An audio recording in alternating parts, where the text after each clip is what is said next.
Hello, race fans. I'm Kenny Shepard. Welcome to Short Track TV right here from the Madera Speedway. This program is all about the fans that cannot make it to the Madera Speedway, whether it's someone that's close, that's having a hardship, can't afford to come out here, or if it's somebody or a handful of our friends clear over on the other side of the planet in Australia, clear overseas. We get people from all over the planet watching this. In fact, our last show right here on April 24th was viewed by someone in every single state in the United States. Pretty amazing. You know, what we have for you tonight is something very special. You're used to seeing a lot of late model racing right here from the Madera Speedway, but it's round one of the Mission Modified Series. This is a 3-race series right here from the Madera Speedway featuring the best in modified drivers, the northern drivers versus the southern drivers. The southern drivers, L.A., Las Vegas, Lake Havasu, clear down into Arizona, they're typically more of the 602 crate type drivers. The crate late models that we see with the crate engine in it, the 602 Chevy, they're also in the modifieds. The northern drivers, big, gnarly, ground-pounding horsepower, clear up to the Oregon border. There's drivers that'll come in here. So it's the North State modifieds versus the southern contingent of the modified drivers in this Mission Foods 3-race series called the Mission Modified Series. 2 more events coming up. Tonight is round 1 of that series. It'll also air on MAVTV. But for you, right here on Short Track TV, you get to watch it live as we're filming it, kind of a behind-the-scenes look. Right here on Short Track TV, as I mentioned, you can help us. We're providing this service for free. Really difficult to do. We're adding a lot of equipment here to this program to make it better and better every time for you guys out there watching in internet land, YouTube land. What you can do, there's going to be a couple things. Number one thing you can do to help us, support the brands that support our sport. Buy Mission Foods product, Nut Up product, and 5150. That's our big 3. Again, Mission Foods, Nut Up, and 5150. That's our big 3. You'll see ads throughout this program. Please support the brands that support our sport. Number 2, what you can do to help, down here on the left-hand side, there's an icon if you're on a desktop or an iPad. Hover over that, hit the subscribe button. If you're on something else, go down, find the subscribe button, subscribe. Make sure you like this post as well. Help us get as many viewers as possible so we can help our sponsors and we can help these race car drivers that are on the track, just down trackside right now getting ready to roll. So that's 2 things you can do. Lastly, we have a virtual tip jar. There's a super chat and some different stickers that you can put up. You can spend a few bucks, drop a few bucks in the hat, so to speak, and help us out. We spend all of that money on equipment to enhance these live streams for our viewers. So, again, tonight, round 1, Mission Modified Series right here from the Madera Speedway. Thank you so much for joining us here on Short Track TV and help us out with our sponsors so we can keep these live streams coming free for you right here from the Madera Speedway. After tonight, there will be 2 more rounds, as I mentioned, but the next thing up is 2 weeks, May 22nd. It's a big night. It's round number 4 of the MAVTV televised Nut Up Pro Late Model Series and the 5150 Junior Late Model Series, but tonight, it's all about modifieds right here from the Madera Speedway.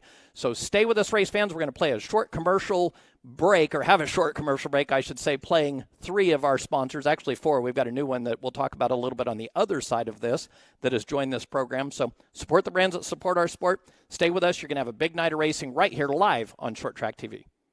Is that your stomach growling? Or the sound of thousands of horsepower circling the track? Fuel up for race day with Mission Foods. Supercharge your taste buds with fast and easy-to-create recipes that are winner circle delicious. Try some of our mouth-watering tacos to piled high nachos, fresh chips with guac, and more. Start those engines, because Mission has you covered from the green flag to the checkered flag. Now that's too fast, too tasty.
.5150 is power. The power to overcome. the power to persevere, the power to set your life on a course for success. When you're faced with the challenges life throws at you, you focus and do what is needed to go beyond what is required. So stand up, stand firm, believe, make it happen, and live through the madness, knocking doors down along the way. We are 5150.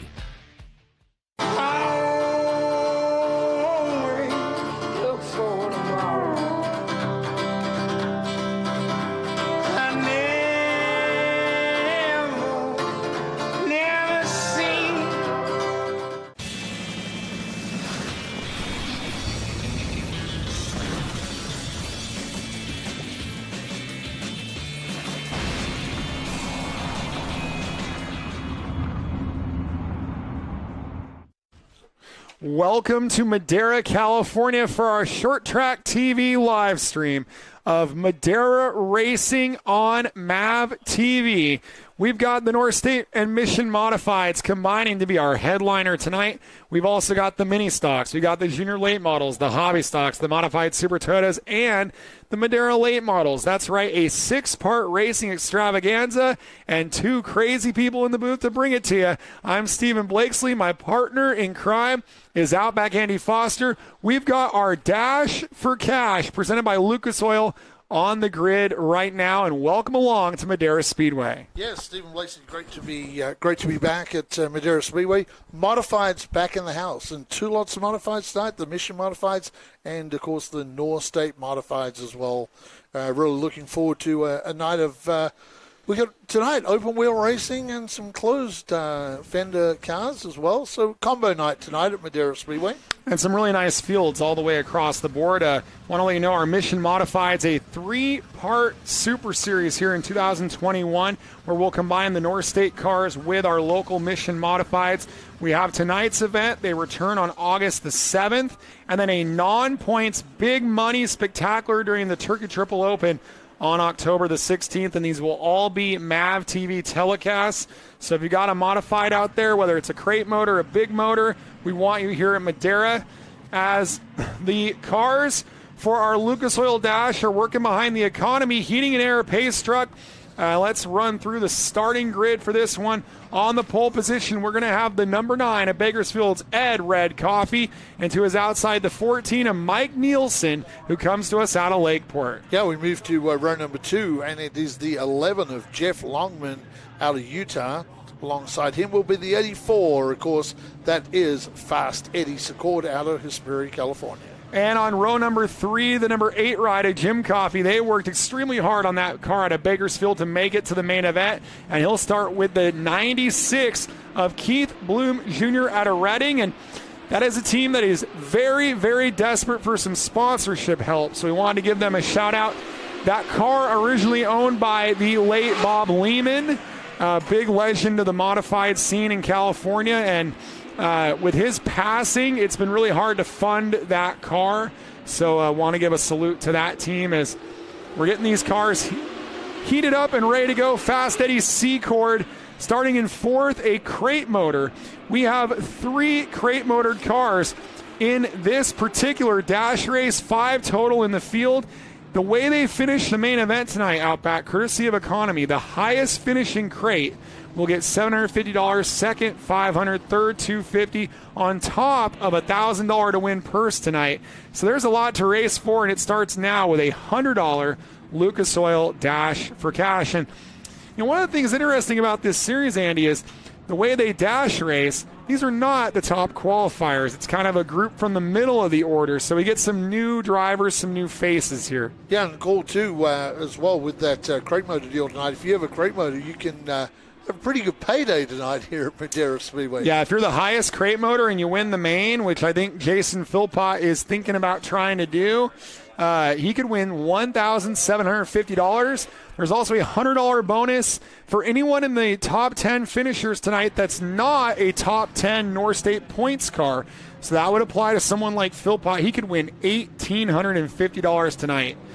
as we see 1 lap to go from Johnny Miskell in the starter stand. You know it's an exciting night with Johnny Miskell here. Johnny Miskell, the flagman, is back. And, of course, tonight brought to you by Mission Foods. And this is Cinco de Mayo, the weekend after Cinco de Mayo. So big shout-out to our friends at 805. And we'll still be having an 805 after the races tonight. That awesome beer from Firestone Walker. Here we go, bringing up the speed to the line. That is a cool start from our modified side-by-side, Stephen Blakeslee. And on the outside, it is that number 14 entry doing a great job, Mike Nelson. Well, that's 4 crate motors out of the 6 cars in this field. The open motors of the 11 car of Longman not really able to get up in there. Lap number 1 is led by Lakeport's Mike Nielsen. He told me in the pits straight up this crate motor offer is why he's here. So it attracted a race car all the way from Lakeport. Fast Eddie Secord on the move. Yes, Fast Eddie Secord. Eddie knows his way around here, and he's been to Victory Lane here at Madera Speedway. Oh, he went up the hill, and here comes Keith Bloom Jr. That's a big RJB engine development open motor. And the Dirt Star from Reading going to the inside. Yes, getting to the inside. Bloom Jr. now to the inside of Eddie Secord. Now, let's see if Eddie can fight back on the outside. Can't do it. Modified's not really getting the big slingshot off of that turn 2 like our late models do. But some great racing. And Bloom pops it sideways out at turn number 4. 2 to go, I believe, on this one, as it's the 14 in Nielsen, 96 Bloom, 84 Secord. For my money, I think the crates are going to do well at the end of the 60-lap main event. I think these short runs aren't going to really pay to their favor, and I think we might be going 8 laps for this one as we go through 5, and that battle for second is not over yet. No, it's not. Eddie Secord draws back in on the back of Keith Bloom Jr. once again. And it ends up being a 6-lap race. We get the checkered and the American flag together. They didn't get a white, but they did get the checkered. And a white and black car sees the white and black checkered flags. Mike Nielsen out of Lakeport wins the Lucas Oil Dash. A $100 win for him, $50 second place for the 96 of Bloom. Yes, and Eddie Secord third, Jeff Longman fourth, Jim Coffey and Ed Coffey rounding out the field of modified. Stephen Blakeslee will make his way down to Mission Foods Victory Lane. Looks like Mike Nelson will be a happy guy picking up some money early in the night here at Madera Speedway. I'd like to welcome everybody along to Mission Foods night of modified racing at Madera Speedway. For everybody online, remember to share this broadcast. Make sure you hit the likes button. We like those likes. We like thumbs up, and we're starting to build on that already tonight. To make sure you subscribe. If you haven't subscribed, it's a good way to keep up with when we have the races on YouTube. Even though we've gone back to fans in the stands here at Madera, just a very small amount of them allowed in right now, we are still continuing for the year with the broadcasts brought to you by Mission Foods, Nut Up and 5150 and 805 Beer. So keep subscribing. Remember, 2 weeks' time we'll be back with another big show as Stephen Blakeslee is heading down there to Victory Lane.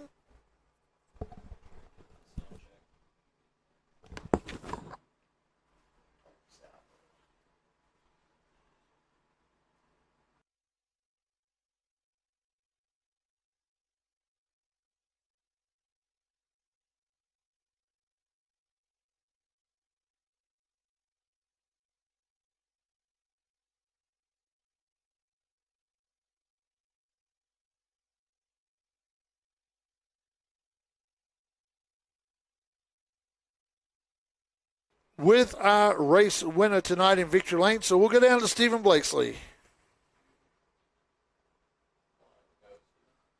Mike Nielsen in the crate motored car wins the Lucas Oil Dash. He's getting his mask on. Camera's right behind you there, buddy. And Mike Nielsen showing the number 1 symbol there to everybody at home here on MAVTV. You win the dash. That's a 6-lap race. How do you think this car is going to perform in tonight's 60-lap main event? Well, I hope it doesn't get too tight. It's when it gets cooler, it might tighten up on me, but I think we freed it up enough, and the guys back in the pits are doing a hell of a job, so hopefully we'll be there. And you told us that you're kind of here for that crate motor money. We got $750 for the highest crate motor car. How much do you want to grab that cash? Oh, you don't even know. Got to grab every bit you can get. Trying to grab every bit he can get. He gets $100 to start the night off. Mike Nielsen, your winner in car number 14. Yeah, Mike Nielsen out of Lakeport, California in that Nitro Racing entry. So congratulations to him on picking up the $100 dash for cash. Great way to start the night at Madera. So looks like Stephen Blakesley is now down trackside with the guy that was second place in this race from Redding, California. It is Keith Bloom Jr. Keith Bloom driving for the Lehman number 96 team in memory of Bob Lehman, gets second in the dash. Second place in the dash, but I know you want to go for the win in the main event. How is your car looking for tonight's 60-lap main event? You know, we're a little snug right now, so when we add some fuel, we're going to be a little more snugger. So figure out a way to free this thing up, and I think we have a decent chance. I know Tellstrom is wicked fast, but you never know. So we'll get her a little loosened up and then go the best we can, huh?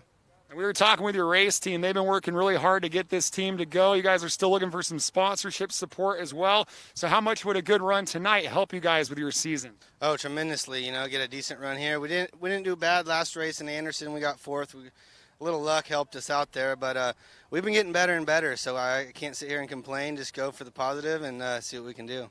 We're trying to be a few positions better than Anderson. Second place in the dash for Keith Bloom here at Madera. Great drive by Keith Bloom in that 96 entry. Looks like everybody's saying the same thing, that they might need to loosen these cars up a little. Looks like once the track temperature comes down, the sun goes down, like they're expecting these cars to tighten up a little.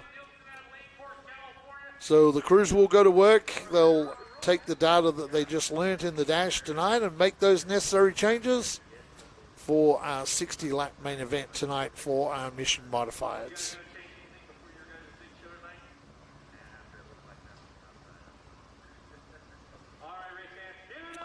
Great weather here tonight at Madera Speedway too. It's a warm day here in Central California, but there's a good breeze out there, so that breeze is keeping the conditions just nice out there, comfortable for the fans.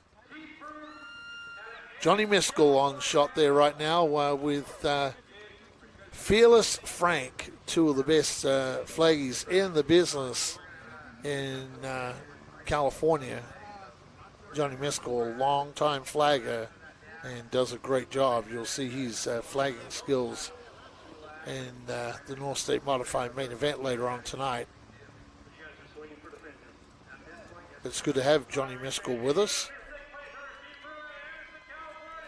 Our track announcer that's down there, Brian Smith, just doing some on-track presentations to our drivers down there. But great weather here at Madera. Like I say, the breeze just keeping things nice and comfortable out there. Warmer conditions early in the year here in Northern California or in Central California. A little dry right now. It's been a very dry winter, Stephen Blakesley, and it might be a little dry tonight for these modified guys because they're going to be chasing Tellstrom tonight, and he has been the standout in the modifieds.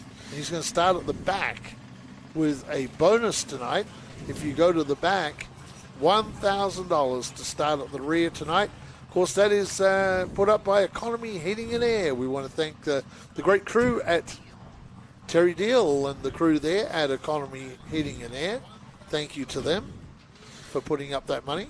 Yeah, just making my way back up here to the booth, Andy, and just catching my breath a little bit there as we make our way up the grandstands. And, really looking forward to seeing how this plays out for Kyle Tellstrom starting all the way at the back. I think it's going to be a tough order. This is a pretty powerful field, 18 cars, and with 18 cars, 60 laps, not a whole lot of time to work with there. No, not a lot of time to work with. As we get ready to go racing here with our mini stocks. And don't forget, Andy, I know looked like you were searching for a lineup. Don't forget that we're putting our MAVTV hat on for the modifieds. But everything else, this is just live stream short track TV stuff, and we can figure it out. We're big boys, right? So,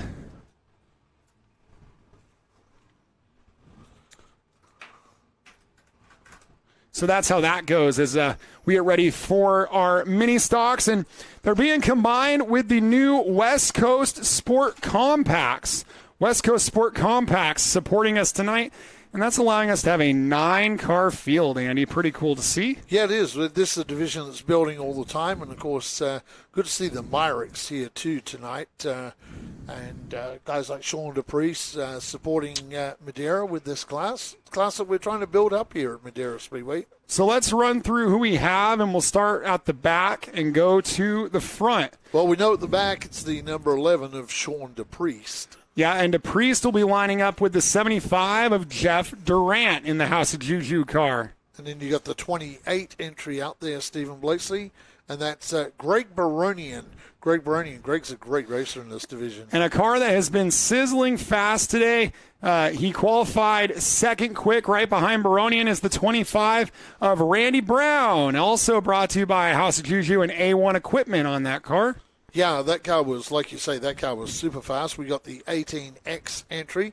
That's Dan Myrick in the 18X. Yep, and alongside him, the Bakersfield driver for Hill Threaded Equipment, the 12, Damian Leininger in car number 12. The 68 is Brent Myrick. Yeah, dialing in that Ford Mustang. Almost looks like it's something you'd see at the California Dream. Then we go to the front row, and, well, they put our officials on the front, and if you've noticed throughout the weekend and throughout the season, one of them likes the bottom, one of them likes the wall, so maybe we'll have these guys snaking through the middle. We start with the outside front row, the 97 of Johnny Williams. Yeah, and the 86 entry of Rick Lee.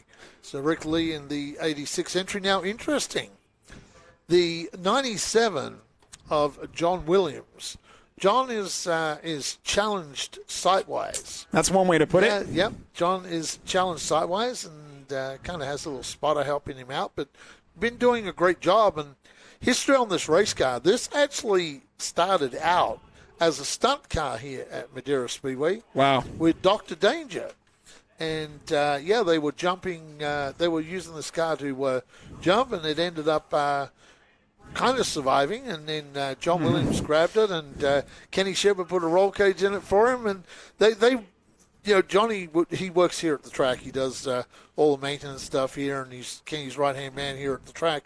And John Williams just worked away on that car after they jumped that car through a whole bunch of other cars, straightened it all out and put it together. And it was the drive car that he used to just drive around the venue doing maintenance with. And Kenny says, we'll put a roll cage in that because Johnny wanted to go racing. So it's so cool to him. And he's the guy, incidentally, that hangs all the cameras for all our MAVTV events. He does all the in-car cameras. So he mounts the cameras and turns them on and turns them off and dismantles them, and does a great job here at Madera Speedway. So we love John Williams and love to see him out there on the racetrack. That's what I like to hear when I get a new race car given to me. They say, "Hey, I got a new car for you." Great. Tell me about it. It's kind of survived the previous outings. Wait a minute, I want a car that has definitely survived.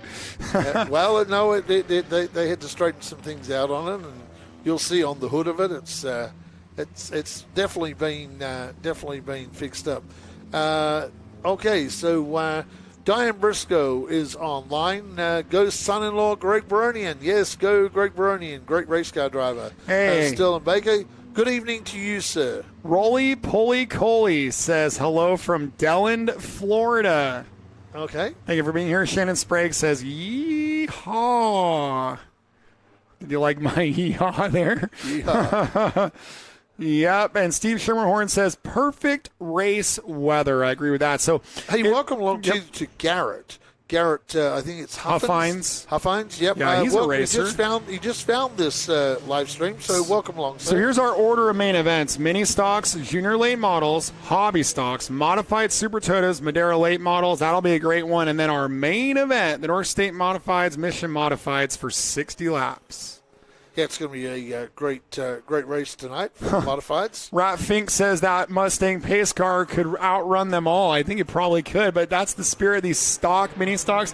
Great field of cars. Want to thank the West Coast Sport Compacts for joining us. We're going 4 wide at the line, Stephen. Oh, and Rick Lee didn't quite realize it and turned left. Saves it. We stay green, and look who stole the lead as a result of that, the 18X. Yeah, Dan Myrick.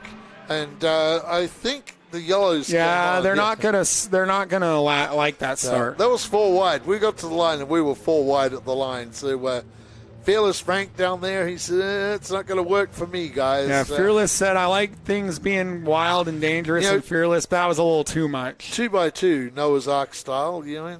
Well, these are dirt guys. They're used to like going to Hanford and hitting the gas in turn 3 and whatever comes out in the wash.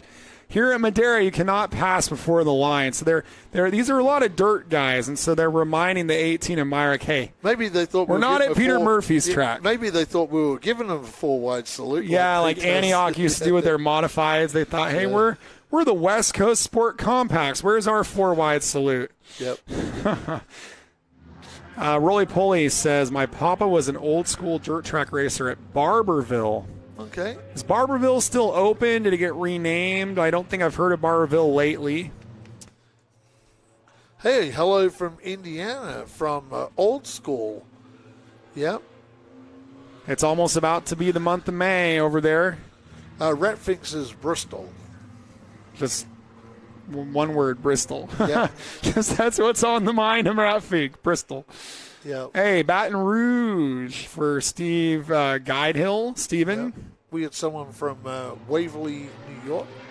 What are these starts here? I know I guess putting Rick Lee and Johnny Williams on the front row and the 68's trying to jump underneath them here, and they're banging wheels into turn 1, Andy. We got it on camera. Yeah, Johnny gets bundled out of that. He goes way back. Rick Lee up the racetrack as these fast 4-cylinder cars come barreling through. The Mustang was going to lead this, but I think... Damian Leininger on the top, Myrick on the bottom. Myrick led lap 1. Yep, Dan Myrick led lap number 1. But how about that 25 car? Randy Brown, Stephen Blakeslee has moved his way up into second. That's early in the race for that car to be up in second place. That car looked really fast in the heat race and in qualifying. It also sounds fast. That car makes a lot of noise when it comes by. Great battle on camera here for 4th, and it's about to be a battle for 3rd as Brent Myrick was sideways right in front of them. So you'll have Brent Myrick, Leininger, Durant, and the 28 of Baronian, a 4-car battle. And the 68 was defending the bottom and got tagged by the 12 of Leininger. 1 car sideways. That's the 28, Great Baronian. Well, when in doubt, turn right to go left. But he got sideways, but still picked up a position. He got by that Mustang of Brent Myrick. So that moves Great Baronian now up to 3rd. Couple of blue Acuras about to battle for 3rd into turn number 1 as there's a look at the 5th place Brent Myrick. Great battle for 3rd on the back straightaway. Yeah, it is a good battle for 3rd place, and that's between the 12 of Damien Leininger, and he's doing a great job as Baronian got by him. Yeah, Great Baronian. Turn 4 slingshot. We've never really seen that before, as there's your leader. Yep, the House of Juju, number 18X, Dan Myrick.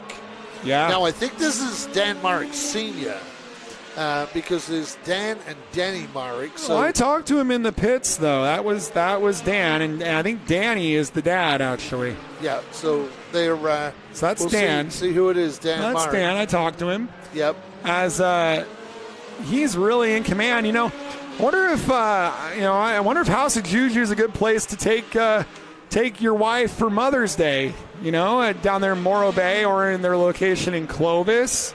Yep. Get yourself some grilled red snapper over there at the House of Juju. And I think he's buying if he wins. Whoa. He gets it sideways, pulls it back. That was some drifting going on down there, Stephen Blakeslee, in the House of Juju.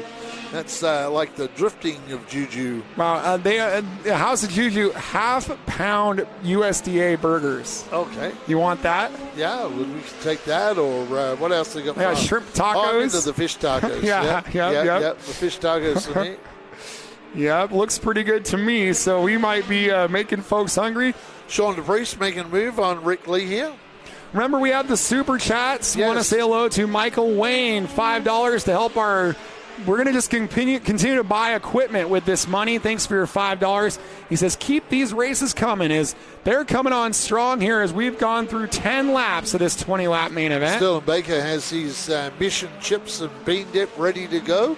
So that's good with a little Dr. Pepper to wash it down for Sterling Baker. Some drivers on the move here. Smoke out of the 20. I think that might have been brake and tire smoke. That might have been. Off of our second place car, Randy Brown. If you're wondering, Randy Brown he's stuck. He's stuck behind the lapped car of DePriest. And Dan Myrick just ran his best lap in the main. Myrick right there on screen trying to lap Johnny Williams. Yeah, trying to put a lap on John Williams today in that 97 entry. Does that easy. Johnny goes up the track, lets Myrick through. Randy Brown sort of caught way back there, and I don't think this race continues like it is. I don't think he's going to catch up to that 18. He might have company for second. Good battle for second, shaping up out of turn 2. Yep, Greg Baronian now is making some moves in that 28 entry. Look at this lap traffic. Yeah, lap traffic going at it. One of those is the that's the 75 of Jeff Durant. Jeff Durant in that imagine if entry. 3 wide three with traffic. Wide. Yep, 3 wide. So splitting the 68 of Brent Myrick. Brent's just gone down a lap there. And then here's the smoke billowing off of Randy Brown, who's trying to fight off Greg Baronian for second. And that was a battle, too. That battle between Brent Myrick and Jeff Durant, that was for position. And this is for position. This is for position. That's right. The 28 of Baronian trying to find a way past Randy Brown. And we got smoke pouring out of the back of the 25. I don't think that was tire smoke that time. Yeah, that's the mosquito abatement program here at Madera County. This time by will be 3 to go, a mile of racing the next time by. Yep, here comes Baronian. Baronian now sneaks to the inside of the 25 entry. Look at that. We get a little 3 to go at the stripe. Treatment of the Madera Speedway going on. Kenny Shepard won't have to worry about getting the pest control company out to spray for the mosquitoes this week. That 25 car is taking care of that. Now, if we do end up interviewing Myrick, I might send you just to talk to Dan Myrick here. We'll take turns on this one. Okay, all right. We can do that. You've gotten to interview him a few times. I will find my Australian mask for Victory Lane. No Union Jack for you. No Union Jack, no. All right, white flag from Fearless Frank for the 18X of Dan Myrick. He's going to get himself a half-pound Angus burger and some fish tacos from the House of Juju as he works his way down the back straightaway out back through turns 3 and 4. A dominant performance. He'll lead wire to wire all 20 laps. A big thank you to the West Coast Sport Comebacks for making it a good one, and a big congratulations to Dan Myrick as he'll lead Greg Baronian. A spin right at the end. Yeah, Randy Brown will get third. And then Damian Leininger, Jeff Durant, and the 68, Brent Myrick spun coming to the line. Yeah, that'll be followed by Sean DePriest, Rick Lee. Wow, we're going to go down to Victory Lane now and talk to a very happy Dan Myrick. And we'll be right back here on Short Track TV on YouTube. Where you are now may not be where you came from. Sometimes you're preparing for success, and sometimes you're preparing for failure. The choices you make today may spiral out of control or spin you in the right direction. Your past doesn't define you, but the choices you make today can change your life forever. The drive can motivate you or destroy you.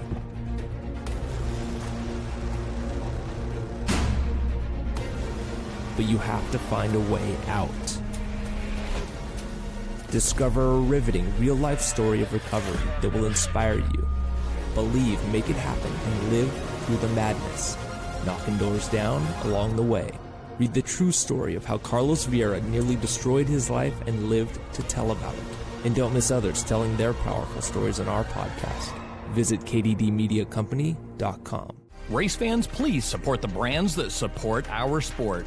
NutUp Industries and NutUp.com is the primary sponsor of these free live streams for our fans to enjoy. Please go to NutUp.com and enter the code MAVTV20 for a 20% discount on all of their great, healthy almond snacks. Please visit NutUp.com and support the brands that support our sport by entering MAVTV20 for a 20% discount to say thank you for this free live stream tonight.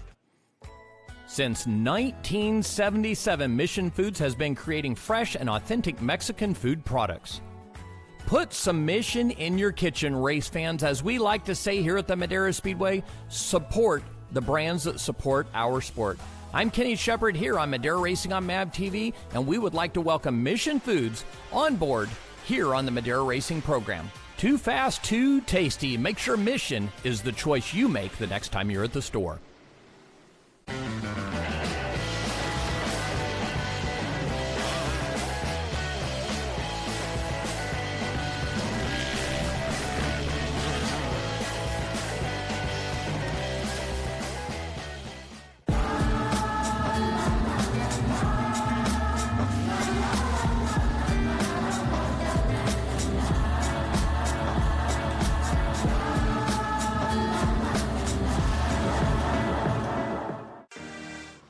Welcome back to our Short Track TV live stream here for Madera Racing on MAVTV, our Central Valley West Coast Sport Compacts, we'll call them. It wasn't a points race for them, but glad to have them here joining our mini stock field. Our Outback Andy Foster is going to grab the winners in just a moment as Matt is down there working on the cameras, trying to get that to work.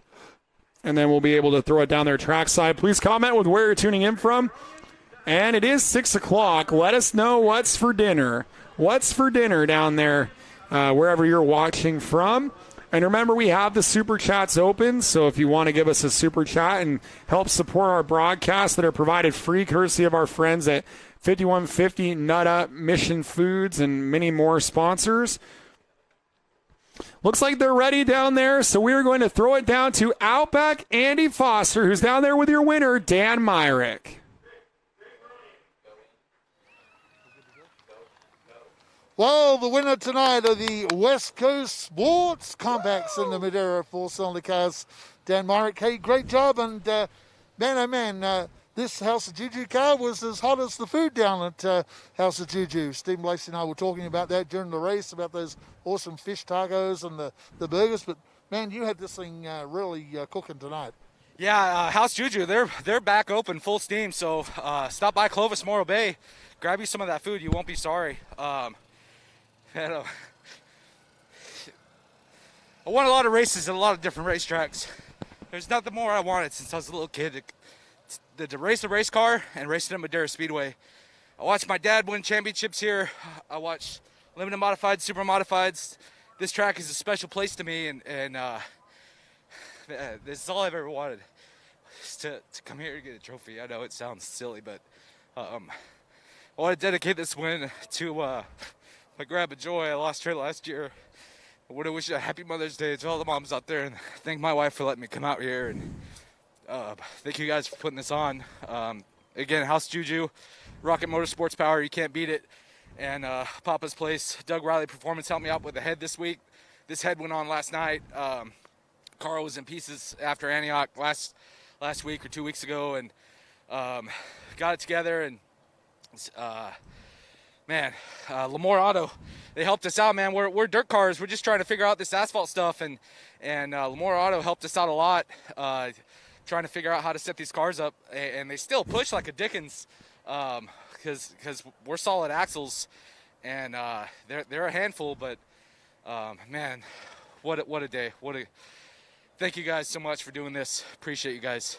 Great job by Dan Myrick, the dirt racer tonight. Certainly drifting that car through the turns tonight, turning the action on for the fans at Madera Speedway, getting his first win at Madera.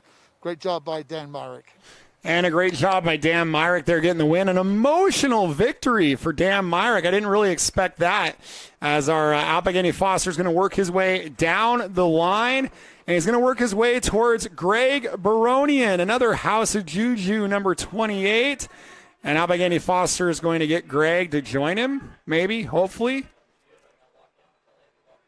All right, he brings Greg Baronian over there. We're going to throw it down to the Australian Outback Andy Foster with Greg Baronian.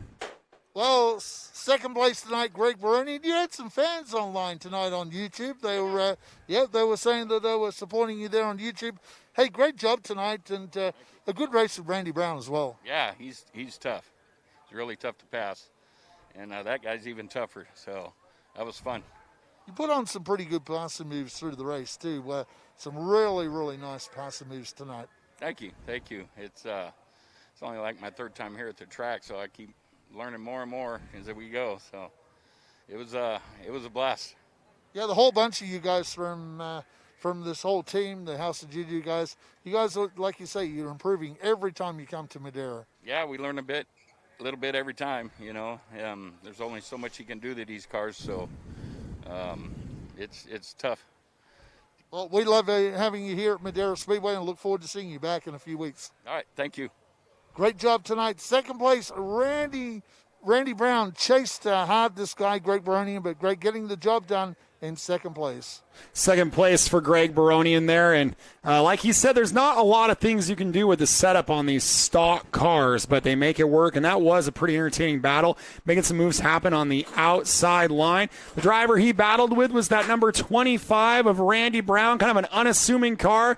Little just spray paint numbers on there, but it does the trick. The 25 in third place down there with Outback Andy. Third place tonight at Madera Speedway, Randy Brown. Hey, great job and good battle with Greg Baronian there for a while, and that was pretty exciting. And then looked like some smoke coming from the back of this car pretty heavy in the later part of the race. Yeah, my car started getting a little hot, and so I decided to shift into third and kind of stay on the outside for just in case if she was to blow, and I didn't want to take anybody else out behind me. So I was kind of playing cautious there at the end because I did see some smoke started coming out. We were watching this car all day today. You seem pretty fast, and we thought you were the guy to take it up to Dan Myrick tonight, but hopefully fix whatever's going wrong in the engine and come back next time. Well, for sure. I want to thank you guys for throwing this out and taking over the rules. And, I like to see you guys as going after this league because it is a growing league. Like back east, they're gigantic, and it's nice to come here and show, hey, junkyard cars are still legit, and so it's really nice. So thank you guys. Yeah, if you want to start a career in motorsports, come on down to Madera Speedway, contact the track, and these cars are super affordable, Randy. Yes, a whole bunch. Like this car, I paid $400 from a guy who didn't want it anymore. I mean, and they're like a Chevy part. They're everywhere in the junkyard, and they're cheap. They're easy to work on, and and they're reliable too. So you just keep the maintenance on them, and they just keep going. Apparently, I didn't do enough maintenance on mine. That's why I started smoking. Well, we look forward to seeing you back, and we look forward to hopefully having a bunch more guys and girls come out and race with you. Yeah, we're trying to bring them out, to show them that, hey, this is a hot league to coming up. So it's definitely it's super fun. It's just it's exciting because it's not like a rear-wheel drive. So you can't set it up like a rear-wheel drive. It's like reversing it, and it just makes you think about it. Total opposite than rear-wheel drive. It's a lot of fun. Well, great job explaining to the fans exactly about these cars so they can catch up with the track and find out about the rules and how you can get going here at Madera Speedway and the West Coast Sports Compacts. Back to Stephen Blakeslee in the booth.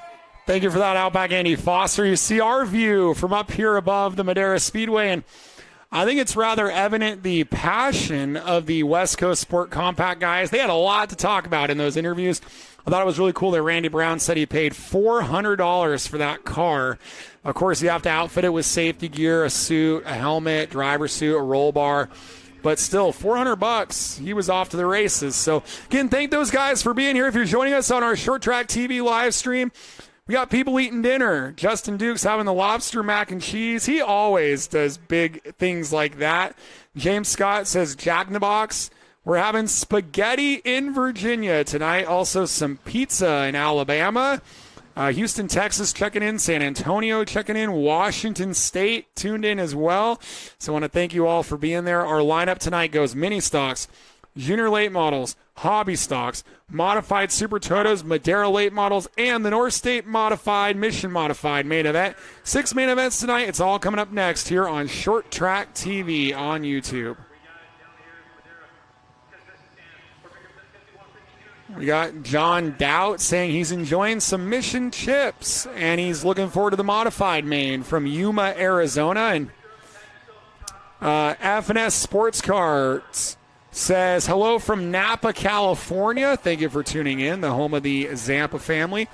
You can see our safety crew is doing some work. There was some fluid put down, so although those were rather lengthy interviews, it kind of worked out in our favor because we got a mess on the racetrack here. And Rick Lee in the all-black suit, he might be visible on the other camera, Kenny, the black suit. He was just in the race, and now he's cleaning up after it.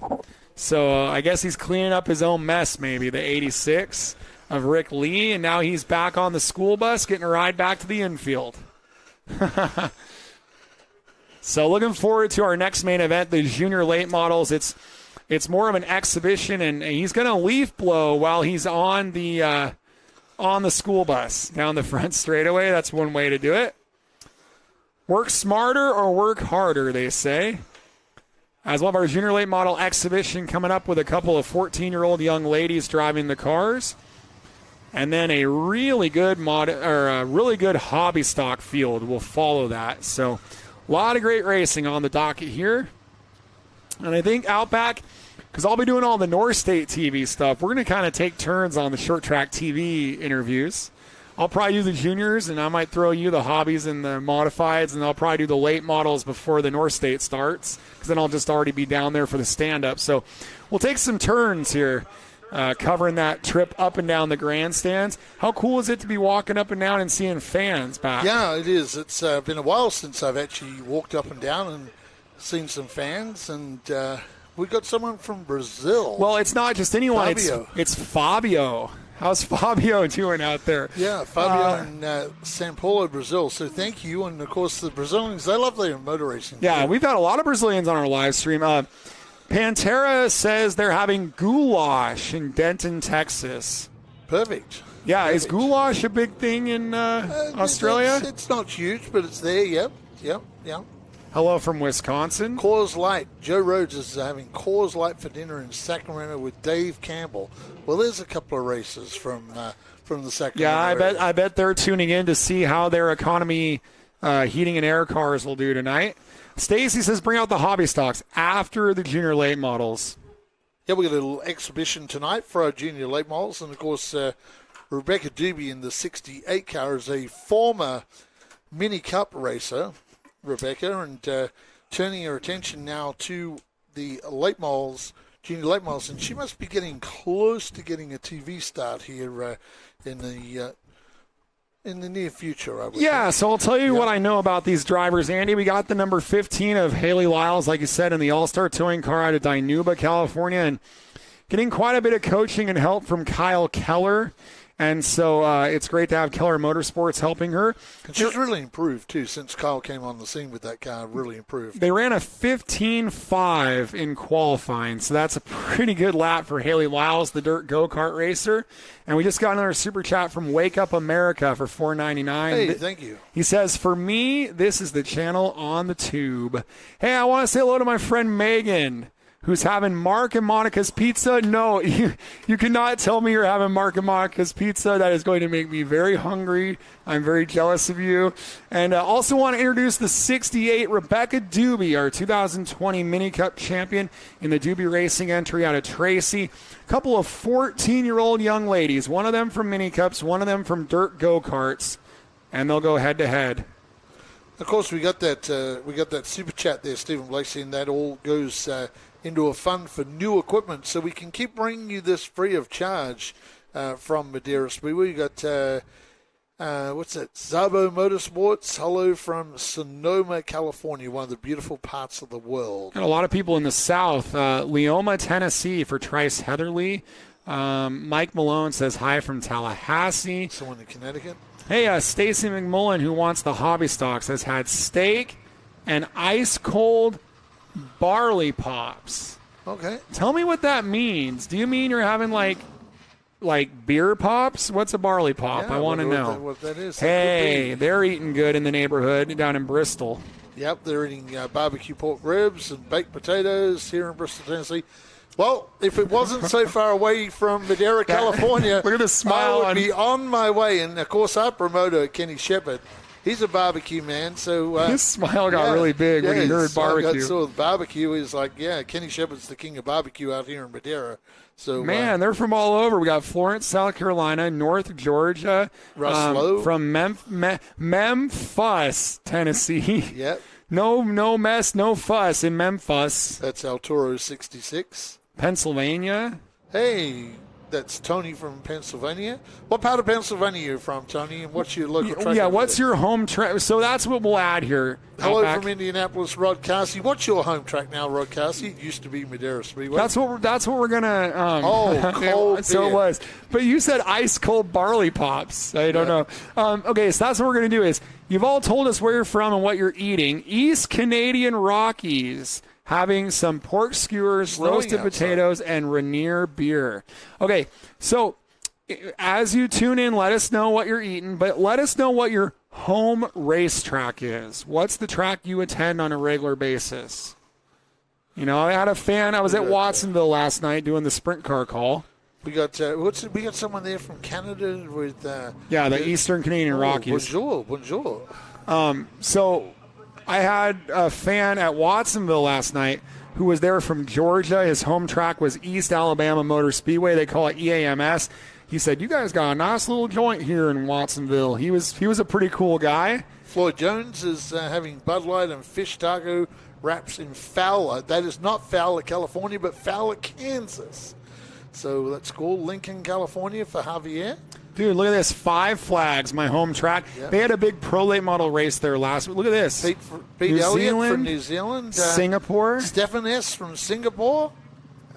Tell us, Stefan S., do you have a track there in Singapore? I know they used to. They do Formula 1 there. Well, they did around the house. Oh, you're right. They stopped. In Singapore, and a friend of mine got hurt really badly there in Singapore as we get ready to go.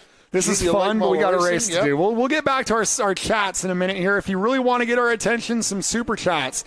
We're going racing. It's Lyles on the bottom, Doobie on the top. They're both 14 years old. It's an exhibition race. It's slick with all that dry sweep, and that was a very, I would say, gentleman. A ladies' agreement there. Yeah, that was kind of just sort of take their time through there. Yep, just take their time. Tippy toes through turns 1. That was kind of just smart. Taking it easy. Yep, doing it smart. There's no point in getting torn up here. These young ladies are out here to learn. And for Rebecca Doobie, the best thing she could do is follow Haley Lyles, because Haley Lyles has been doing this a little longer than Rebecca has. And Haley's been turning some good times. So too Rebecca Doobie. So let's look at the lap times so far. And these are both 14-year-old drivers out here. They are young drivers, 14-year-old young drivers. Not a huge pace out there right now, but it'll pick up. It'll pick up as the race goes on. Yep, Rebecca Doobie just learning this craft, and that's the next Philpott race car, of course. Yeah, with Zach Huffman helping them set that car up, and Haley Lyles on screen now getting some help from the Keller family. And Kyle Keller's had a really good year this year on the on the non-TV Madera late model races. A couple of thirds and a fourth this year. He's been really, really good on that side. And so maybe that know-how is transferring to the 15 as there's a look at the 68. Yeah, the 68 of Rebecca Doobie. I'm not sure how far she is from getting a start in the MAVTV 5150 Junior Late Model Series, but must be very close. Yeah, I think Doobie is not really angling for that here in this first year, but Lyles, that 15.5 would have put her solidly in the middle of the order last week or 2 weeks ago for the televised 5150 Junior Late Models. I got to think that she is proving to be quite ready. I don't know what their game on their team. I don't completely know what their long-term game plan is. She has run the televised shows in the past, Andy. So, got to think they're trying to get her back to that, right? You'd think so for sure. And with Rebecca too, it might start paying her to maybe even tag the back of our Madera Late Models a little bit to get some extra track time. No. Haley spins the car. And good heads-up driving by Rebecca Doobie to avoid that. And Rebecca slows down. I think Rebecca's expecting a yellow, which has come out now. So Haley's going to back this back. You got to be careful with these cars. You see how the drop down there. We've had a lot of late models take out the oil pan in these cars if you get down too low. So you got to be careful. So Haley, the way she drove it in there, she was just backing it back out rather than go through. Hello to everybody. Yes, hello. Welcome to the world of YouTube. Yeah, we got another super chat. Wake Up America gave us another $4.99. Yeah, he said, keep this awesome channel alive. Thank you for that. Yeah, we'll be back in 2 weeks for a big MAVTV show with with our junior late models doing 70 laps. And, of course, our pro late models, they'll be in the 80-lap main event and a full support program with Banderillas mini cups and some other divisions. So it'll be a pretty cool race night. So I'm going to run through some home racetracks. I-37 in Pleasanton, Texas, Cottage Grove, Riverside International, which is a dirt track, Wall Stadium in Wall Township, New Jersey, Cocopah in Yuma, Arizona, Greenville Pickens, Sandusky, that's pretty cool, Fairbury American Legion Speedway, as they like to call it, Falls. I would love to see Falls someday.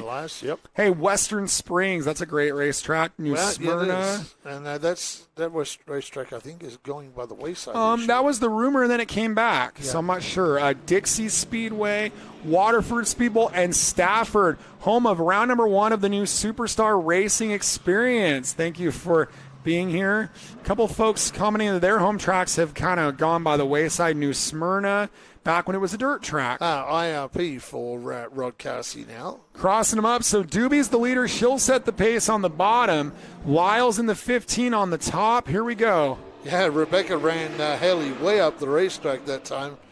And Haley's going out after it on the outside. Let's see how Rebecca goes. I think this is maybe in race trim. This might be the first laps that Rebecca Doobie has led. I think you might be correct on that. So this is an interesting dynamic here of, it's one thing for Lyles to get a good start, right, and jump out front. It's another for Lyles to figure out a way to pass the 68 of Doobie, and that's not that easy to do.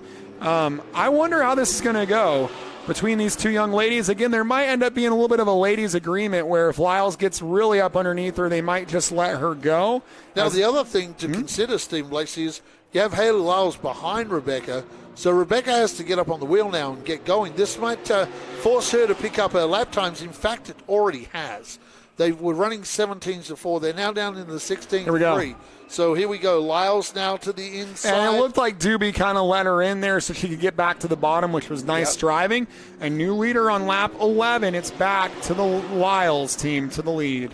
Yes, it is. That lap time, it's a 4.22 for Haley Lyles last time in that all-star towing entry. Yeah, and Rebecca Doobie tried to follow her through 1 and 2. And, they've been talking about her as a driver, but I think that team is also still growing because that car is not completely set up all that well on corner entry. You can still hear the tires squealing a bit for her. So they're making improvements, both driver and team. And that'll come with time. I know they got some help down there. And Rebecca Doobie trying to run down Haley Lyles. I think following is probably better for her to get some more experience. Just lap times are picking up here. They're getting going a little quicker. So Haley Lyles has skipped away now from Rebecca Doobie, but Rebecca needs to keep after it because her lap times are improving. Yeah, she's doing a great job, no doubt. As there's the 15 of Lyles, and like you like to say, Andy, the cars these girls come from, Haley, a dirt go-kart, Rebecca, a mini cup, those cars would fit on the hood of these cars. Yes, we got 5 to go. 5 to go from Fearless Frank. And normally we go 30 on these club nights, but tonight is a busy night. So we are going to go 20 as we got the North State Mission mods Rebecca tonight. Doobie actually ran a faster lap time last time than Haley Lyles, so that was pretty interesting. The car's just a little bit snug, but I also wonder about how much steering input she's given into the corner, or if she's still getting used to really cranking that wheel. The mini cups are very slight steering inputs, as versus Haley Lyles is used to kicking it sideways on the dirt, and it seems to be working well for her here, Andy. 3 to go. Yeah, fairly similar lap times from both young ladies, and continuing on. It's good training. This is what we have, these invitational practice sessions. We call them exhibition races. Now, but that's what they're here to do. These young ladies out here just learning the craft of late model racing. And one important thing for Lyles is to get through this cleanly, because we've been letting her tag the back of the pro late model races, which she'll do later tonight. Just had the best lap for Doobie so far, so every lap has gotten better. She might crack the 15s before it's over, as she's running 16-1s. Final trip around the Madera Speedway for Haley Lyles coming up, and I will interview these two for you. And Rebecca Doobie is closing down Haley Lyles. Let's see how it goes that time. Yes, close to that 15-second mark, a 16.088. So pretty good time for pretty good time there for Rebecca Doobie, doing a great job. Stephen Blakeslee is going to make his way down to Victory Lane, and he'll certainly talk to Haley Lyles and Rebecca Doobie.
Stephen Blakeslee now making his way down to Victory Lane. Once again, we will thank everybody for joining in tonight.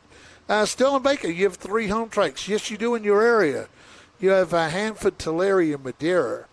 So, of course, Madera, your pavement home track, and Hanford and Tulare. In fact, I'm going to be at Hanford, I think, next Friday night. Peter Murphy's track down there, so it'll be a pretty good event coming up. Nice weekend of racing from both venues. Michael Carraway, been going to Bristol Speedway for almost 50 years. Very, very cool. You're still supporting it. Portland for James Tapp. So, yeah. Okay, we're getting ready now to go down trackside, and down trackside is Stephen Blakeslee with Haley Lyles. Haley Lyles takes the Junior Late Model Exhibition. The Battle of the Young Ladies here, getting the win. And just continuing to improve. You had a really good qualifying effort. Some difficult track conditions for this one with the dry sweep down there in turn 1. Just tell us about your race. Yeah, I think the dry sweep caused us to spin out over there because we had it all over our tires. We just didn't have enough time to shake it off. So, yeah.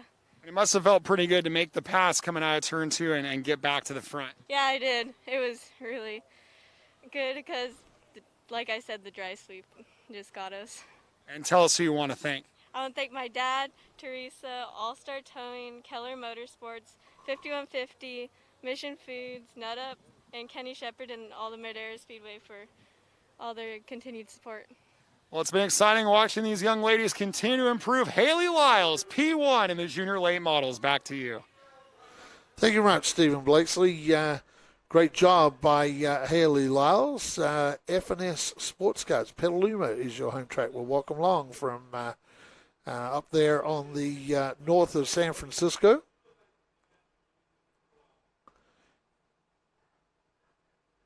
Warzone Nation, California. Okay, as Stephen Blakeslee now gets ready to go over and talk to Rebecca Doobie, our track announcer, Brian Smith, just talking to Rebecca. Then Stephen will jump in there. Make sure you keep those super chats coming. All the money goes to new equipment so we can continue to bring this to you free of charge, courtesy of Mission Foods, 805 Nut Up, and of course 5150. Mission Foods, too fast, too tasty.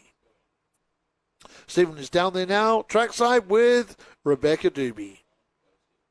Continual improvement throughout that race for Rebecca Doobie, and coming home in second, but we noticed you ran your best lap of the race on the 19th lap. How was your comfort level improving throughout that event? As I continued throughout the race, I felt I was able to control the car better and get the gas pedal down a lot further. And how did it feel taking some turns in the lead there for a couple of laps? That was fun. I liked taking the lead for a while. I wish I got to keep it, though. And tell us who you'd like to thank. I'd like to thank my spotter, Zach Huffman, who's also part of my crew, Wes Huffman, my grandpa, my brother, and my sponsors, Main Street Music and Mountain Mike's Pizza of Madera. How about it for Rebecca Doobie, second place in the Junior Late Model Exhibition race. Great job by Rebecca Doobie tonight. As Stephen said, ran her fastest lap on lap 19. In fact, her best lap, in fact, was on lap 20. She actually ran a faster time. Stephen Blakeslee was leaving the booth before he saw that. So Rebecca Doobie, the last few laps of that event, really coming to life for Rebecca Doobie, and maybe it's soon time for her to tag the back of our late models. So Rebecca Doobie just improving all the time. She was a really, really good mini cup racer, won a lot of races. So I think 6 races in her final season of mini cup racing, Rebecca Doobie. So a standout mini cup racer, and now turning her attention to late models and similar paint scheme from the mini cup days to the late model. But Haley Lyles will see her back a little later on, and hopefully maybe they can put Rebecca out the back of the late models for that. Steve Lacey, we were talking down there with Rebecca Doobie. You left the booth before you saw the last lap. In fact, Rebecca even improved on lap number 20. So there were some fine laps there, those last 5 laps for Rebecca Doobie tonight. So Rebecca continuing on his way. Stephen Blakeslee just getting some work done here before our next main event. We had some. We've been running through this. Everybody telling us where their local tracks. Someone there, Ralph Bailey from Colfax, up your way. DeSoto Speedway. Someone from DeSoto Speedway. That's Garrett Pope from Washington. Dig the channel and broadcast. Home track was DeSoto Speedway in Bradenton, Florida. We got people connecting with us all the time, which is super, super cool. Samuel Griffin. Yeah, it's the young ladies. We certainly do.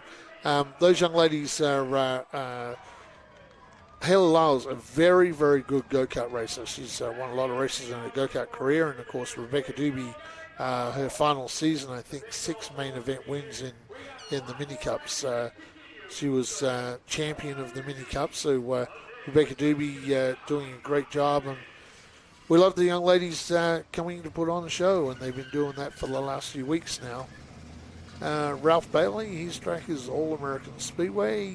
Randall Clipperton, Riverhead Raceway. Yeah, Ralph Bailey races in the Jaws Gear and Axle Modifieds there. Oh, cool. So he uses a Price chassis with a crate motor. So he's got some partners in that. The guy that just won the Dash race was using a Price with a 602. So that package is starting to become rather popular around California. That's why we're trying to do it here. Got a good field of hobby stocks too tonight, Steve. We do. We have 8 of them, which is awesome. Building up our hobby stock ranks once again. Be cool to see someone like Howard Holden to come out and run with these guys too. Get ready for our main event.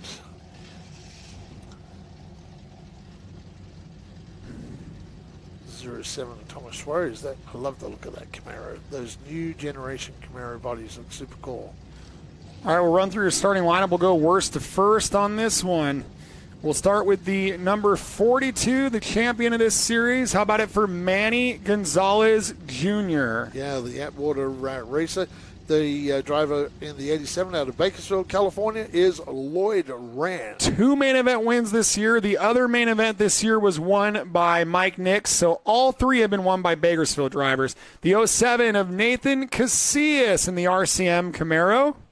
We go to the 21 Camaro. That's the ex-Steve Schimmelhorn driven car, and of course that is Nick Rowe in the RES car. The number 2, Donnie Large Jr., trying out stock cars just like his dad would do. Yes. In car 2. 17, the former Toyota sedan racer, and what a good Toyota sedan racer he is too. Setting the stages, Jason Lord. And it's an all-truck front row. We go from a little Toyota sedan driver to a mini cup graduate. Harley Keneally, the 15-year-old from right here in Madera, California. And she has her twin brother, Joey Keneally, and Robbie Keneally, doing Robbie the twin, Joey as well, the younger brother, helping out with the setup today. They're doing all the work. Usually Jason Lawton kind of oversees the setup changes on their junior late model car. He's focused on his truck, so she's got her two brothers doing the setup today on car 2K. Now, I have heard that Robbie Keneally is a very well sought-after iRacing setup guy for a company called Reaper Speed Lab. And he's been making some money at a very young age, at 15 years old. And they thought, heck, set up the truck. And so we'll see how she goes. It looks like we did a full invert of the field. So we'll see how Harley does from the pole. Just like our kids in the junior late models, same kind of thing. Harley was our runner-up in the mini cups, moving up to a full-size truck. That's a big step. Another vehicle that would fit right on the hood. In fact, it would fit on the hood with some room to spare with these. Yes, it would. Of course, that team's super cool, too. You see them walking around in the pits with those Wiley X sunglasses on. And, yeah, that's a super cool team.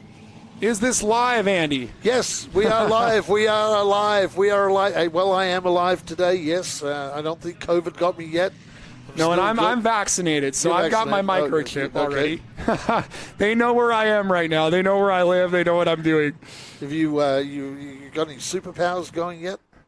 No, not yet. I have this superpower being able to put up with you. Okay. Well, you're lucky that you can put up with me because I suspected had the COVID back in 2019. I did as well. Yes, so still lucky to be here on planet Earth. So cherish everybody that, seriously though, everybody that we lost to COVID, we're really thinking about them. And I was talking to a nurse last night, and she was telling me some information about COVID, and the doctors are learning a lot about COVID right now on how to treat patients. And they've actually done a complete reversal of the way they treat patients to the start, so that's pretty cool. So Wiley X, number 2, we're going to have trucks up front. Now, we haven't seen a couple of trucks in this division for a while. We used to see quite a few trucks here. Del McIntosh had a truck one time. Yep. And this truck that Harley Keneally is using actually was a Southwest Tour truck. They make the trip here every now and then to Madera.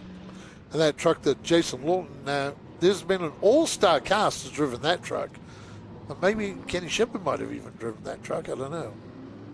So someone said, what state are we in? We're in Madera, California, and I like to call this the bread basket of the world. All your fruits and veggies are growing up and down the valley here. We're about 20 minutes north of Fresno in Madera, California, at the Madera Fairgrounds, the fastest 1/3 mile in the west. We've got hobby stocks right now. Then we'll have MSTs, Madera Late Models, and the North State Mission Modifieds. So a lot of live stock car racing. It starts with the truckers bringing down the hobbies. Harley Keneally, Jason Lawton, green flag. Yeah, the truckers are holding the freight up front. So let's see how long they can stay up the front there. Jason Lawton, like I said, a very, very good Toyota sedan racer. And Harley Keneally pushes him way, way up the racetrack. And it's still 2x2. We're going to come to the line exactly how this race started, Stephen. Yeah, well, Lawton got credited with lap 1 on the outside. Now, here's the thing, like we mentioned.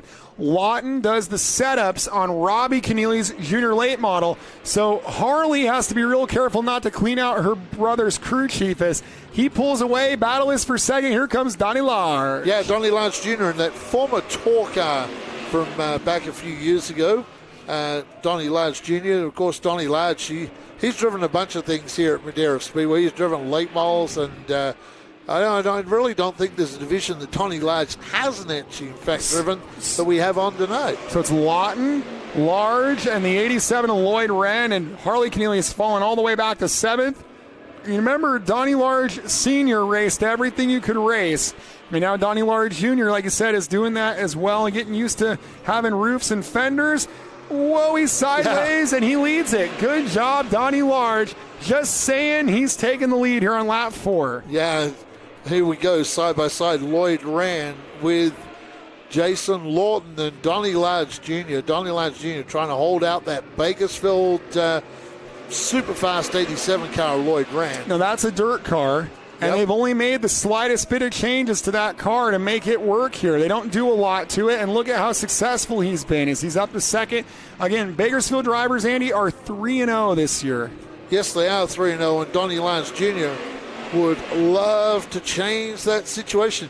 Big shout-out, too, to the guy that was right behind these on the inside. We'll get a shot of him in a minute. Nathan Casillas, too, putting the pressure on Jason Lawton. Now, Donnie Lyons Jr. is making that 2-car super wide. Let's see what he does here. Does he get a big run off for turn number 2? Lloyd Wren sticks with him. Wren is faster when they get to about three-quarter way down the straight. So Donnie Lyons Jr. was doing good getting the power out of turn number 2, but Wren takes the lead. Yeah, Wren will lead lap number 8. He just ran his best lap of the main event, and it's sort of like we say about drivers like Matt Erickson that Wren's in the lead with 22 to go. That's bad news for the rest of the field. The RCM entries we're battling there is Casillas. Oh, we had a spin down here. What happened there was Manny Gonzalez Jr. got into the turn, got into the side of Jason Lawton, turned it around, and then as he turned it around, pushed Jason around. So those guys will go to the back. Manny Gonzalez Jr., the 2020 Madera Speedway Hobby Stock Champion. Yep, cautions flying lap number 8 with 22 to go. We revert back, but we did get through the 8th lap before the caution flew. They were coming up to complete lap 9, so Lloyd Wren Jr. will maintain the lead over Donnie Large, Jason Lawton, Nathan Casillas, and Manny Gonzalez Jr. But, of course, Lawton and Gonzalez will go to the back, so Rowe and Keneally will round out the top 5. We get this thing back underway here on Short Track TV on YouTube. Someone was trying to figure out how is this live, the time zones. It's 6:56 p.m. And yes, it is sunny here in May until about 8 o'clock. Yeah. So light till probably about 9. Well, not in May. Yeah, not in May. Getting close, though. Yeah.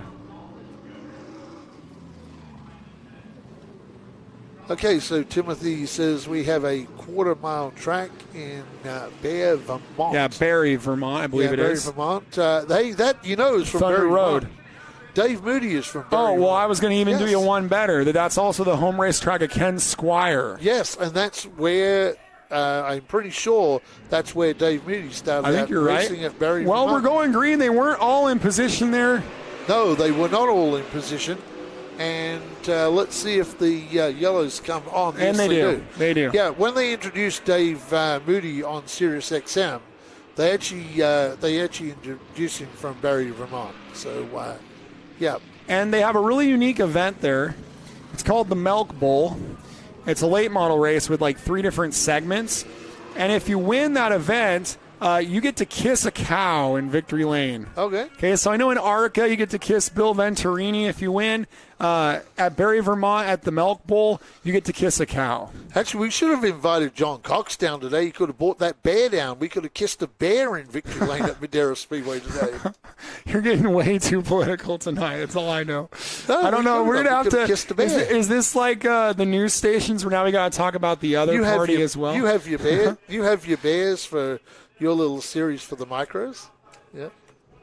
Donnie Lyons Jr. to the outside. Lloyd Wren picks the inside. Well, that's probably a smart move. Yeah, I think in the hobby stocks, getting a car to hook up on the top is not a given. So they only get 2 tries on a start, although I have to admit that first frayed start was not a fault of the leaders. So I don't think that got counted against them, Andy. I think it was the whole rest of the field. Yep. All right, we'll try this again, Andy. Nathan Casillas sitting back there got a slow start, and that allowed Nick Rowe to get around the outside of him. Yeah. You see that coming from turn 4. And here comes Rowe now to challenge with Donnie Large. Meanwhile, Bakersfield's Lloyd Wren is thinking, you guys do that stuff. I'm going to drive away.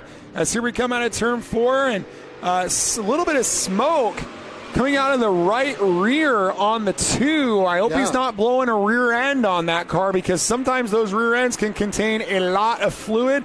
I bet Nick Rowe is screaming on his radios, pull that guy over, he's leaking everywhere. But so far, our officials have not, and our spotters around the track haven't seen anything like that.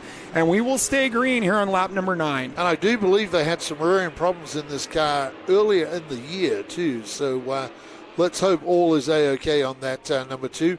Nick Rowe was really good in his heat race tonight. Looked really, really good. So he's going to try and chase down Donnie Large Jr. Well, you got a championship car underneath you. No pressure at all for Nick Rowe. As there's a look at the 87 of Lloyd Wren working his way out of turn number 4. The lead is about 4 car lengths. I think Lloyd Wren now. Oh, Nathan Casillas spun down in turn 4, right in front of Jason Lawton. Yeah, I remember they came together earlier. Yeah, so it brings out a yellow. Those RCM entries, and we're going caution here on lap 12 of this hobby stock main event.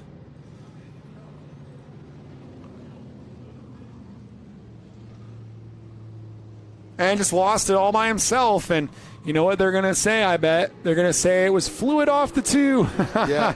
We'll find out. It was pretty low. He was pretty low on the track, lower than just about anybody else has gone. So I'm not quite sure what happened there to the 07.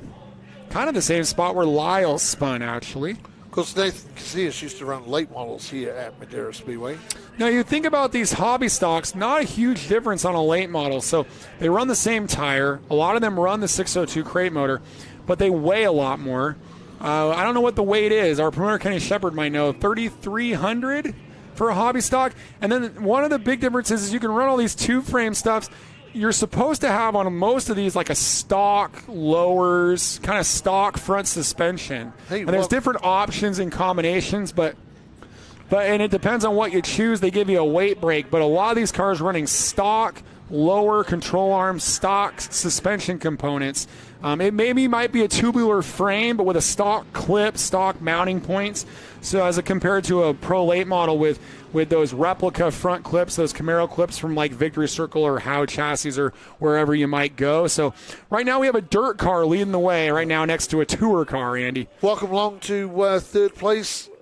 Last race in the Nutter Pro Late Model, Seth Wise. Man, I'm a fan. I think if Seth Wise ran all year here at Madera, focused on it, he would be a contender for the championship. He sure would be. I wish he would do that, but we got start from Donnie Lodge that time. Well, and we were talking about the 87 of Wise from Bakersfield, got another 87 of Bakersfield's Lloyd Wren. So something about that car number and that town, it's working out pretty well so far. Yes, it is. 2 87s. One leading the race and one in a solid third last race here at Madera. So Nick Rowe now gets to the inside of Donnie Large, and here comes Manny Gonzalez Jr. Manny was in that spin just a while ago, the 2020 champ. Now trying to move his way up to third. So Manny Gonzalez Jr. and that fresh off the grill, driven animosity, number 42, doing a great job out there. He's up to third, and I think he's one of those drivers that does a good job of just picking up the pace lap after lap. And Seth Wise Racing says that Lloyd Wren is their cousin. As we're halfway, 15 down, 15 to go. The 87s. We reach halfway, and Manny Gonzalez just ran the fastest lap of the main event for anyone in the field. He is getting hot off the grill right now in the 42. Yep. He's on the move. He's going to make this an interesting race, Andy. Well, fresh off the grill, he is hot on the grill, as you would say.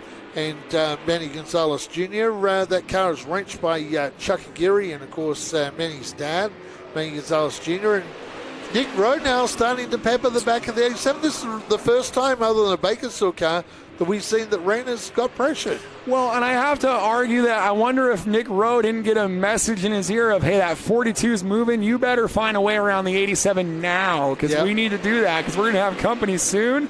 As he's right on top of him. Yep, 12 to go. So Nick Rowe is turning up the heat here at Madera. I forget what they give him for his nickname, gas can or crash can or something like that, but he would like to put the trophy in the can. As he says on the roof of that car, big vinyl stickers that say Racing for Dad, trying that signature crossover move, kind of a Roseville-style passing maneuver, but didn't quite work that time. And look, just like I thought, the 42 of Manny Gonzalez has caught these guys. Yes, he has. Manny just slowly rolling him in. Let's take a look at the lap times from last time around. Manny Gonzalez Jr., he's running the fastest laps of these guys clearly right now by a tenth or two. 9 to go. That's 3 more miles of the fastest 1/3 mile in the West, and I think the intensity level is picked up for Rowe. He's trying different lines. He diamonded the corner, looked to the outside, got a little loose. He's doing that move again, kind of diamonding the corner, sideways. He got off his marks there a little bit, trying something new, and Gonzalez might pounce on him. Yeah, they're going to have to be careful here, Nick Rowe, because Manny is right there. And we saw, Manny got to the inside of that truck of Jason Lawrence. Didn't quite work out for both of those guys, but Manny is not frightened to stick that front nose right in there and make a little room there. If there was any wonder if Lloyd Wren is controlling the pace, maybe pacing himself, he has thrown it sideways here out of turn 4 almost every lap. Look at that. Yep. Look at how sideways. I mean, it is a dirt car, but you're going to get those Hoosiers pretty unhappy if you do that often. I think he is on full 10/10ths. This is one of the best hobby stock races we've had in quite some time right here. Yeah, Lloyd Wren thinks he's at Oildale right now. There's 5 to go at the line here. Lap traffic, how will that impact things with the rookie Harley Keneally? She's going to try to get as high as she can, it looks like. I think Harley will get out. I got a feeling the number 2 of Donnie Lyons Jr. might have broken something in the rear of that car, Stephen. That car got real tail happy, and they're going to go single file as they go by Harley Keneally down the main straight. Well, I got to think the 2 would still be pretty happy that he's outran both Casillas and the 17 of Lawton. So he's still doing a pretty good job. But these 3 at the front, whoa, Nick there Rose goes spins it. gas can. Yep, Nick Rose spins, and the yellow is out real super fast. Now, this changes the whole complexion of the race right now. Well, we've seen that being on the top is bad news, and that's where Gonzalez will have to restart. What does Donnie Large have in the tank from the inside of row number 2 when we restart with 4 to go? I think that's the question mark. Will be a big question, in fact, Stephen Blakeslee. What does Donnie Lyons Jr. have? There's a lot of smoke coming from the side of that car, and it looked like maybe there was something moving around in the back of that car because he's pulling over. Yeah, Donnie Lyons, they're pulling him over right now, and they want to go in there and have a look at what's going on with Donnie's car.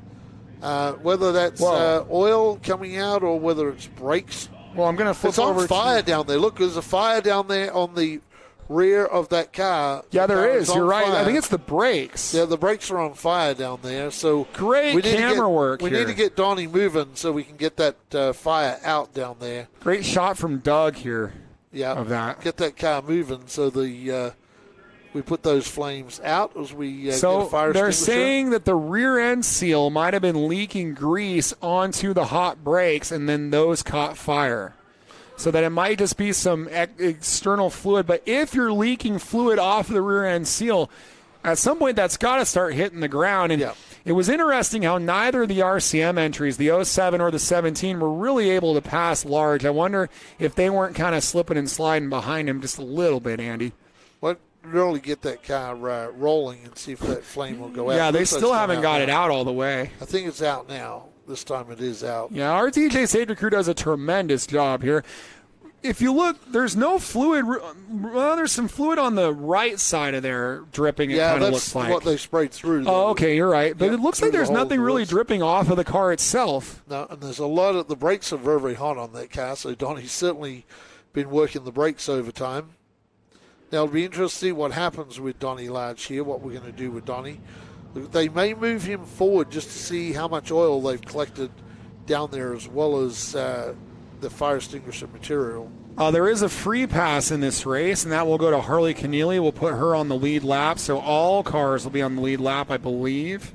Yeah, we've got 4 laps to go in this race, so the crew down here having a good discussion as to what they're going to do with Donnie Large Jr. So what they're saying on race control, Andy, is that if the fluid is not hitting the ground or getting onto the racetrack, that they will probably allow him to continue. They're talking about it right now. Yeah, I think it's just because he stopped down there and that extended period of that fluid probably just dripping while it's moving, less chance of it. The flame will normally go out. So they're going to have a look and see what oil they find down there. Looks like they've only found fire extinguisher material down there. They were describing what was coming out of the car as a mist, Andy. Yep. I don't know what kind of part of a car creates mist. Well, it'll be just a small leak. It's not like the whole seal is disintegrated, although when we start getting flames down there, that's kind of not cool either. That's a good way to melt the seal further. And that was interesting. So a question on our YouTube, what kind of cars? These are our hobby stocks, which use stock front-end chassis components. Some of them have tubular frames. Some of them have stock frames. And it's part of a 6-part event tonight. It'll be followed by the modified Super Toyotas, the Madera Late Models, and the 60-lap North State Mods Mission Mods. We're in Madera, California at Madera Speedway, the 1/3 mile. We are live right now, 7:10 p.m. Pacific time. So thank you all for tuning in. Remember to like, share this video, subscribe to the channel. Give us some super likes so we can buy some more equipment. And super chats. Yep. We would like some donations and some super chats to help out with our equipment costs. We also want to thank our sponsors, NutUp, Mission Foods, and 5150 for their support. But remember to smash that like button. We only have 35 likes with 649 people watching, which is a lot for a club night. We're normally up around the 300. Excuse me. Let's get up to 100 likes, Andy. Yep. We'd like to see 100 likes at the moment, and I'm going to be one of them, right? Whoa, there we go. It updated. I'm sorry. The way our system works, I got to sort of update it. We're at 165. Let's get to 200 as we get ready for the restart.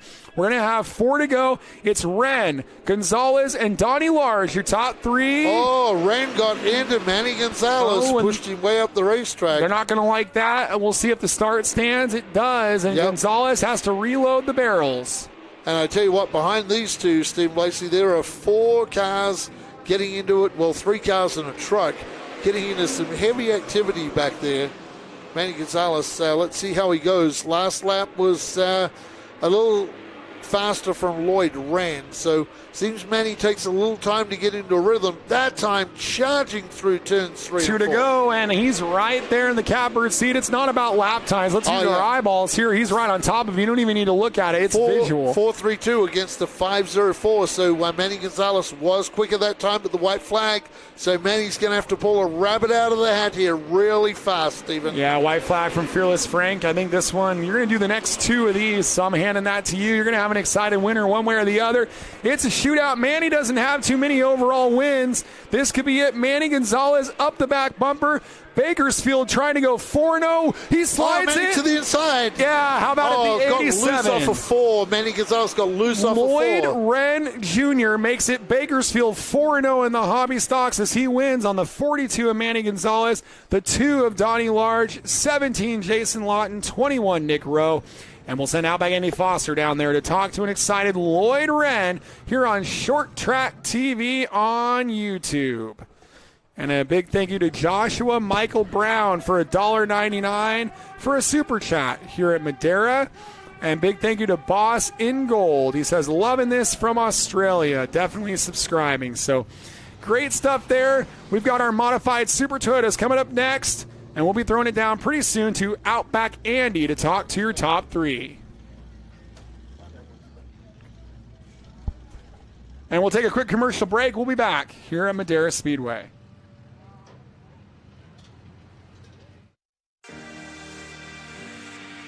Through the Race to Be Drug-Free campaign, we raise awareness about the harmful effects of drugs. We educate children both inside and outside of schools about staying off of drugs and out of trouble. We also have our Gloves Not Drugs boxing program, which allows kids between the ages of 8 and 18 to come learn the art of boxing and also Brazilian Jiu-Jitsu.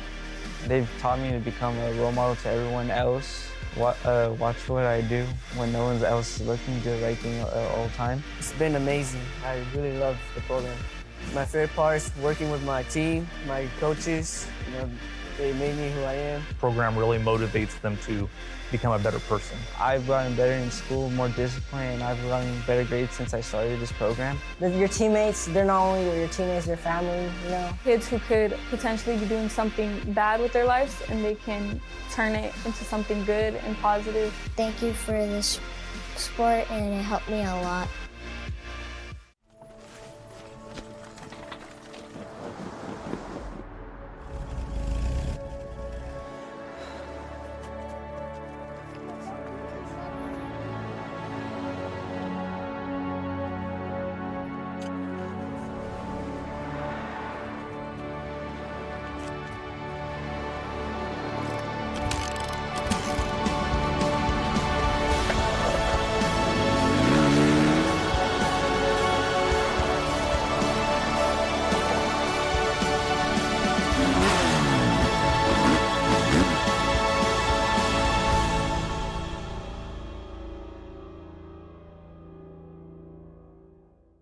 that your stomach growling or the sound of thousands of horsepower circling the track? Fuel up for race day with Mission Foods. Supercharge your taste buds with fast and easy-to-create recipes that are winner circle delicious. Try some of our mouth-watering tacos to piled high nachos, fresh chips with guac, and more. Start those engines, because Mission has you covered from the green flag to the checkered flag. Now that's too fast, too tasty. Hey, race fans, are you a fan of grassroots racing? Would you like to see more content from behind the scenes at the Madera Speedway? If so, you need to check out our YouTube channel, Short Track TV. Short Track TV is where you will find the behind-the-scenes action with documentaries of the race car drivers, old race footage, and other exciting and fun content from the Madera Speedway. Go to Short Track TV and subscribe today and enjoy some more great content from the fastest 1/3 mile in the West, the Madera Speedway.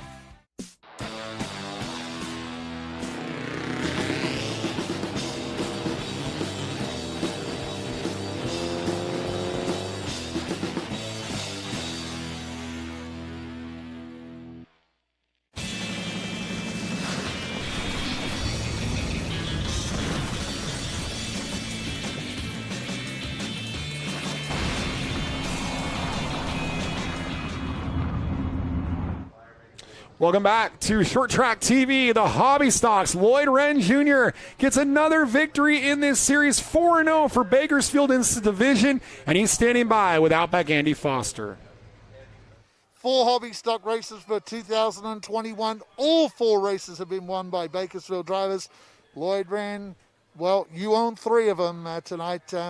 Really having to get the muscle on that last restart with Manny Gonzalez Jr. on the outside here. He was really taking up to you, and he kind of had a good long-run car. I think he needed a few more laps to really take this win from you tonight. Yeah, all the drivers made me earn it tonight. I really apologize to the 42 car. I come up on him a little bit. That's my fault. But other than that, man, that was a lot of fun. Battled with a few different cars behind me, pressuring me. So this hobby stock division is coming together good. We talked about it through the telecast. Tonight, there was times on this racetrack tonight, it looked like you were racing down there at Oildale Raceway in Bakersfield. A little sideways in this car tonight. Yeah, definitely the heat come on out here and loosen the car up on me a little bit. I tightened it up a little bit earlier, but it looks like we're going to tighten it up some more. Well, the year goes on. We get a little warmer here in Madera, California, as you know, being from Bakersfield. So you're going to have to work on this car for the rest of the races, because these guys are coming at you guys. Yeah, we definitely got to pick up some more speed and get it to handle a little better. And definitely I like the competition, though, and that's what we're here for. 3 out of 4 wins for 2021, and the current points leader, Lloyd Wren Jr. Well, a pretty nice performance there for Lloyd Wren Jr. getting the win in the hobby stocks. He admitted that car was pretty loose as he leads Manny Gonzalez Jr., Donnie Large Jr., Jason Lawton, Nick Rowe, your top 5, then Harley Keneally and Nathan Casillas. And Lloyd Wren Jr. is going to have to keep building a bigger trophy case every week as he leads this man home, the champion of 2020, coming home in second, Manny Gonzalez Jr., and he's standing by with Outback Andy Foster. 2020 Madera Speedway Hobby Stock Champion Manny Gonzalez Jr. Early spin in this race. You got to the inside of Jason Lawton, turned it around down in turn 3, raced your way back. The last restart come on the outside of Lloyd Wren. He made it super difficult for you. He knew that if you poke your nose inside, you're running faster lap times, and I think you just need a few more laps to get it done. Looked like this was more of a long-run car than a short-run car tonight for you guys. Yeah, it was just a very good car we had today, and I got to thank Racing Jason and Gary and Caden Coventry for all their help that they set this car up for today. And it was a hard battle with the 87 car, and we just tried our best. Maybe a couple more laps we could have had him, and it was a good battle. I know you have the legendary Chuck Aguirre also helping you out and wrench on this car, and he had driven it a couple of years ago in the open competitions. We've just seen you develop as a driver, and last year's champion, man, oh man, taking it up to guys like Lloyd Wren, you've really grown as a driver, and you got a ton of fans out here at Madera. Yeah, I just got to thank all those fans, and it's a whole bunch of improving every time we come out here, and I just got to thank everyone that just wrenches on this car each time. Great job tonight. Manny Gonzalez Jr., a hard-fought second place at Madera Speedway. It was a hard-fought second place. I think Outback cued in right on that. Probably a short-run car for Manny Gonzalez, and Outback's going to work his way down to the number 2 of Donnie Large Jr., who's getting more and more used to having some bodywork and fenders around him, the open wheel standout, as he'll be standing by with Outback Andy after a third-place finish. Smoke coming off the car, fire on the brakes, and he's down there with Outback Andy Foster. How about third place tonight? We saw this car on the restart. Officials pulled this car over, and we had a little fire going on in the back there in the right wheel. Donnie Large Jr., who has driven just about every division here at Madera Speedway. I think what we got tonight, I think you've driven most of those. Yeah. Man, oh man, this car was really, really good tonight, but looked like you were maybe having some problems with oil leaking onto the brakes tonight. Yeah, I thought I had something early for the 87, and the gear oil just started coming out, slicked off that right rear. The drive on the car just went away, but we're getting it real close, and we're having some fun, so I'm enjoying it.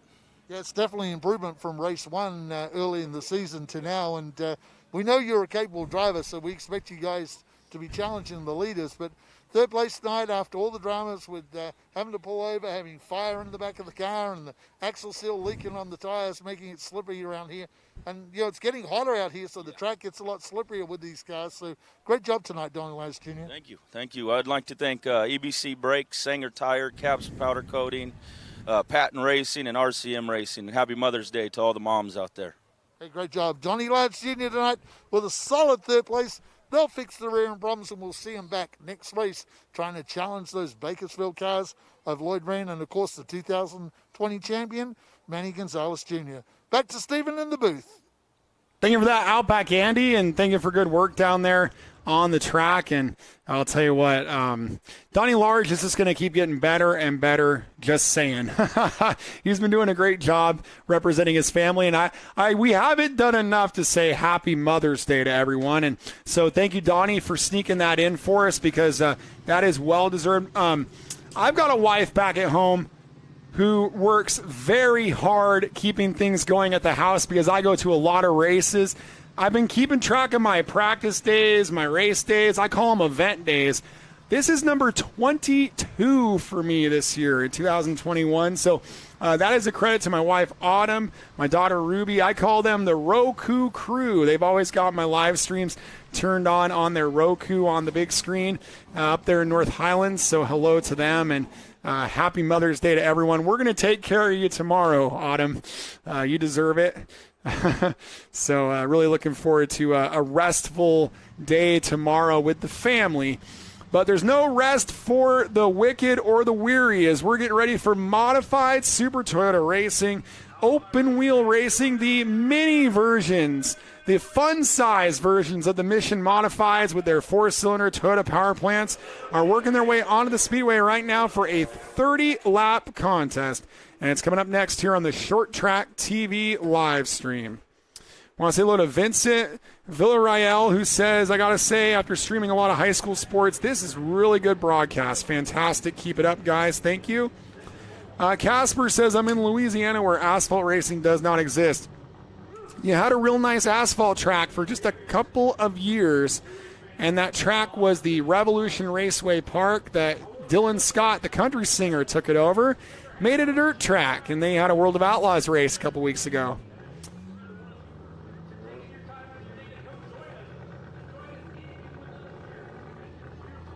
So again, thank you all. Remember, you can smash the like button, help us get this stream to more people. The more likes we get, the more recommended this becomes. We have 592 people tuned in right now. Yeah, that's right. And actually, you're right. Right, so there's probably about 2,000 people tuned in as we're hovering around 600 devices right now. Hey, remember the last race we had someone, they had a rain out at a late model race in Louisiana, I think it was, and they had 12 people watching. Yeah, amazing. In a workshop, so...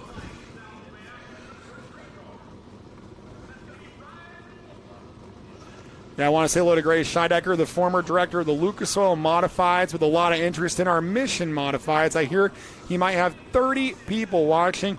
Let's take a look at your starting lineup for the Modified Super Toyotas.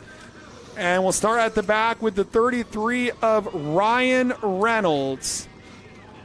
In front of Ryan Reynolds is the number 10. He's a brother back after medical problems. That's Sean Reynolds. And Sean is supposed to be a starting park. We'll see if that really happens as we bring in the 77 of Nick Thompson. We go to the number 2, and of course that is Haley Bug. Yeah, Haley Bug is joined out in Victory Lane the last time we were here, the 58 of Tim Kammerer. And we move to the 06 of Bill Gordon. Bill Gordon in the 06.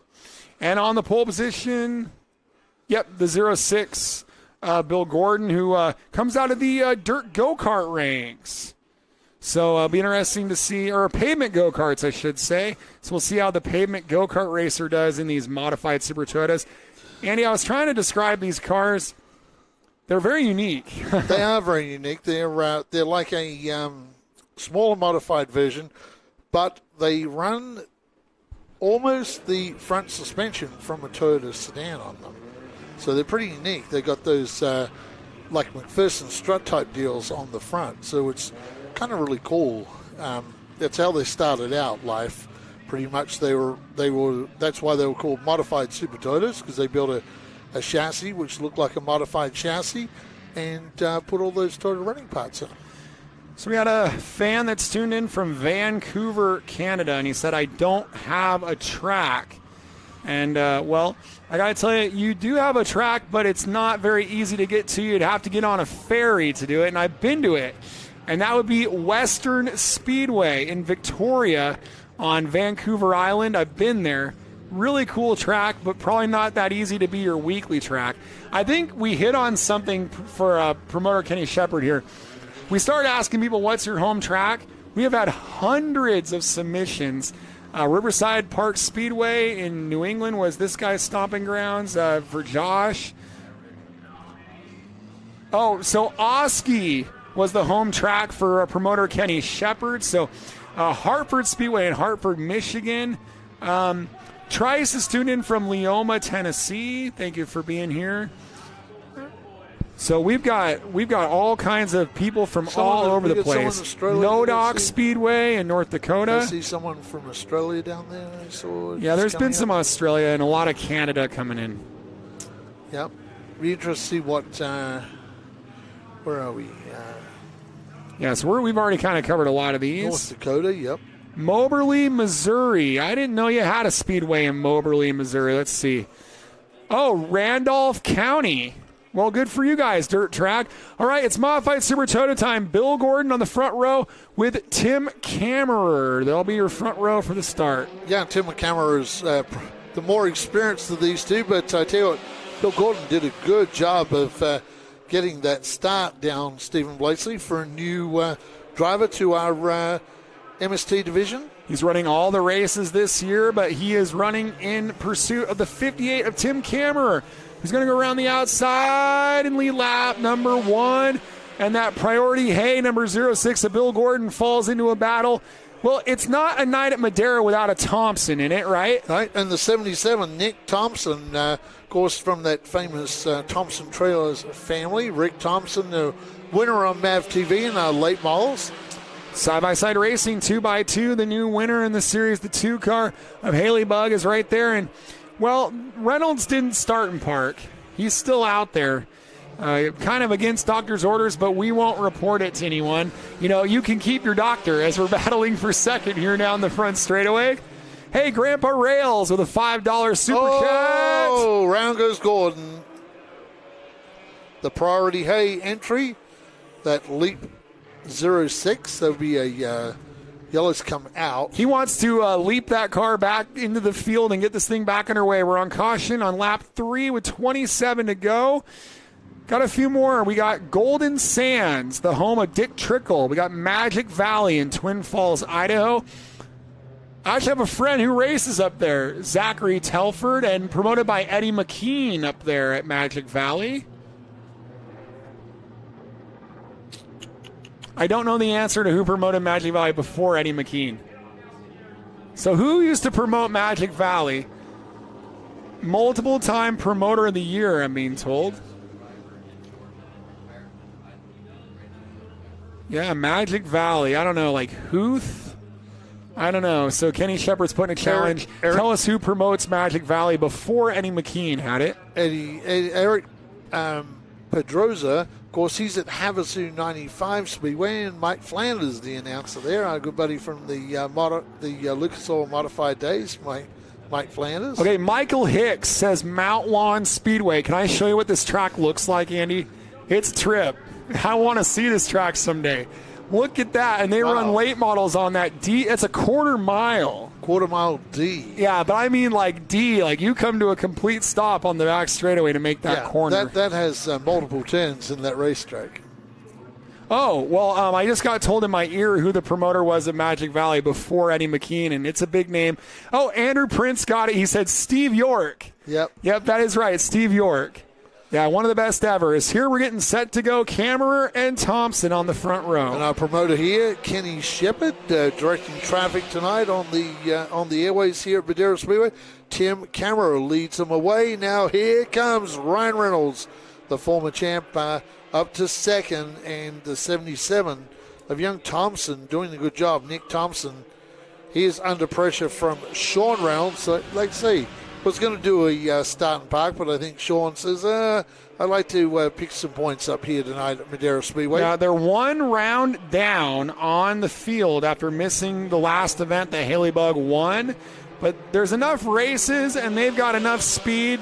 You see all those white circles on the right side of those cars? Those are Hoosier Tire winner stickers, and they fill the sail panels of these two. Oh, no, a crash in turn 2. As the 77 of Nick Thompson spun, got clipped by the 2 of Haley Bug.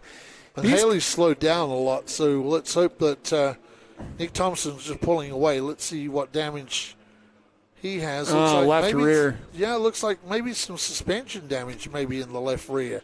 Maybe that's why he ended up going around. Maybe something collapsed on the suspension on that 77 entry. Well, you know, Andy, most of these cars were built a few years ago. And part of that is you have to build them pretty durable if they're going to be long-lasting. And so it's pretty amazing. They're open wheel, but they last. Top brake Haley Bug has made the left turn into the infield. Haley's got some steering damage. You can see that I don't think the wheels are pointing in the direction they were at the start of this race. So. Well, she won't go 2 in a row. No. I thought I saw some sparks off of that car after the contact. Hey, we got a super chat. We have a $10 super chat from KC Nova. KCA, yeah. Oh, K Canova. Maybe K Canova it is. Maybe $10. Thank you very much for your super chat. Much appreciated. Just paying my entry fee tonight. Well, the entry fee to the racetrack tonight was $15. So thank you for your $10. And, that's fair for the live stream. Hey, Alex says Hickory Motor Speedway, promoter Kenny Shepard and myself got to travel there in April of 2019 with Dylan Zampa. That is a living history. As we're getting ready to go on the restart here. Field is crossed up. Kammerer inside and... Well, Ryan Reynolds on the outside. How long can Tim Kammerer keep the lead over Ryan Reynolds? Here we go. Well, Tim Kammerer's got to get a good start here, and he does actually get a pretty good start. So let's see how they go when we get down into turns 1 and 2. Ryan Reynolds will get that big slingshot around the outside and to the lead going down the back stretch from Tim Kammerer. And here comes Ryan Reynolds as well now. Trying to find a way past that 58 of Kammerer. So Ryan Reynolds takes the lead. Sean Reynolds, who was supposed to be a start and park, is trying to take over second, looking for a crossover there out of 2, it looked like. Yeah, it's looking to try and find a way from the outside to the inside. Doesn't quite work out for him. Tim Kammerer carrying some pretty good pace, and I'm going to give a big shout-out to Bill Gordon in that 06. That's the leap-fielded entry. Doing a good job in that car, Stephen. So the battle is for second on the racetrack. The leader is Ryan Reynolds, and Ryan is keeping his foot firmly on the floor of that machine as he just ran his fastest lap of the main event on lap number 7. Sean Reynolds takes over second. Now, can he make up that 1.2 second lead that Ryan Reynolds has? Sean and Ryan are top 2. That was a nice entry last time into turns 1 and 2. Did a great job on that passing move. Nice and clean. And that's what we like to see. Brother Ryan out front of Sean Reynolds. So it's the Reynolds brothers as we've seen many times here at Madera Speedway. They are extremely impressive, and the plan is late models. I understand they both have them, and that they're both almost done. Just the health problems this month of April and May kind of set them backwards a bit, but they are really close to fielding those rides. And when they do, I think the preparation level they bring to the modifieds will for sure transfer over. As Sean Reynolds beat Ryan Reynolds last year, Andy, by one solitary marker in the standings behind closed doors, no fans in the stands. And now the shoe is on the other foot because Ryan was runner-up in the championship, but he's in the lead in the main event right now. And of course, Sean had that big crash a few years ago, that horror crash down in turn one where he throttle stuck and got up into the wall and broke his ankle leg pretty bad and sat out for a long while. And then it took him a little while to get going. But meanwhile, of course, Ryan was winning races. But after Sean got it together with the leg problem and got back going, started to pick up a lot of race wins. And these guys, they might be brothers, but they will go at it as hard as any other competitor. So they only made 8 of the 9 races last year. They won 7 of the 8 that they entered between the two of them. The only win that was not by them was Burt Stevens on June 13th, who won back-to-back on June 20th without them in attendance. Other than that, they won the other 7. That's a pretty dominant season as we're halfway home from Josh in the flag stand for the Reynolds. And so far, the lead has kind of stayed pretty stable for Ryan and Sean. Everyone kind of spaced out around the speedway at the moment. A reminder, this is followed by a 40-lap Madera Late Model race. That's our non-televised club series, but it is for their Madera Late Model Championship points. And then our nightcap, the 60-lap North State Mission Modifieds. As Hansel 104 has a $5 super chat. Thank you to you. James C. tuning in from Australia. Thank you to you. As we're working our way through lap 17 of 30 here from Madera Racing on MAVTV, the Short Track TV YouTube as well. Yeah, it's going pretty good here for Ryan Reynolds right now. As lead is, let's take a look at it as he went over the line last time. In fact, Sean is running faster lap times and visibly closing in on his brother Ryan right now. Last time was a 7.26 against a 7.80. This time it flip-flopped. Ryan Reynolds is 7.57, a 6.44 to Sean. So Ryan and Sean back and forth, who is faster each lap. Let's take a look at it with 10 laps to go at the line this time. A 7.40 for Ryan and an 8.12 for Sean. Kind of got a little wrong in 3 and 4 for Sean. Let's see if he can close that gap back up, Stephen Blakeslee. 9 to go at the stripe. Ryan Reynolds, Sean Reynolds, Tim Kammerer, Nick Thompson, Bill Gordon, your top 5. Wow, a 16.698 last lap for Ryan Reynolds. That's his fastest lap of the race. Gary Wilson, a $5 super chat. Thank you for that, Gary. Yeah, great donation there from you, the $5 super chat. If you've got a Pro 4, you'd want to bring it for the Olga's California Dream in August. Take a look at the rule book for that. You can also contact Bob Copley from the Northwest Mini Stock Tour. He can give you more info, but that's our Pro Mini Stock race that's televised on MAVTV on August 28th. And more than likely, your car will be legal. That was a pretty open event, so bring it. We want more cars. We want someone to knock Thomas Stafford off. That event just aired on MAVTV not that long ago. Check it out. Event too. Wait for some reruns of that. We also had our Turkey Triple just aired, and I think the second round of the Turkey Triple might be airing Monday, and that's going to include the Modifieds, the Hobby Stocks, and the Challenge Cup. So you're going to get the same group of Modifieds we have tonight. You're going to get a preview of that on MAVTV on Monday. As there's going to be 4 to go at the line. We got a pair of battles going on. We have a pair of battles going on. We have a battle for the lead, and that is Ryan Reynolds leading. That time, Ryan seems to have stepped it up the last few laps. He's running kind of a 10th faster than Sean. And you're gonna go back to back because I'll be doing late models straight into Mission Modified stand up. So I got to make you do a little bit more walking and talking, if you can do both at the same time. As man, I'm really impressed by the 10 of Sean Reynolds, and I don't know if you're going to need to bring him some Mission tortillas or some Nut Up products. He's going to need something energizing after what he's put himself through. This is, as my really good friend Don Thompson would say, a Live the Madness night for the 10. Yes, it is a Live the Madness night. 7:26 for Sean that time, and 8:05 for Ryan. And the he white needs an flag 8:05 after this. He's going to need an 8:05 after this. Not sure he's allowed an 8:05. Yeah, I'm not sure about that, but yep. A 7:60 and a 7:50. Yeah, but we're on the final lap here. We're on the final lap now, and looks like Ryan is going to take the win from Sean Reynolds. The brothers Reynolds come out at turn number 4. Ryan Reynolds, your winner. Sean Reynolds, second. The battle for third, they're still making it there. You might want to bring your radio with you, Andy, as they make their way through turns 3 and 4. The 58 of Kammerer is going to win the battle for third with celebrations in the grandstands. And followed by the 77 of Nick Thompson, the 06 of Bill Gordon. We'll send down Perth, Australia's Outback Andy Foster for your interviews here on Short Track TV on YouTube.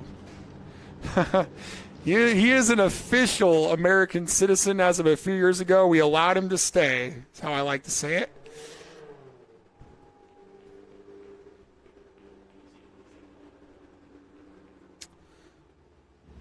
Cooks Racing says the Reynolds boys are in a league of their own. I would agree with that. And I'm sure the MST guys are really eager to just usher them up into the late models. They're probably, I bet the guys at Leap are like volunteering to wrench on the car during the week. You need to go. Yeah, if it wasn't, as we documented, if it wasn't for the medical issues, those cars are as close as some air pressure adjustments practically in a tank of Sunoco. And I think Outback's going to remind Brian, you can start interviewing second and third while we work on first here. Keep this program moving along. Great crowd here at Madera. If you want to be a part of the crowd, if you're seeing this on YouTube and you think, I really got to see this for myself, you can be here May 22nd. Tickets available on My Race Pass, links at racemadera.com. And we will have our 5150 Junior Late Models for 70 laps. Our Nut Up Pro Late Models for 80 laps. We will have our Mini Cups versus Bandoleros for 30 laps. And a monster field of Challenge Cup cars. Those are the former Grand National cars. Big steel-bodied and composite-bodied 650 horsepower cars with big SP2 engines. They'll be taking their paces, all of it for MAVTV and Short Track TV. Tickets available at racemadera.com.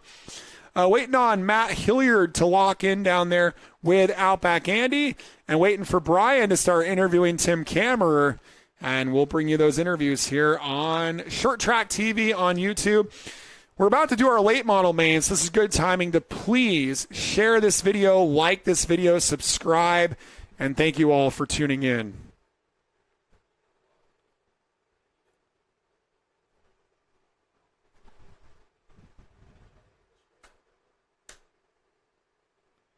All right, Outback Andy has caught up with your race winner, the 33 of Ryan Reynolds in Victory Lane.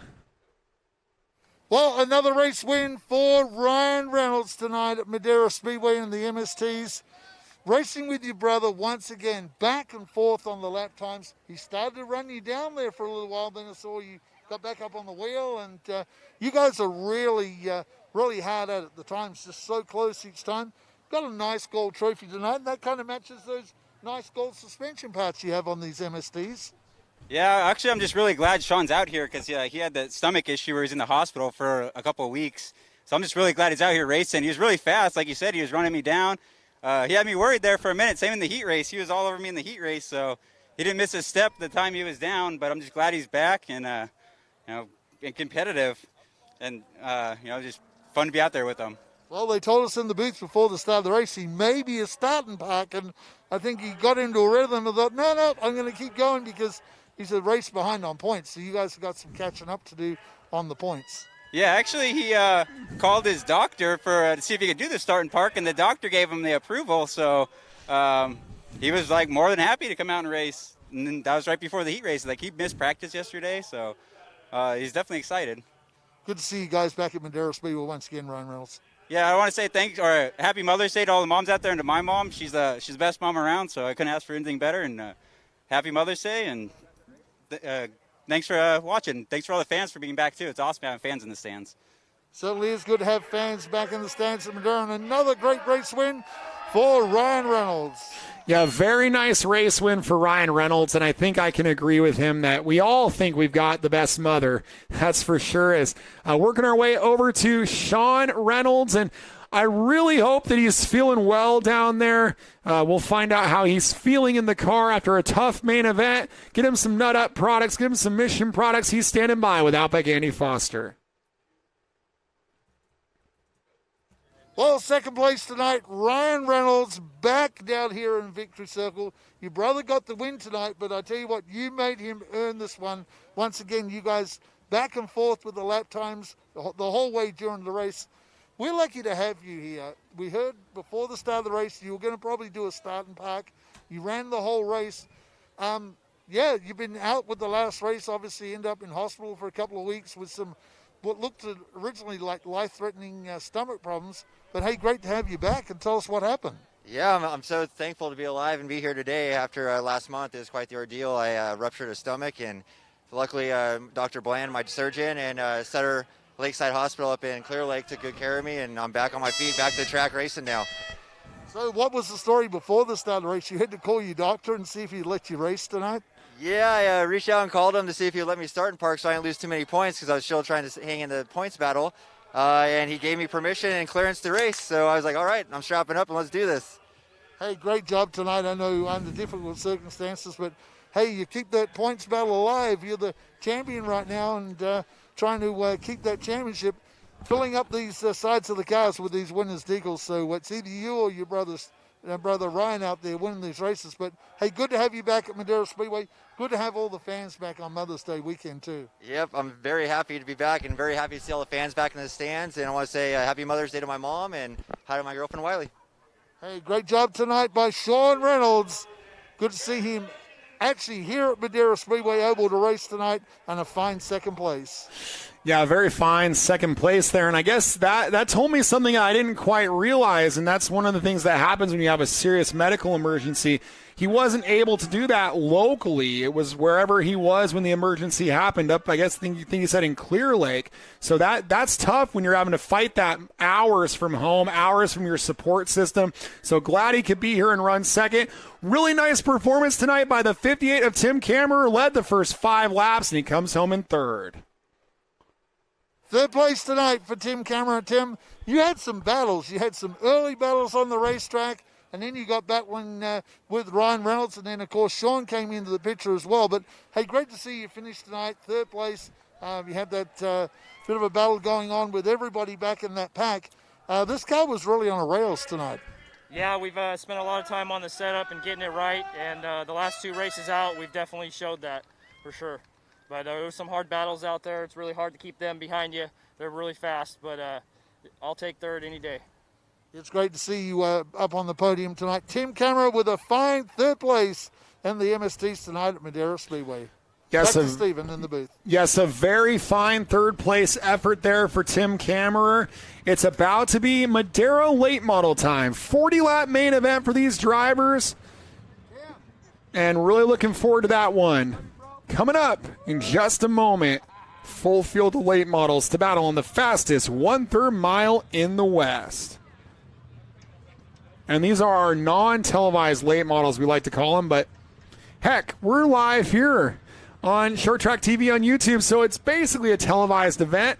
That one will be coming to the grid during our commercial break. When we return, we'll have some green flag racing, 40 laps of Madera Late Models coming up next here from Madera Speedway in Madera, California.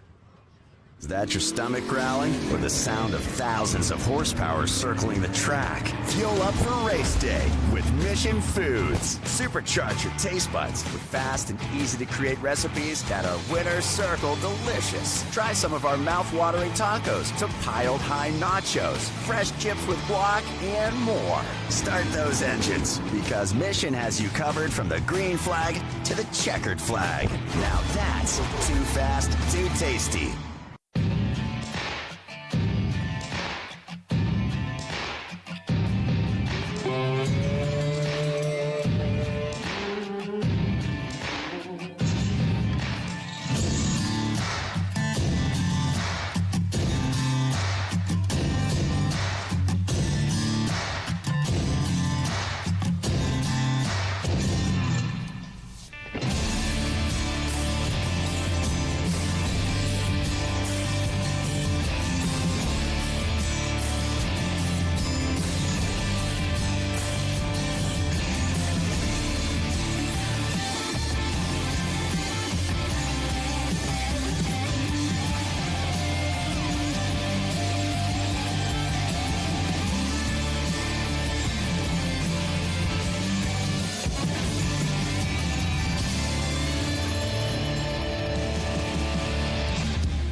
5150 is power. The power to overcome. The power to persevere. The power to set your life on a course for success. When you're faced with the challenges life throws at you, you focus and do what is needed to go beyond what is required. So stand up, stand firm, believe, make it happen, and live through the madness, knocking doors down along the way. We are 5150.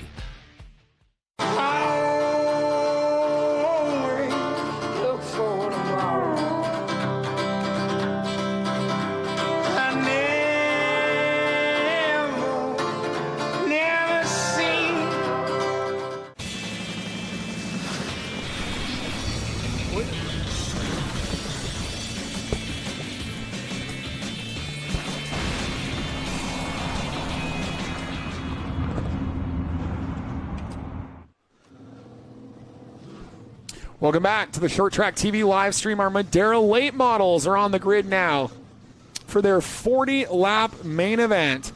And then they'll be followed by the 60-lap North State Mission Modifieds main event. So 2 main events to go, the 2 big ones here for Short Track TV. You're going to hear us reference MAVTV a lot for the North State Modified Mission Modified race. And Mission Tortillas, we love those Mission products. And can't wait to bring you their main event as the night goes on after this late model race. And, I really like the whole wheat tortillas, and Outback really likes the little tortilla strip chips. And the street tacos. And you like the street taco tortillas as well. As we're getting ready for the late models, let's bring you through the lineup of cars on the track. We'll start at the back. In car number 4, in that row environmental entry, moving up to the late models. Talk about a grassroots driver from enduros to hobby stocks to late models for Super Steve Schermerhorn. Yeah, running side Steve Schermerhorn, making her return to late model racing. They call it the Sarge around here. Normally manages the spotters in the spotter stand. It is Lucy Carmona. Hey, and in that number 44 entry, great to have him here in the Bay City entry, Bay City Motors for the 44 of Mike Shapiro. Yeah, we move along now to the 56 entry, and that's a rookie last year. That's Brandon Bird. Moving on to the 96. The Papa is in the house in that beautiful, well-prepared entry for Lauren Papa Coots. Yeah, we move now to the 21. This guy has been super fast all year. They had some problems with breaking a rear end in this car, but he is back. It is the 21 of Aaron Mullins. One of the most experienced and one of the older drivers in the field. His grandson, Austin, the points leader of the Nut Up Pro Late Models and a 2019 champion of the series. Car 7, Richard Herzog. Yeah, Grandpa Richard Herzog. We move now to the number 15. The young lady, you saw her tonight come home as the leader in the Junior Late Model Exhibition. The driver of the All-Star Towing, number 15, Haley Lyles. Yeah, she'll be right in the middle of this thing. The 45, he has a couple wins this year in the Madera Late Model program. Looking for another one this evening from the inside of row number 2, racing Jason Aguirre in the Corbin Cash Waterford Irrigation Toyota. Starting on the outside of the front row tonight in the 42, the MJ Gilbert Stop Tech Brakes, number 42. He is the most winningest driver in the history of late models, combined with our Madera Late Models in the TV series. It is Matt Erickson. And on the pole, if you bought a Nut Up product and you were here at the grounds of Madera, you were able to get free merchandise from this young man. That is a really cool deal. Buy some nuts, get some shirts and hats.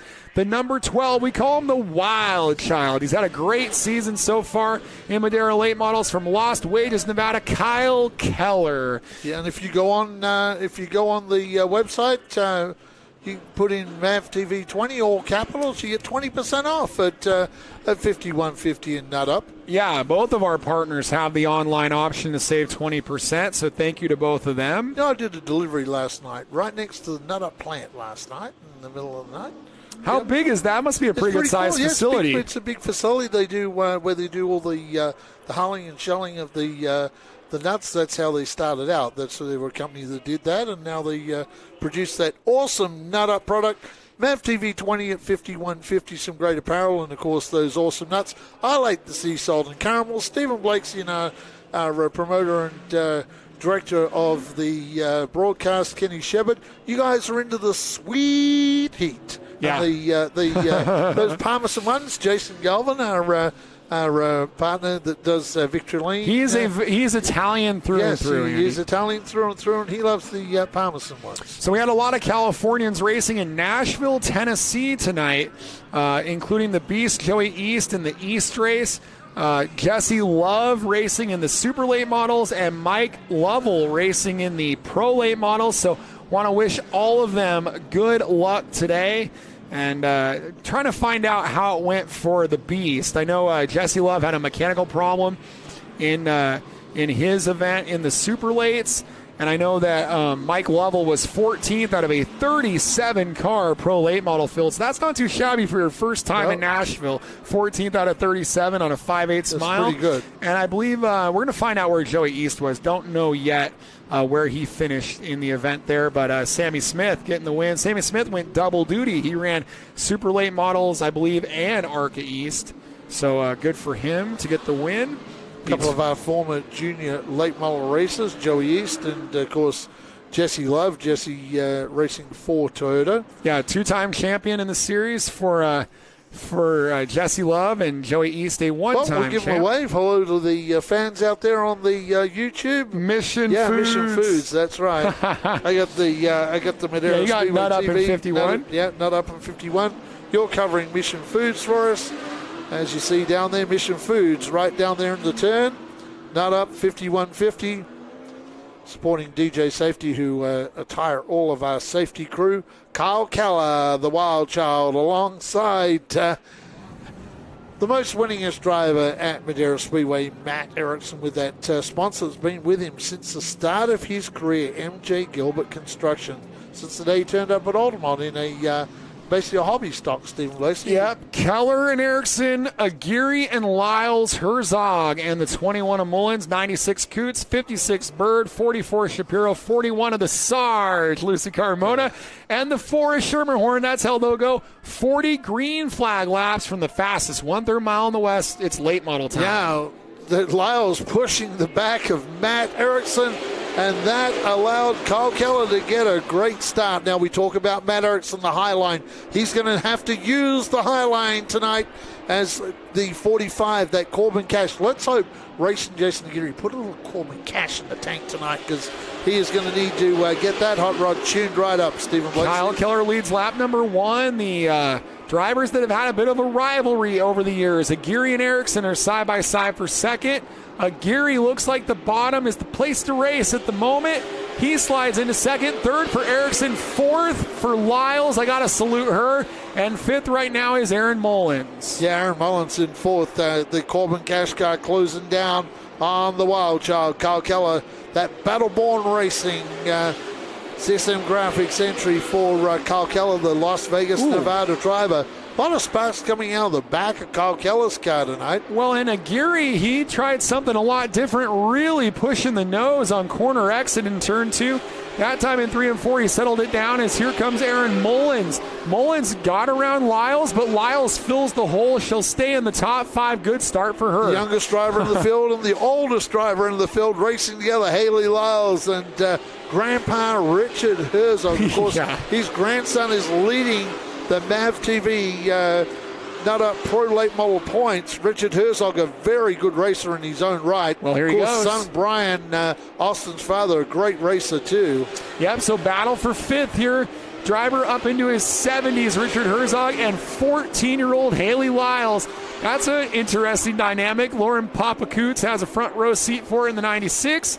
Richard Herzog is going to go up into the top 5 here on lap number 7, and Lyles might be in a bit of trouble as the Papa might fill the hole. Nope, Lyles gets down in there. She really is holding her own quite well, Andy. Yeah, this is a big improvement from Haley Lyles, and this is exactly what she needs to do. Come run some exhibition races, run in with the full late models.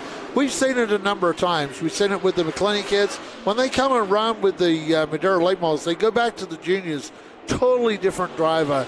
And hopefully that'll happen with Haley Lyles. But top two are tightening up here, and Aguirre is kind of searching around the racetrack. He was doing the bottom stuff, but he was really shoving it up the hill. So he's decided to go to the top, and it seems to work. They're lining up Keller, Aguirre, and Erickson as they work it down the front straightaway. 10 down, 30 to go. And Kyle Keller is about to have some company from some two tough customers here at Madera. Yeah, you got racing Jason Aguirre and Matt Erickson. They are two very, very tough and experienced race car drivers. Kyle Keller really doing a good job. Of course, one of our former original junior racers from the junior series. Yeah, I would argue Kyle Keller is right up there as one of the most improved drivers at Madera, and a way he could prove that tonight would be to come out with the win, as Keller hanging in there. Time is on everybody's side. It's going to be about who has a good long-run car. There's still a long way to go. Keller's got a couple of third-place finishes and a fourth-place finish this year, so it's been a really good Madera Late Models season for him. And now Aguirre trying to cross him over on the back straightaway. Keller goes to the top. Yeah. Keller trying the outside. Well, Keller last time, a couple laps ago, drove down into turn one and really was was slow into there, and Aguirre had to go up the racetrack. This time Aguirre gets by, gets it done. Yep, so the 12 of Keller moved up the racetrack. Aguirre went low, crosses him over, and that's a race car good top and bottom. And new leader on lap number 15 is the 45, racing Jason Aguirre. He made it work on the bottom and goes straight back to the top. That's a versatile race car, that Corbin Cash Waterford Irrigation Toyota. Yes, it is. You often see him. He works for Waterford Irrigation. He posts pictures of some work he does as Brandon Bird spins on the exit of turn 4. You see Jason Aguirre. He does those fine welding jobs and that pipe work he puts together and puts man jobs. Well, if he wins tonight, you're going to see a man job post tonight, and he is going to have to really man up. I know he's won here at the local shows, but really wants to win a TV race and is desperate to do that. That's why he keeps coming back to these local shows to try and tune up, and he'll be back in 2 weeks for the Nut Up Pro Late Models here at Madera Speedway, as seen on MAVTV, and you can watch MAVTV every Monday night for Madera Racing on MAVTV right across this fine country, or you can watch it internationally by going on to the new MAVTV Plus. So 16 laps down, 24 to go. The caution flying for Brandon Bird on the front straightaway. And we'll re-rack him and restack him here. It's the 45 of Aguirre, the 12 of Keller, the 42 of Erickson, 21 Mullins, and the 7 Richard Herzog. That's your top 5. We are not even halfway yet, so the complexion of this race could flip-flop really quickly. And we will try it again here. See where Aguirre chooses to go, because that car has been good on the bottom and it's been good on the top. And so the question is, where will he go, bottom or top? Let us know in the comments what you think. Do you think Aguirre will pick the top or the bottom? I don't really know what the right answer is there. So we'll see what he chooses to do. Got some Aaron Mullen fans tuning in. And we're getting the view here to cross him up from Fearless Frank. And Aguirre is going to pick the outside of Kyle Keller for the restart.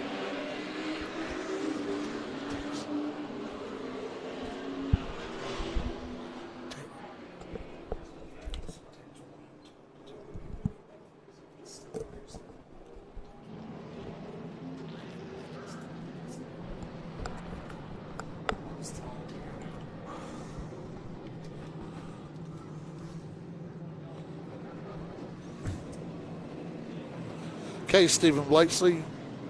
One to go.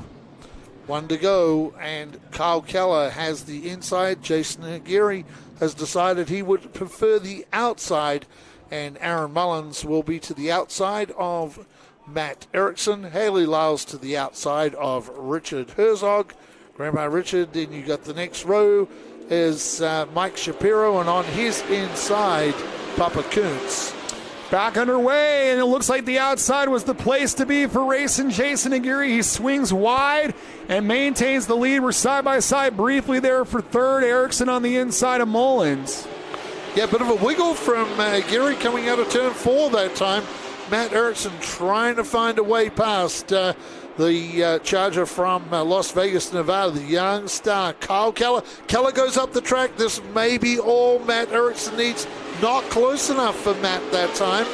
Yeah, but he'll try again. Closer. Yes, he will. Into turn number 1, out of turn 2. Keller gets the slingshot, holds onto the spot. Mullins has a front row seat for this battle, but can't really do anything yet. It's a Geary, Keller, Erickson, Mullins, and Herzog, your top 5. And again, a tip of the hat to Haley Lyles in spot number 6. This time by, we're going to be halfway home. We'll see the cross flags from Fearless Frank here at Madera. Matt Erickson tried the inside last MAVTV race. Didn't get it done on Austin Herzog. And he is persisting with that inside, trying to make it work. It doesn't seem to be working out for Matt, so not sure how long before Matt will or has forced to go up on the high line. Aaron Mullins sticking right with Matt Erickson, but our clear leader is the Waterford Irrigation, Corbin Cash, number 45 of racing Jason Aguirre. Look at the lead that Aguirre has accumulated on this battle of Keller and Erickson. Remember, just a few laps ago, it was flip-flopped. Erickson was on the bottom, Keller was on the top. They flip-flopped that. Meanwhile, the battle for 5th is back, and like we talked about earlier, we got the oldest and the youngest battling here for the 5th spot. Yes, we do. The oldest and the youngest. And the oldest has that battle won right now, but Haley Lyles trying to come back at the Herzog construction number 7 of Richard Herzog. Yep, 14-year-old Haley Lyles in the 15 car, working her way towards the 7 of Herzog. Seems like she's getting better every single lap. As there's racing Jason Aguirre. I said this before, and I'm going to say this again, that the way he's running on these Madera late model nights has got to pay dividends on the TV show at some point. He's been very, very close as of late to a win.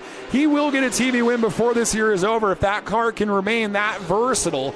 As meanwhile, the battling is still on for the 5th spot here on the front stretch. Herzog still holding out Haley Lyles, and there's a battle right behind him. That's Papa Kuntz.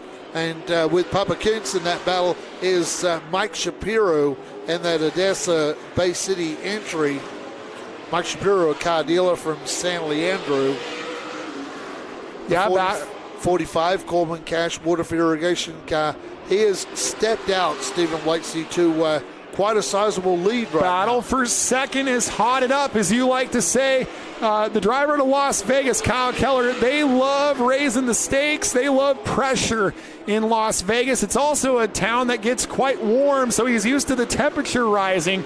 But there's nothing more formidable in Madera than having the blue 42 in your rearview mirror as he protects the bottom. He was running the top. Now he's on the bottom. Can Keller fight off Erickson? Well, as the laps decrease down now with 11 laps to go, Stephen Blakeslee 10 laps now as they go by the line.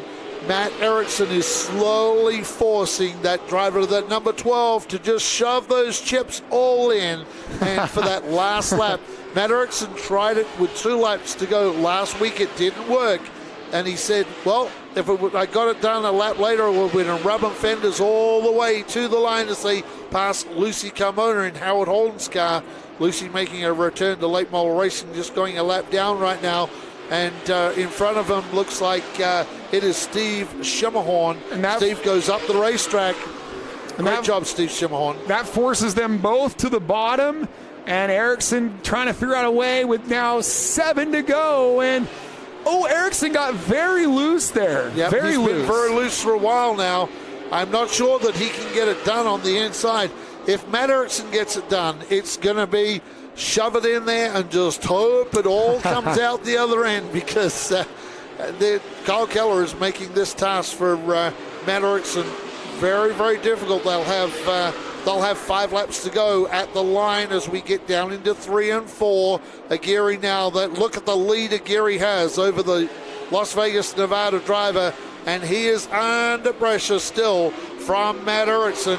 Stop tech brakes on that. I tell you, Matt's going to use all of those stop tech brakes in the next mile or so, Stephen Blakeslee. Well, there's going to be 4 laps remaining for the driver looking for his 3rd win of the year in this series. Racing Jason Aguirre, who is still winless on the MAVTV side of our late model series, so he is desperate to get this done in 2021. Continues to click off these Madera late model wins. One more mile to go. I'm getting the feeling Kyle Keller is going to hang on for second, and that would be a tremendous performance if he could do so. Yeah, I wonder if Matt's broke something or something, Stephen. Matt's gone way off the pace, and that time he was super sideways. Keep an eye on Matt as he gets out of the turn. Not too bad that time, but he has been putting a lot of wheel into that car before. Just wondering if it's, you see how sideways. Wonder if he cut down a tire on the right front is my guess, the way that car is handling. Yeah. White flag from Fearless Frank. You'll bring him home for racing Jason Aguirre Modifieds coming up after this. Yes, this is Jason Aguirre now, the Corbin Cash Waterford irrigation car. Thunders down into turns 3 and 4 at Madera Speedway. He'll straighten up. The Atwater California driver, hand out the window, takes the win. They'll be drinking Corbin Cash and partying in Atwater, California tonight.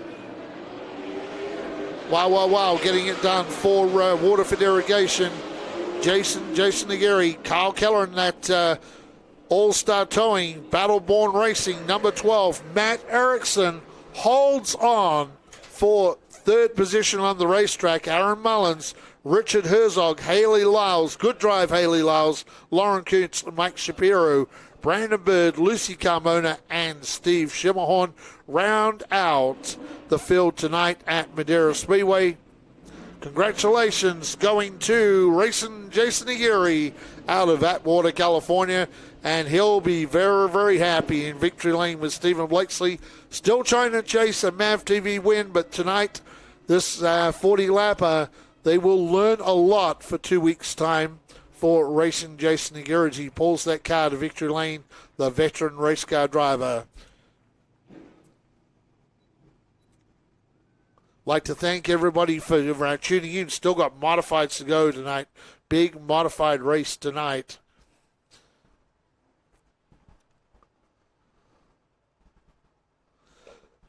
Yes, the 42 going full beans. Yes, he was.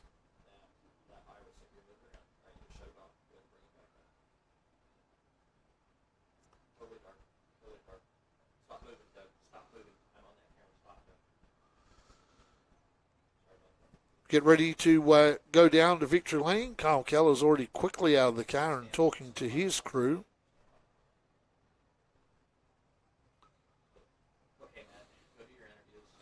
The officials talking to Matt, and I think they're describing what was going on with that car to Matt. Something not right in the rear of that 42 car. Stephen thought he might have cut down a right front, but the right front looks like it is up.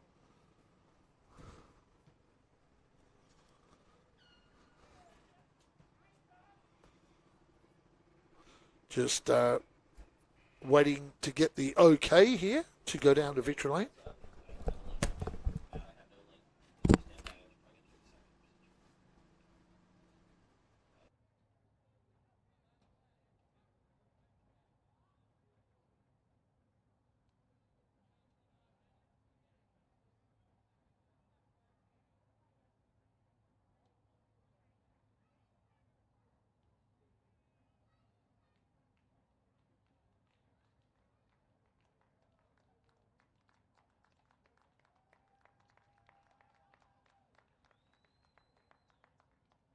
Racing Jason Aguirre, his third Madera late model main event win of 2021. A car that was good on the top and the bottom. How good did that feel? It felt pretty good. You know, we've been struggling all weekend working on this setup to make something happen for the bottom, and I couldn't sleep last night, and I came here this morning and threw the kitchen sink at it. And I figured, you know what, let's just get something going on the top side. And it kind of turns out through, Mike Doss's help with the bump stops and everything. I really appreciate those guys. We just kind of put together a little hodgepodge setup, and come main event time when the sun goes down, I had something on the bottom and the top. How nice was it to have a car that responded well on a long run as well?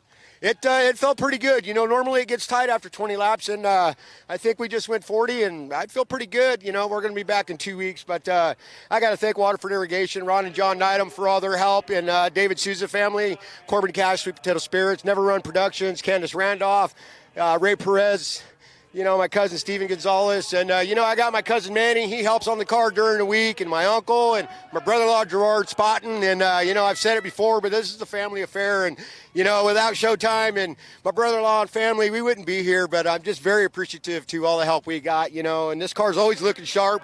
Thanks to Mark Ternowski at MTFX Graphics. Thank you, Mark. I appreciate it. Haven't had to call him lately for stickers, but we're glad to be here. They're glad to be in victory lane. His third win of the year for racing Jason Aguirre.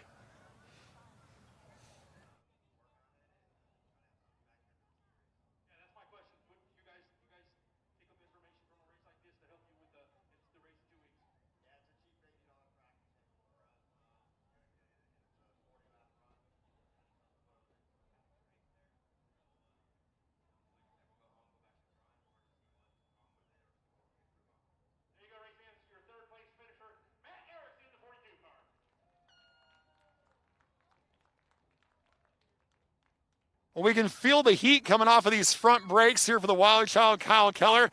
Obviously has to be a good feeling to hold off the 42 of Matt Erickson. How was the car tonight, and how much are you looking forward to coming back in a couple weeks as well? It was good. Later in the run, it started to get a little loose, and if it was a little bit more tight for me, I think I had something for the 45. That was a long green flag run there. Did you learn anything about this race car that can help you on the big nights coming up in a couple weeks? Just be more easy on the tires. I think I used them up a little bit too much. Yeah, it looked like you were having fun out there. Tell us who you want to thank. All-Star Towing, CSM Graphics, La Quinta Inn, Frank's Radios, Steve Bohannon, Competition Carburetors, Wix Filters, Cornwell Tools. I just wanted to say thank you to Aqua Perfect also, the whole Keller Motorsports team, and thank you to Kenny Shepard and Nut Up for all their help. Yeah, big night for these guys. They got to interact with the fans earlier, and now they get a second-place finish for Kyle Keller.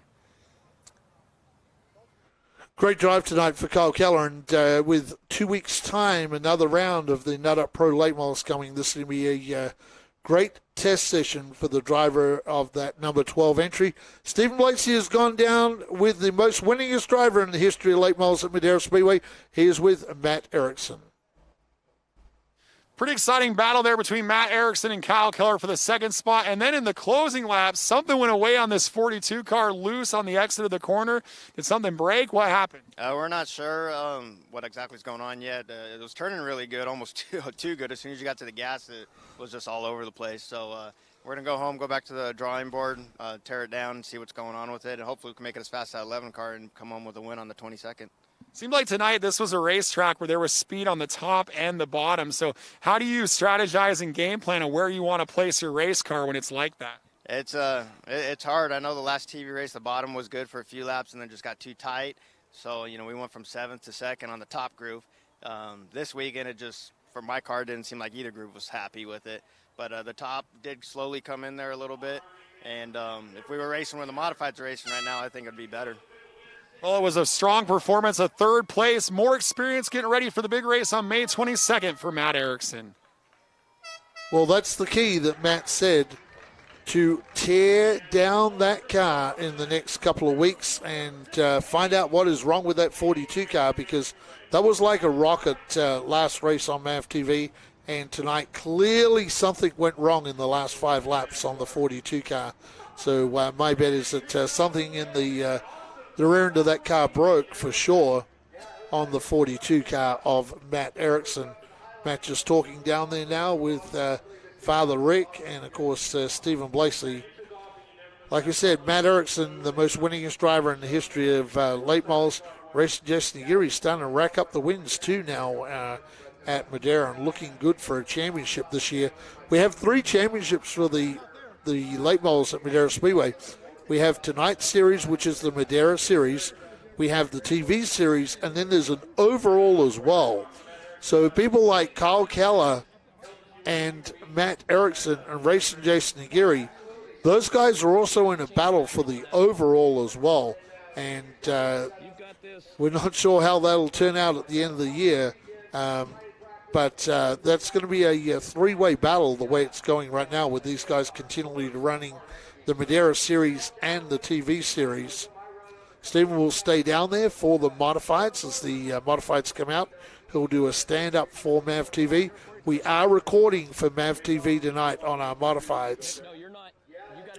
So we are recording that tonight for the modifieds.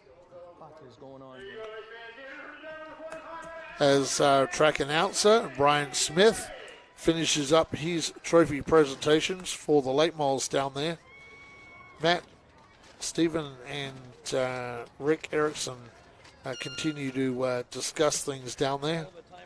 But Matt didn't seem too concerned. Just go back and tear everyone apart and have a look and figure it out. They desperately want to beat that 11 of Austin Herzog. And it's the way it's been for a long time now with Brian Herzog battling with Matt Erickson for championships.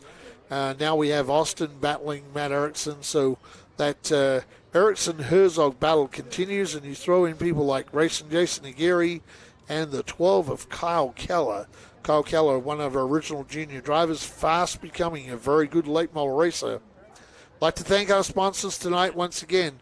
Mission Foods, 5150 Nut Up, and of course 805, that great beer, and it being Cinco de Mayo on Wednesday, and this is this weekend. A lot of people celebrating Cinco de Mayo. I know they're celebrating it with 805, that great beer from Paso Robles. So we'll go to the YouTube. Stellar Baker, I will pass that on to Kenny if he knows anyone with a 4x4 truck you can use to push with. Jamie Crawford, yes. Yes.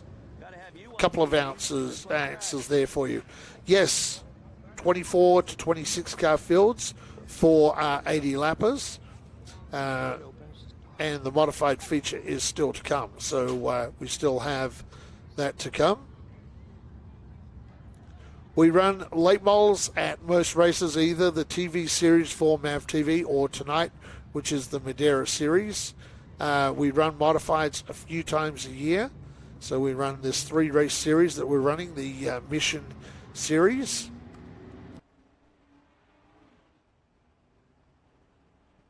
So this is a new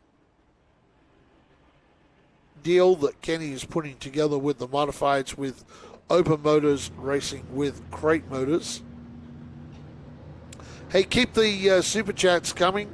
330 likes. I'd like to see that by 350 by the end of the night. So, yeah, if you can, keep those likes going. I'm not sure how far behind Stephen's chats are here, but we'd love to see some more super chats so we can keep buying more equipment. How many modifieds tonight? I believe it's close to 20 modifieds tonight. The modifieds are just coming out now. The Mission modifieds and the North State modifieds.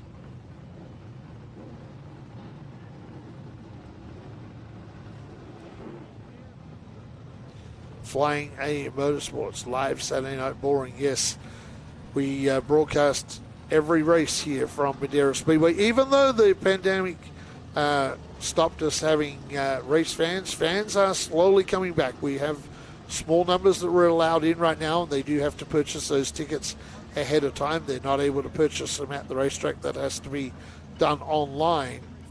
So we do that online with our purchasing of the tickets. So we're still continuing on with our we're going to still continue on with our broadcast, brought to you by Mission Foods 5150 and also Nut Up, because we've got a whole bunch of new fans that maybe not live near the racetrack. We've got people from all over the world. I want to give a shout out to my former crew chief, Have a Chat Lean in Brisbane, Australia. Have a chat. I know you're out there tonight watching our broadcast. Great to have you along, man, and hope life is good for you back there in Brisbane, Australia. That's on the northern east coast part of Australia, above Sydney. Is about 8 to 10 hours, I think, north of Sydney, Australia. Some great stars in the field tonight. Scott Winters back in the 24 car for Ferrari Farms. So that's a cool car to have back with us. Now, I believe Kyle Tellstrom, who was fast time, is going to start at the back. Thank you, buddy. We appreciate your support. And yes, we really appreciate our sponsors. So, fast time Kyle Tellstrom, I think, is going to the back, and there's $1,000 tonight bonus if you can win from the back of the pack tonight. So Kyle Tellstrom fast time, but he will go to the back. So it's going to be pretty interesting. Kenny Shepard just running around all over the place during this break we've got. Before we fire off these modifieds tonight. 60 laps of modified racing tonight at Madera Speedway.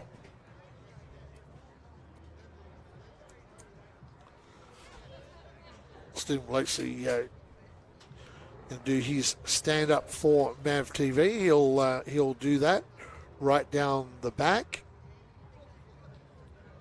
where Kyle Tellstrom will start at the rear.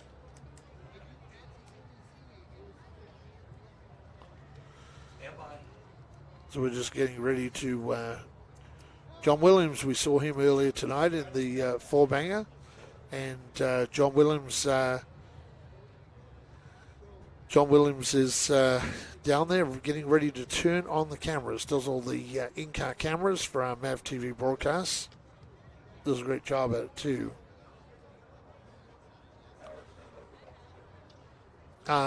Production, full-time production crew member Matt down there tonight on the camera. Zach's not here, so Matt's down there tonight filming Victory Lane and the stand-ups for Stephen Blakesley.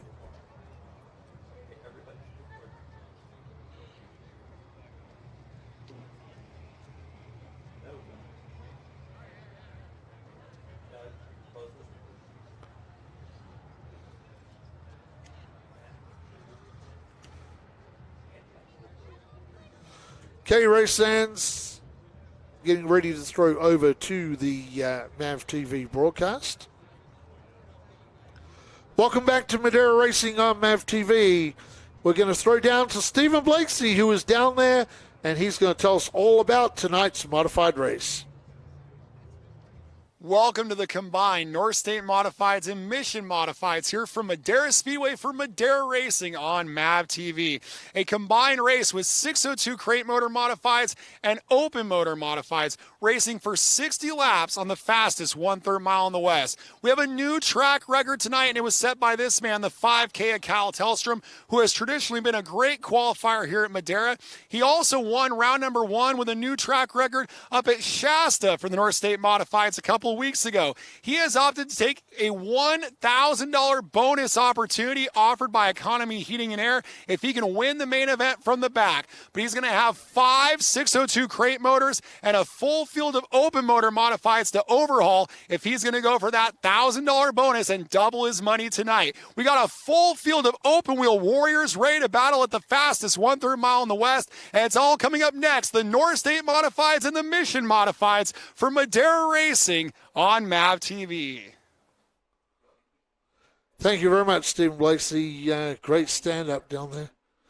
Getting ready now to fire up, and Johnny Miskell in the house tonight. Johnny Miskell, the legendary flagman for North State, in the house tonight. So he'll be flagging this one, not Fearless Frank. So the great Johnny Miskell in the house, and we love having Johnny Miskell here in the house. Just getting ready to just do adjustment to a couple of cameras before we get going.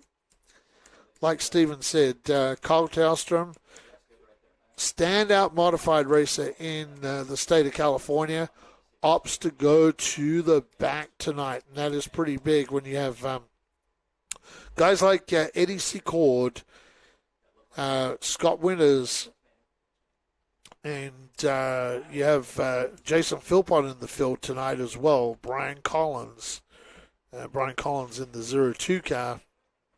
We see Brian divide his time between modifieds and late models this season. He's been running some late model stuff with us as well as the modifieds. So, yeah.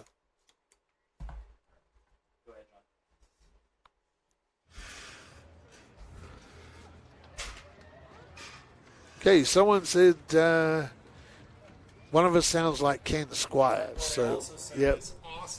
Yep, and Lee Diffie.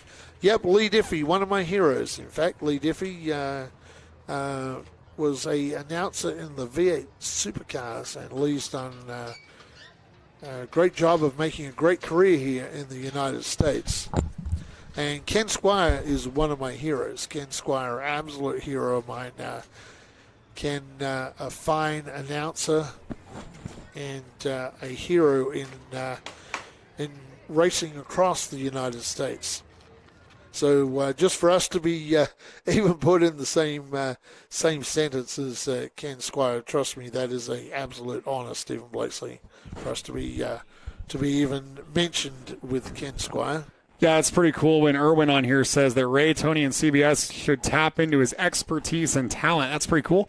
So you'll see here we have our lineup here. You're going to hear us going into our MAVTV mode, but we'll still be live. But we're going to be referencing MAVTV because this will be for a future telecast on DirecTV, channel 214 for MAVTV, and Monday is at 4 p.m. Pacific. So you're going to hear us reference MAVTV. We're live producing that production for them. And so out back, you see we got the lineup here. Those marks are our camera cars, and you'll be bringing us in for that broadcast because I'll be coming back to the booth. You'll welcome me back. And we'll run through some of the bonus awards, who the crate motors are, who's got the cameras, and then we'll fire them off for a one-shot deal, 60 laps. We're used to our Pro Lates where it's a 50 and a 30. So having this one-shot 60-lapper is a whole different mindset. And I'm pretty excited to see how this plays out, if that's enough laps for the open motors to use up their tires and bring the crates into the frame. Really looking forward to this one. A 10-car invert makes this a real interesting race. Yes, it does. A 10-car invert and the fastest car in qualifying, opting to go to the back, trying to get that $1,000 bonus from Economy Heating and Air. That's pretty cool that Terry Deal's company has put that money up for grabs for someone to go to the back. We're firing up these modifieds. Open wheel racing tonight. We've seen some open wheel racing. We've had some closed wheel racing. So combo night here, as I like to call them, at Madera Speedway tonight with open wheels. And we'd like to thank Mission Foods. Keep buying those Mission Foods products. Too fast, too tasty, those products. Nut Up products. Keep buying those Nut Up products. Of course, you can go online and order those products. Put in MAVTV 20, all capitals. You'll get 20% discount. If you want some great apparel, go along and see our good friends at 5150 Stephen Blakesley. Put in MAVTV 20, all capitals, and you'll get 20% off some great apparel.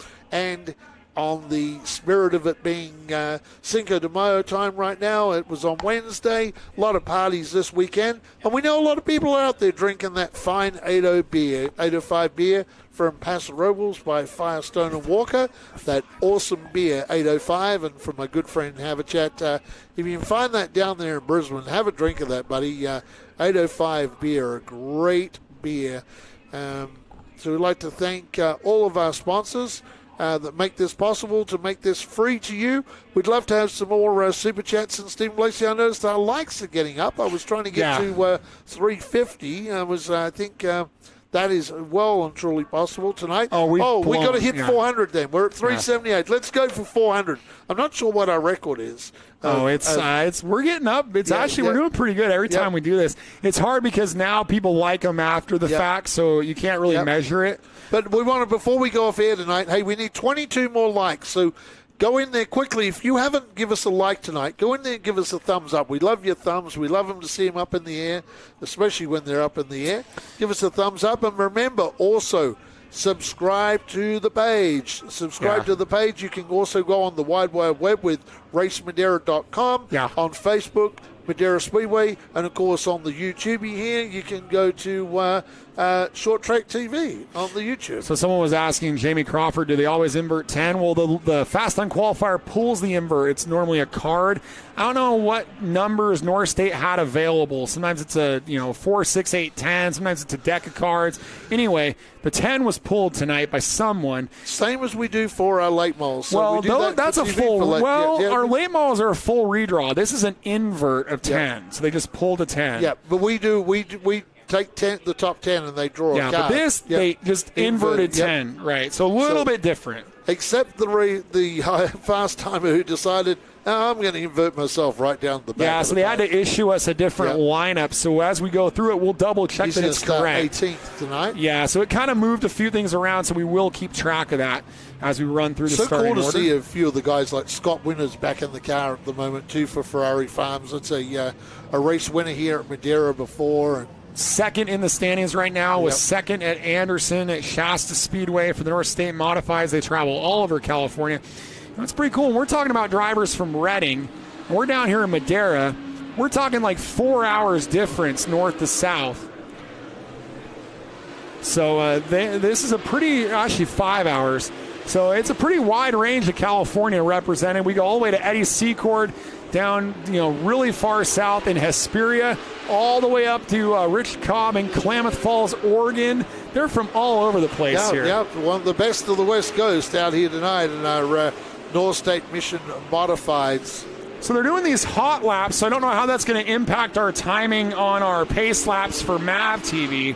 And so we might just pick them up after these hot laps and run into our MAVTV presentation here.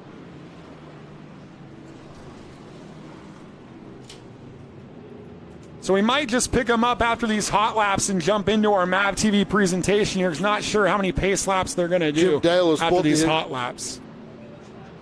Yeah. Jim Dale has just brought out the Economy Heating and Air pace truck.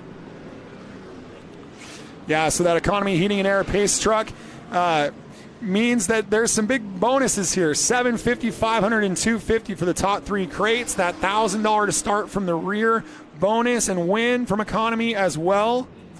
And next time around, we're going to bring them in for MAVTV here. So we got a field getting ready to go. Next time around, we're going to bring them in.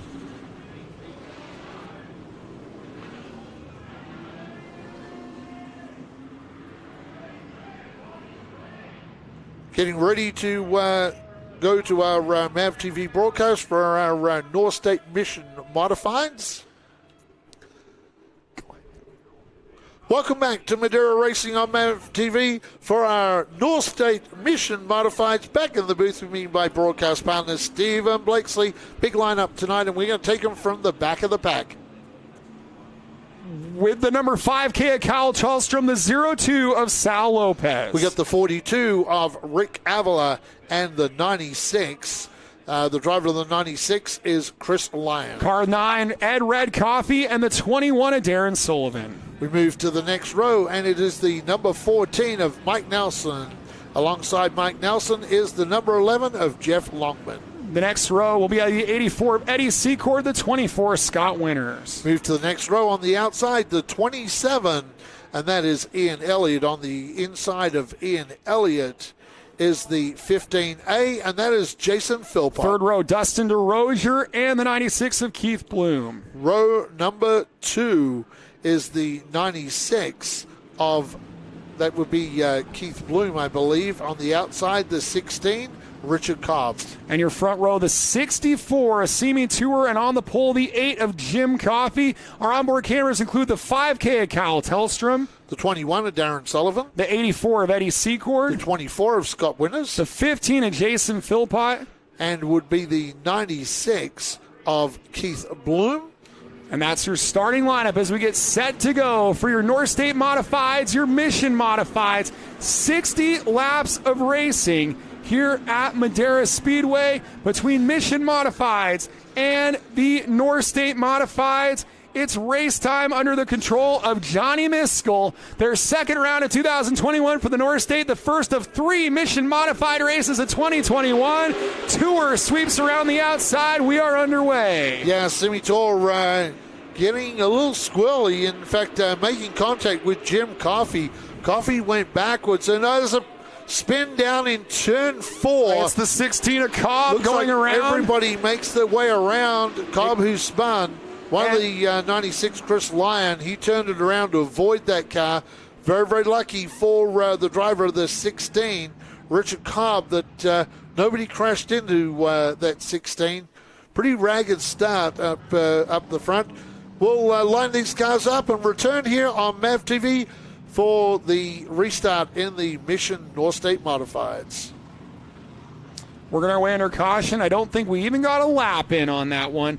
Not sure what happened, but I do know one thing is that for the 16 of Rich Cobb, starting on the outside of the second row, to lose that with a spin at the beginning on this formidable 18-car field, he is going to really regret giving up that track position, and a very tough break for that driver. Yeah, very, very tough break, Stephen Blakeslee.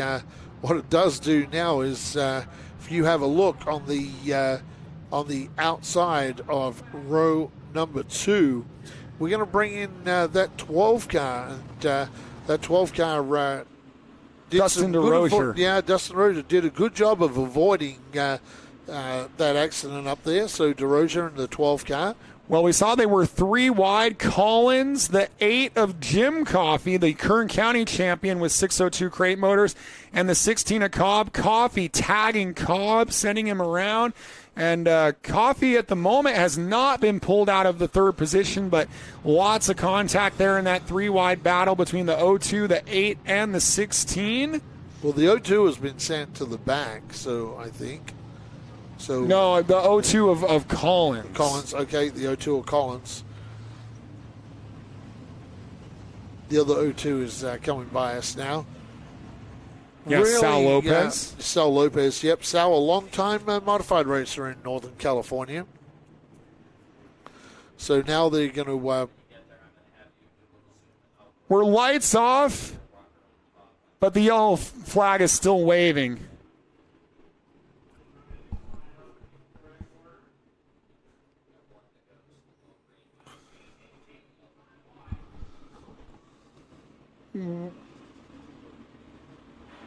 Not sure what the indication from the starter means, as the lights are off from Johnny Miskell, but they're moving cars around.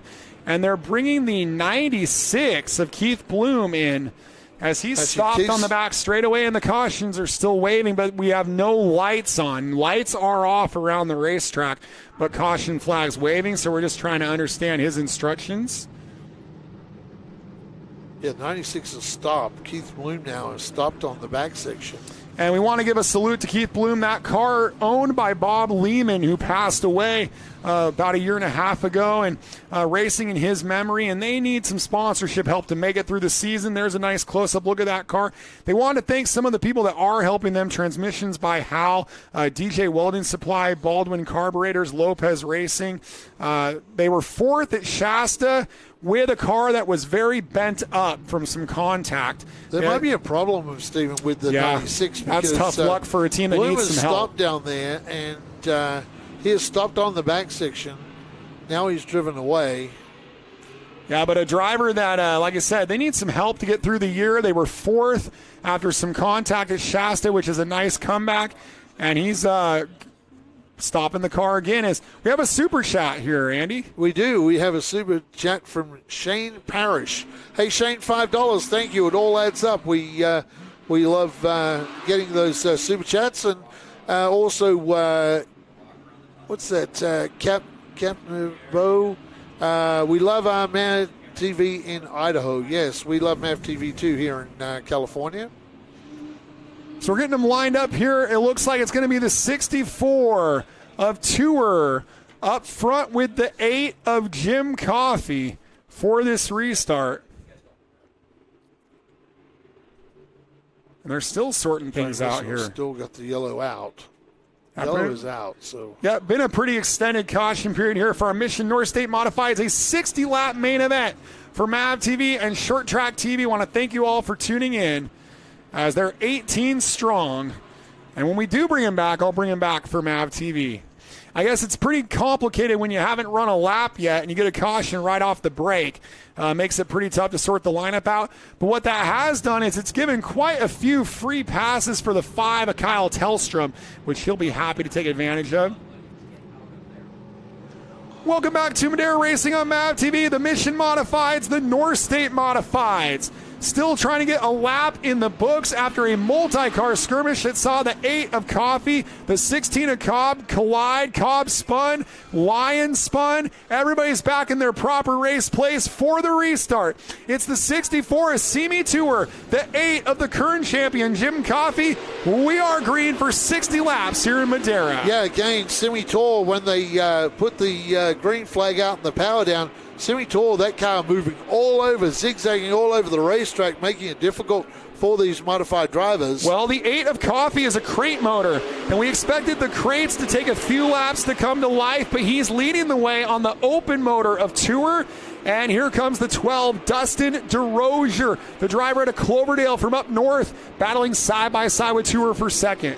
Yeah, these open cars with cold tires, with all that power, it's just making these cars super squirrely, Stephen Blakesy. And early going here, see Brian Collins racing hard here, and he's racing with Eddie Secord on the outside. Well, Collins told me he's got an open motor, but it felt like it might be a little bit tired, laying down a little bit on the track, couldn't get the power down, and he's battling with the 84, a crate motor of Secord. We had a 10-car inversion. We're battling for the lead. Dustin DeRozier up the inside. DeRozier is the leader here on lap number 4 up the inside. Simi is super sideways in that 64. Not sure if he has a problem with that car, Stephen, because that car has been so sideways right from the get-go. Either that or they really missed the setup on that 64. And now he's up on the high line, and we got contact. Secord was quick to get down to the inside. And you see that 64 of Simi Tour backtracking fast here at Madera. Yeah, the 27 of Ian Elliott up to 3rd, 4th for Collins, 5th for Secord, 6th for Jason Philpott. And Simi Tour now passed by Winners. He's back to 8th. We got a spin down in turn 1. And it's Cobb again. Has gone around the 11 of Jeff Longman. Jeff Longman, Cobb, that's his second spin. We'll restart them back in their positions, race and stay with us on MAVTV when we return the restart for the Mission North State Modifieds. We got Rich Cobb out of Klamath Falls, Oregon, and you got Lehigh, Utah's Jeff Longman, the winner of the $200 Economy Heating and Air Long Tow Award. So we're in Madera, California, and we got a Utah driver and an Oregon driver colliding. Gotta love these modifieds. This really kind of feels like an open show. Drivers from all over the place, all different kinds of chassis and engines. And it got a little too close for comfort there. I do think that they were getting bottled up by the 64 Tour and all that jockeying everyone was doing to try to get to the bottom, and that may have kind of contributed to that contact. But like you said, the second spin for Cobb.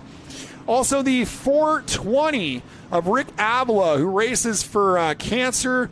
He has made his way to the infield, as has the 02 of Sal Lopez. So we've lost a couple of modifieds, it appears, so far. Kind of in the position we like to call the boneyard for those two. Rick, a former track champion as well in the 42, and a former racer from the old Altamont days, Steve Blakesy. Our good friend Rick Avila.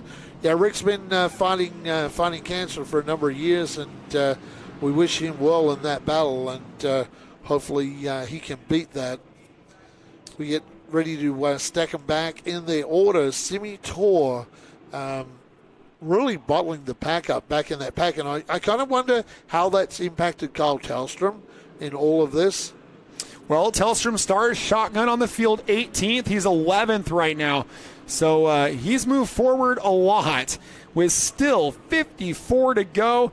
New track record and the win at Anderson's Shasta Raceway Park. A great 3/8 mile track, a fast track, and then a quick time new track record here. So he's been on a roll in the North State Modifieds. And they're going to go another time around, not completely sure why. I want to say hello to Grace Scheidecker, the longtime manager of the Lucas Oil Modifieds. Yeah, I miss seeing Greg around, and really miss working with Greg too when we used to work with him on the Lucas Oil Modifieds, and called some races for Lucas Oil Modifieds on MAVTV. And, of course, the announcer for the Lucas Oil Modifieds. You can give him a shout-out, too. Mike Flanders out of Lake Havasu, our announcing buddy, Mike Flanders. Great guy and a fun guy to have around the Modifieds. Yeah, we have 54 laps remaining. We got a good view of our spotters official trying to get this lineup correct. And it's still not where they want it, but we're going to bring him back for MAVTV at the stripe.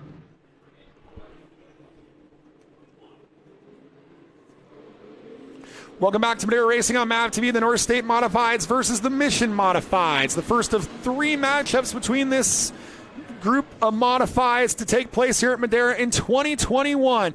Dustin DeRozier took the lead on lap 4. He'll lead us here on the restart on lap 6 from the inside of the Kern County champion, Jim Coffey. Out of turn 4, they go open motor versus crate motor. Green flag from Johnny Miskell. Big start for the 27 of Ian Elliott. He's up to second. Yes, Ian Elliott up to second, Spin. but a great spin down there. It's the 21. Yeah, it's Darren Sullivan's facing the wrong way. The driver out of Kelseyville in the Sullivan Masonry entry. A very well-prepared car, and we are cautions immediately again here from Madera Racing on MAVTV. Well, we're having trouble getting this one going, aren't we, Andy? We are. The Lake County Tribal Health, number 21 of Darren Sullivan. Darren going to get that car turned around. Beautiful looking car too, with that purple chassis and the black bodywork. That's they painted that bodywork themselves. It wasn't the way it came. You know, obviously a lot of these bodies are hand built. They're not off the shelf. And it's got a metallic paint to it. So when you look at it up close with those silver wheels, the purple frame, and that metallic black, it's sharp. Yep. They were telling me they waxed that car so much.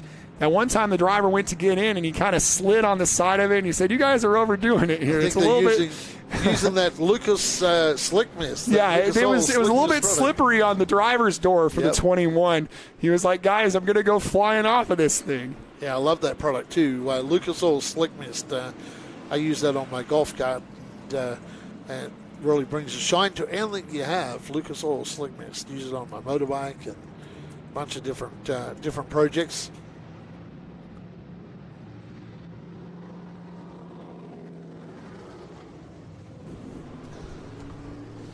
All right, so still struggling under caution here on a single file. I wonder if they won't double file or single file or what they're going to do with these couple of early cautions. And I'm sure the North State officials are doing their darndest to get this thing under control. With 6 to go, it's not uncommon with these open wheel cars. Some of them have some massive amounts of horsepower on these Hoosier tires with the sliding, like you were saying, the cold tires, Andy. It's not uncommon that the early laps of the North State mains are a little bit of calamity, and then it kind of weeds itself out, and then you get things rocking and rolling with some clean and green racing for the second half of the main. But the first couple laps sometimes are a bit tumultuous because there's a lot on the line. It's touring series. A lot of these guys only visit Madera once or twice a year. They don't have a notebook on this racetrack particularly, so there's a lot of variables at play here. It doesn't help, though, when you get a quick restart, too, because you get the... you get some temperature into the tires, Stephen Blakesley, and then what happens after that is the tires cool down in these laps. It looks like the 64 is about to pull up. Oh, no, he's maybe going to the pit area. Well, he was all the way at the back after starting on the front row, Andy. So there was something going on with that car because it was zigzagging all over the racetrack. Well, he's got like fender work hanging off of it, and that's been an adventurous race for the driver out of Potter Valley, California, in a car that I believe was prepared by Dana Stahl Race Cars. And yeah, they're not even really looking too hard on that car. They're just sort of walking around it, so it looks like that car is going to be parked on the infield. 313 miles from home is that race team. That's a great effort by them to be here. You know, we might be able to get the likes to 500, Andy. 500 is what we're thinking. Let's see if we can pump it up there. Let's see if we can pump it up. We're at 422. This is amazing. Yeah. Got some modified fans in the world, I think. So, yeah, give us a thumbs up. Go in there. If you haven't, give us a like. Please give us a like. Love your likes. So give us a like and thumbs up. We're going green out of turn 4 for MAVTV. Welcome back. We're underway. Yes, the 12 of Dustin DeRosa gets a great start on the outside. 27 of Ian Elliott. Wow, they pull away from fast Eddie Secord. Eddie Secord certainly knows his way around Madera Speedway. Race winner here before at Madera. And Scott Winters is now starting to come into this group. Well, we're still side-by-side for the lead. DeRozier on the inside of Ian Elliott. The North State drivers battling. The crate motor of Secord with the front row seat. He really doesn't need to press the issue now. That's going to be a late race car. DeRozier manages to hold on to the lead over Elliott. Ian Elliott trying to come back at him. The Lakeport driver outside. The Cloverdale driver inside. DeRozier leads lap number 9. And here comes Southern California's Eddie Secord trying to mix it up with these drivers, Stephen. And look, Scott Winters, Scott Winters is hard on the gas. He's up to 4th on the racetrack. Kyle Tellstrom, after starting at the back, Kyle's made his way to about 10th. But there's a big battle of cars that are racing side by side and really making it difficult for Kyle Tellstrom. With 50 laps remaining. That's your 5th row up to 3rd and 4th. Scott Winters and the 84 of Eddie Secord. Secord started 10th, Winters started 9th, and they're side by side into turn number 1. And they're side by side out of turn number 2 for 3rd. Open motor inside, crate motor outside, top 4 under a blanket. Good stuff here for the modifieds. Winters momentarily took that 3rd spot, and he'll take it again. So move Winters to 3rd. Put Secord back to 4th on the racetrack. But it's no doubt about our race leader, Dustin DeRosa, over Ian Elliott. And that's a great-looking car, too, that car of Ian Elliott's with those kind of orange gold wheels on that car really stand out. So DeRosa, Elliott, Winters, and Secord are your top 4. In the 5th spot is Jason Philbott, just out of the picture. But we know, Stephen Blakeslee, how good he is. And a guy that's raced his way back from the back, Keith Bloom Jr. is bringing Kyle Tellstrom with him, and they are in 6th and 7th on the racetrack. Well, Jason Philpott, who won both the Ukiah Championship and the Roseville Championship last year, he can't do much better than that. Bloom and Tellstrom battling. You got a dirt open wheel standout in Bloom. Tellstrom has actually raced Bloom a little bit on the dirt in Outlaw Kart racing, and now they bring their battle to the pavement in Madera, California. Tellstrom would probably be the first car we've seen tonight to make a pass on the outside. I don't think we've seen that yet. Almost hit the wall, saw some white paint flying through the air. Tellstrom on the outside is going to pass Bloom. Tellstrom now moving him up to 6th place on the racetrack, right behind Philbott. So now once Tellstrom gets clear, I believe he's going to bring Bloom with him. And Scott Winters has been playing bumper cars and moved that front bumper. I believe that's pushed up in the air a little bit. So these modifieds starting to use the bumper a little bit, Stephen.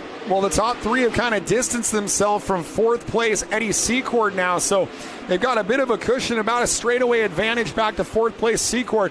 This time by it's 19 down. It's DeRozier leading the 27 of Ian Elliott, the 24. Scott Winters, your top 3 under a blanket. Up the inside for 5th goes car 5. Yeah, I love that battle back there with Jason Philpott, Tellstrom, but this is a great battle up front. DeRozier leads him out of turn 4 from Elliott and Scott Winters. 2 for 1 on the speed shot there for Tellstrom. He went up the inside. Tellstrom is up to 4th. Now here's the key. The gap from 3rd to 4th was about 2 seconds. How quickly can Tellstrom erase that gap to your leaders? He'll slow him down really fast, Stephen, because these guys are racing each other. We had a spin down in turn 3. Big cloud of smoke down there. Everybody clears that car. I believe it's the 11 car. It is. Certainly is. Jeff Longman. The Jeff Longman car that has spun down there. We'll line these cars up with Kyle Tellstrom now moving his way to 4th place, race ends. When we come back, the last 39 laps of this race from Madera for the North State Mission Modifieds will continue. Wow, Kyle Tellstrom now, that's the break he was looking for, Stephen Blakeslee, looking for that yellow flag and close up. Kyle Tellstrom did a masterful job from the back, just driving his way through race ends. Fast time tonight if you've just joined us. He opted to go to the back, economy hitting in air, putting up a $1,000 bonus if Kyle Tellstrom can win from the back of the field, and he will do that. And we got some other contingency money you're going to talk about as well. Yeah, so the top 3 crate motor cars for $750, $500, and $250. So as they run right now, Eddie Secord, although he's in 5th, has a chance at a $750 bonus. I still think the crate motor cars, Andy, I still think they're angling for the finish of the race. They're not going to make their move now. They're waiting for the open motors to kind of chirp off those tires. But as he runs right now, even 5th would be an $1,150 night for Eddie Secord. The second place car of our crates is 6th place Jason Philpott. That's a $500 bonus. Third place of our crates is our dash winner, Mike Nielsen, in 9th in car number 14. That'd be a $250 bonus. There's 3 bonuses. There's only 5 crates. So the odds are in the favor that these guys are going to take home some handfuls of cash. Nielsen even told us in the dash, he said, I'm here for the cash. I brought the crate for a reason. So it did its job and brought in some new competitors here to Madera. I think we're going to go 1 to go, and I'll bring them back for MAVTV. Welcome back to Madera Racing on MAVTV. The Mission Modifieds versus the North State Modifieds. Crate Motors versus Open Motors, a 60-lap contest. 21 of them completed. Dustin DeRozier is your leader. He'll be on the inside of Ian Elliott. Scott Winters is 3rd. Kyle Tellstrom from 18th on the grid for the bonus is up to 4th on the outside of row 2. Yes, he is, and a great start again from Dustin DeRosa, but he knows that row 2 behind him with Scott Winters and Tellstrom there, these 2 guys are going to have to try and hook up and cause a block for that second row. That would be DeRozier and Elliott. Now DeRozier, the leader. Elliott has to stay with him. They got to put that block with Winters and Tellstrom. 2 by 2 out of turn number 2 they go, and you would expect the slingshot, big horsepower for Elliott, outside line, but on these tires, these cars, it seems like the little slingshot maneuver that you love out back doesn't really come to play. He tries it there. Here he goes. Yeah, no, it doesn't really happen a lot out of the turn. They seem a little quicker in the straights, but out of the turn, really nothing happening. Tellstrom now just watching the back of that 27 of Ian Elliott. Takes the lead on lap number 24 on the outside with the 24 winners in this battle. The 5 of Tellstrom follows him. Tellstrom goes 2 for 1. He's up to 2nd. It's Elliott, Tellstrom, DeRozier. We're only on lap 25, and he's gone 18th. The 2nd has Kyle Tellstrom. Yeah, DeRozier, we often talk about tire cycling. Not sure if that last restart he got a bad cycle of tires because he's under pressure now from Scott Winters. Scott Winters back in the famous Ferrari Farms car. He was out of that car for a little while and jumps back in it and is doing a fine job. Scott Winters, a multiple race winner in that 24 Ferrari Farms car. He is trying to run down the car in front of him, Kyle Tellstrom, and Tellstrom trying to run down race leader Ian Elliott. Well, and the 24 Scott Winters, a multi-time champion here at Madera back in the days of Brian Herzog and Mike Swanson when the modifieds were the top class here. A spin in 1 and 2. We're going to re-rack them, restack them with 33 to go, and this is going to get good on the restart, as that's Mike Nielsen out of Lakeport spinning out that crate motor number 14. We'll right the ship for Nielsen and return here for Madera Racing on MAVTV. Well, Kyle Tellstrom has been amazing on the top, but Elliott took the lead on the top. Where do you want to put yourself for this restart if you're Ian Elliott? Well, it's going to be a flip of the coin, I think. We know Tellstrom's really good everywhere. We've seen him make inside moves. We've seen him make outside moves. Only the driver of that car knows where his car is best suited, and he will be the guy with his crew that will be able to make that decision.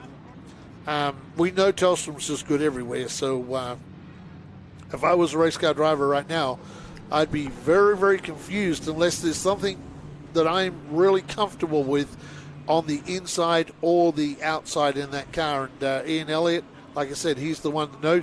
How many laps left in the race for Bobby Johnson? Bobby Johnson, 33 laps remaining. A long time. So yes. To fight off Tellstrom for 33 sounds like a pretty tough order. Tellstrom off to such a good start to his season. Track record and a win at Shasta. Track record and second right now here at Madera. For the 24 of Winters, second at Shasta, third at Madera. So when it comes to that North State Championship, the 5 and the 24 are putting on a clinic to start the year, but Ian Elliott's had some speed. He'd like to mix in and make this one interesting.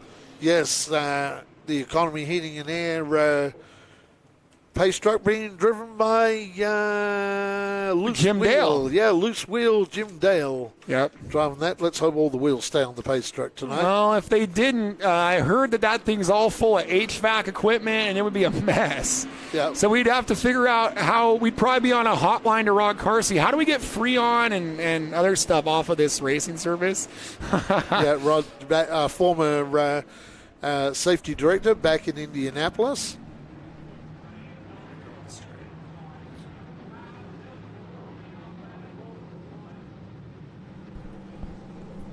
Welcome back to Madera Racing on MAVTV. 30 laps remaining in this Mission Modified, North State Modified shootout tonight at Madera Speedway in Central California.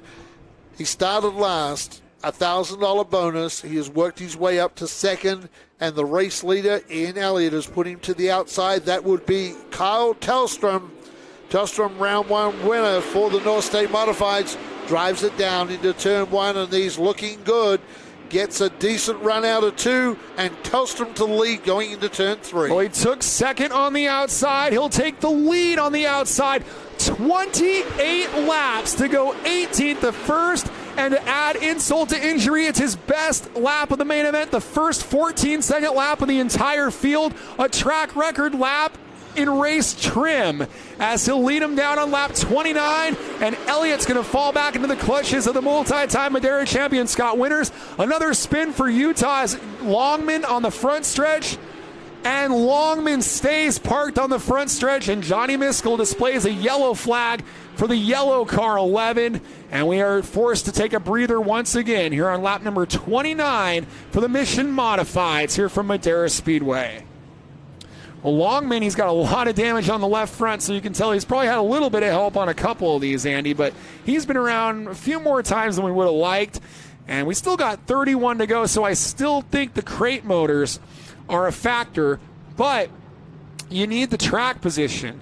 And Philpott 6th, Secord 7th, they need long runs, and they need this race to get longer. If they're 6th and 7th, short runs, they're not going to go anywhere, and they're going to be way too far behind to take advantage of this in the late running. One guy I'm liking went to the bank, Keith Bloom Jr. Keith Bloom is in 5th right now, Steve Lacey. So good recovery for Keith Bloom as well, as he is in front of Jason Philpott. We know how good. That's a good battle down there. You have Bloom, Philpott, and Secord, and then Brian Collins. So that's a kind of a good battle that's been going on the racetrack. The 14 of Mike Nielsen spun on the last caution only 3 laps ago and ended up blasting through the pack back up to 11th. So he got around the 96 Alliance, the 16 of Cobb. So one of our guys who's really been fast with a crate, you wouldn't expect that. In 3 laps, he passed about 3 or 4 cars, Andy. So salute to the 14 there of Mike Nielsen. Nielsen would really be hoping that this thing goes green for a while so he could get some advantage over these belt motors. Yeah, that's what the crates need. It's just like with our Nut Up Pro Late models, which we're kind of mirroring this after that. Where, the only difference is we didn't really give a lot to the crates tonight. They're kind of running at the same setup. Just a little bit more spoiler if they wanted it, and they're still hanging in there pretty well. As getting ready to cross them up, and Tellstrom picks the top. Not too surprised about that. Yep, Tellstrom going to the top where he got that pass done for the lead, and many other passes as well. Tellstrom really impressed with the way he drove from about 18th to 4th, and now he's just turning up the heat on these modifieds. Working our way into turn number 4. Here we go. Tellstrom got a slight jump on that start, but they will go green. And it's not really a big issue because he motors away out of turn 2. Look at the way Tellstrom took off. We're side by side for 3rd. Yeah, side by side for 3rd, and that is DeRosa and Scott Winters. Winters on the inside, DeRosa on the outside, those 2 red cars. And then right behind him, Keith Bloom as well. So Bloom is coming with Jason Philpott, and that's a good battle right behind these. We often get a peek of the front of it, get a peek of it now. Those guys really hard at it as well. Scott Winters in picture, trying to run down second place Ian Elliott. Yeah, Philpott trying to get what he can get. We saw in the speed shot, he went on the outside with the 602 and took over fifth in the Jaws Gear and Axle sponsored car for the Sacramento driver. And now a fight back from Keith Bloom for the 15 of Philpott. 13 wins last year. The Ukiah title, the Roseville title, all behind closed doors. He wants a big win with fans in the stands and has been struggling to get wins at Roseville this year. It'd be big to win one here at Madera. He clears the 96 of Bloom, move him up to fifth, your highest crate motor on the track. Yeah, the car Bloom and Philpott have been banging wheels for a couple of laps, so let's hope they don't cut down the tires. Bloom tries to come back at that Jaws number 15, but Philpott is too good that time for Keith Bloom. As Bloom coming back at him with that big open motor in that former Bob Lehman-owned car, the tribute to the late Bob Lehman, who contributed so much to modified racing in Northern California. And Brian Collins is in this battle as well, so this is pretty good. We got 5th, 6th, and 7th. The 14 of Nielsen is up to 8th as he has passed Eddie Secord. So even among the crate motors, Nielsen's rocking and rolling. As here's a look at Scott Winters trying to battle with Ian Elliott. Yeah, Ian Elliott doing a fine job holding out Scott Winters because Tellstrom is like gone. They're not going to see which way he is. He'll be getting close to lapping some cars here very, very soon. Kyle Tellstrom, with the way that car is motoring around the racetrack, pulled out about an 8-car lead right now on second place. Ian Elliott, he continues to hold out Scott Winters. Dustin DeRosa holds out Jason Philpott and Keith Bloom, and that's your top 6 on the racetrack. Yeah, that battle has not slowed down. Bloom continues to be pretty consistent on the bottom. Philpott keeps trying to make the top work. That is the long way around, but it's kind of the Matt Erickson line where you can keep that momentum up on these crate motors. And I know you really have high wraps on the O2 of Brian Collins, who also runs our Pro Late models.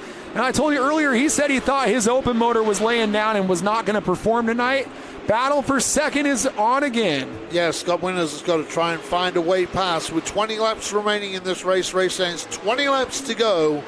That is like, 6 mile of racing here at Madera Speedway for our race leader. So we come down into the turn. Seems like that 24-car Winters really struggling to get by Ian Elliott. Yeah. Ian Elliott's done a fine job in second place tonight. Well, Elliott's car really, really good on the bottom. So the only way you're going to take care of that is you're going to just have to get yourself to the top. And Winters hasn't really found a way to do that, as we are putting laps on cars now. Just put a lap on the 96L of Chris Lyon, and it didn't really upset this battle. They're still tooth and nail for second. Going to the outside of line. Now that did upset the battle because Elliott's car has been good on the bottom, and Winters is going to stay there. Can he get the run coming out of 2? Well, I don't think so. Ian Elliott's just too good right now. These are two pretty evenly matched cars right now. Ian Elliott, that Ferrari Farms entry, is Scott Winters, the driver out of Tracy, California. Well, Winters is used to some... Winters is sideways down in turns 1 and 2. Long runs on these open motors. I tell you, it's tough. As he won the championship here in 02 and 03, won the Sun Belt region for NASCAR in 02. And like I said, that was back when you had tough customers like Brian Herzog, Mike Swanson. So Winters has had success for a long time on the West Coast. Won 13 races here over those 2 years. But he's starting to fall back from Ian Elliott. And they're all falling back from this man, who I believe relocated to Idaho recently, but lists Ukiah, California. The 2020 North State champion, Kyle Tellstrom, he won that championship with only 2 wins. This would be the second win in 2 attempts. He's off to a sizzling start in 2021. Coming down to the last 10 laps here shortly in this race, and Tellstrom just doing a fine job tonight. Super talented driver, and a guy who really has impressed me is Elliott in that second spot, holding out Scott Winters, and we're getting a very animated Johnny Miskell down there in the starter stand. North State here on Madera Racing on MAVTV. Well, we know Tellstrom's been pacing himself, whereas Ian Elliott's been in this heated battle with Scott Winters. But you still got to consider 9 to go, a restart, quite the wild card, Andy. You know, Tellstrom had to work pretty hard to get to the lead. So this is going to be pretty fun to watch. Jason Philpott up to 5th. Probably not close enough to do anything with that crate motor with only 9 laps. He would prefer to be about 3rd maybe. I'm really interested to see how he goes. This should be a fun 9 laps. Yeah, it's going to be a fun 9 laps. And what I'm really looking at is this battle between DeRosa, Philpott, Bloom, Collins, Secord, and Cobb. That battle is going to be a ferocious battle for this remaining laps. And then you place the 14 car at the back. Mike Nelson, he's going to go to the back, and you'll see him come racing through along with the 21 of Sullivan. So a couple of guys that have been to the back a couple of times tonight and had to pass a lot of cars. But that battle from 4th right back to around about 8th or 9th, I'm really looking forward to seeing that battle when we go back green flag racing. Well, we saw a really exciting modified race with a bunch of late restarts online before we started for the Southern Modified Auto Racing Tour, otherwise known as SMART, with Bobby Labonte and the Myers brothers. And we saw some comments about Southern Modified Racing. And we saw a good one there. That one got a little crazy. I don't know if it's going to get that crazy here, as they were all battling with James Savali there, and that was pretty entertaining. This has been a little bit tamer tonight here at Madera. Well, I don't think it's going to happen for the lead because Telstra is just too fast and will probably drive away. But I wouldn't count that out happening with that kind of now really from 2nd back to about 9th position on the racetrack. I wouldn't count out the little action going on there, a little moving around the cars with bumpers and tires, and I think we're going to see. I'm going to see the action hot up, and there might not be as much give and take like there was. I think this is all going to be take, not much give for these remaining 9 laps. Welcome back to Madera Racing on MAVTV. It's a single file restart with 9 to go. That takes a lot of the guesswork out of it for the leader, Kyle Tellstrom, as he goes high, swoops low, gets the green from Johnny Miskell. The North State Mission Modifieds are back underway. Yeah, inside the last 10 laps, so we go single file, and Tellstrom just bolts away as here comes Scott Winters. Is this the chance now for Scott Winters to get up the inside of Elliott? Winters trying hard. Side by side, Scott Winters in that Transmissions by Howe Ferrari Farms entry, side by side with the 27 of Ian Elliott. Ian Elliott doing a great job tonight. Steve Lacey, the driver out of Lakeport, California, in that Running Springs Heating and Air Speedy Science entry. Yeah, but Scott Winters into 2nd, and on single file restarts, you really have to be 2nd to get up there and challenge, as he's got about a straightaway difference between himself and the 5 of Tellstrom.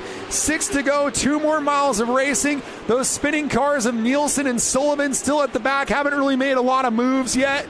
And the battle up front, well, there really isn't one. We're single file battling perhaps for the 5th position here with the 15 of Philpott. Yeah, this is going on. Bloom and Philpott have been hard at it for many, many laps. Philpott on the outside. Here comes Bloom down low in the 96 entry. Who will win this battle to the line as they scramble? Philpott at the line by half a car. We've got 4 laps remaining at Madera Speedway for this North State Mission Modified Series. And Tellstrom has driven out to about an 8-car lead over Tracy Scott Winters.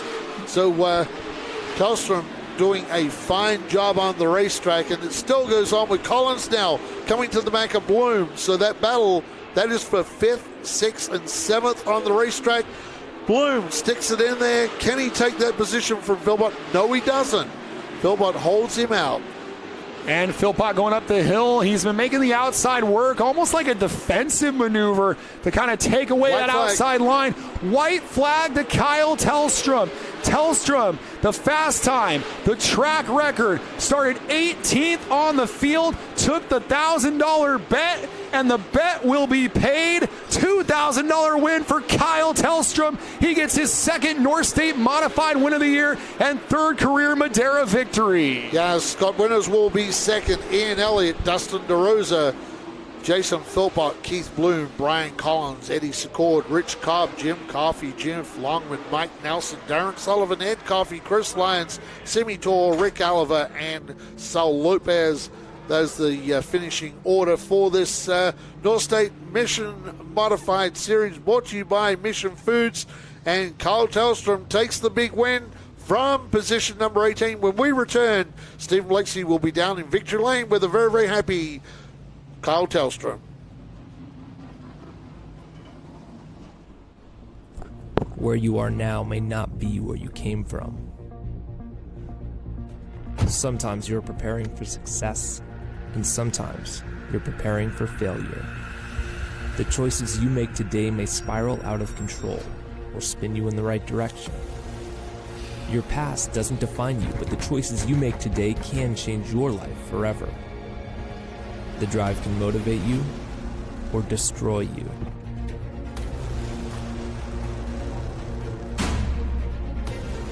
But you have to find a way out. Discover a riveting, real-life story of recovery that will inspire you. Believe, make it happen, and live through the madness, knocking doors down along the way. Read the true story of how Carlos Vieira nearly destroyed his life and lived to tell about it. And don't miss others telling their powerful stories on our podcast. Visit kddmediacompany.com. Race fans, please support the brands that support our sport. NutUp Industries and NutUp.com is the primary sponsor of these free live streams for our fans to enjoy. Please go to NutUp.com and enter the code MAVTV20 for a 20% discount on all of their great, healthy almond snacks. Please visit NutUp.com and support the brands that support our sport by entering MAVTV20 for a 20% discount to say thank you for this free live stream tonight.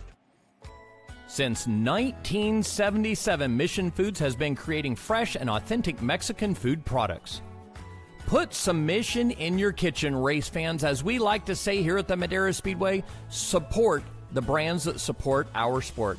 I'm Kenny Shepard here on Madera Racing on MAVTV, and we would like to welcome Mission Foods on board here on the Madera Racing program. Too fast, too tasty. Make sure Mission is the choice you make the next time you're at the store.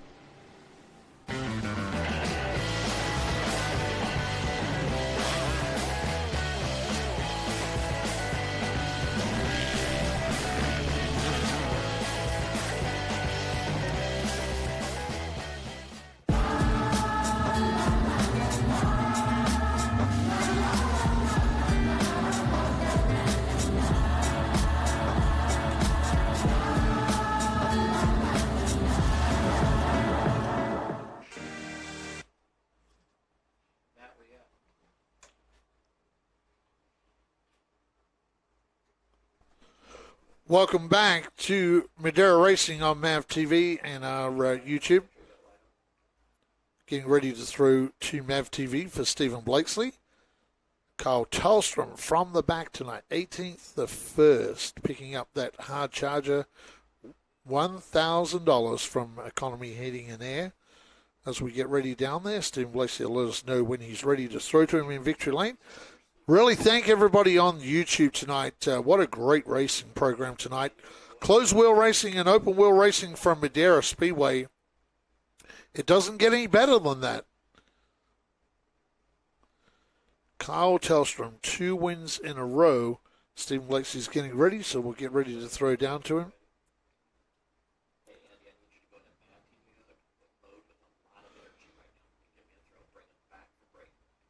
Welcome back to Madera Racing on MAVTV. Tonight, it was the Mission Foods North State Modified Series. Kyle Tellstrom drives from 18th to victory lane. He is down there with Stephen Blakeslee.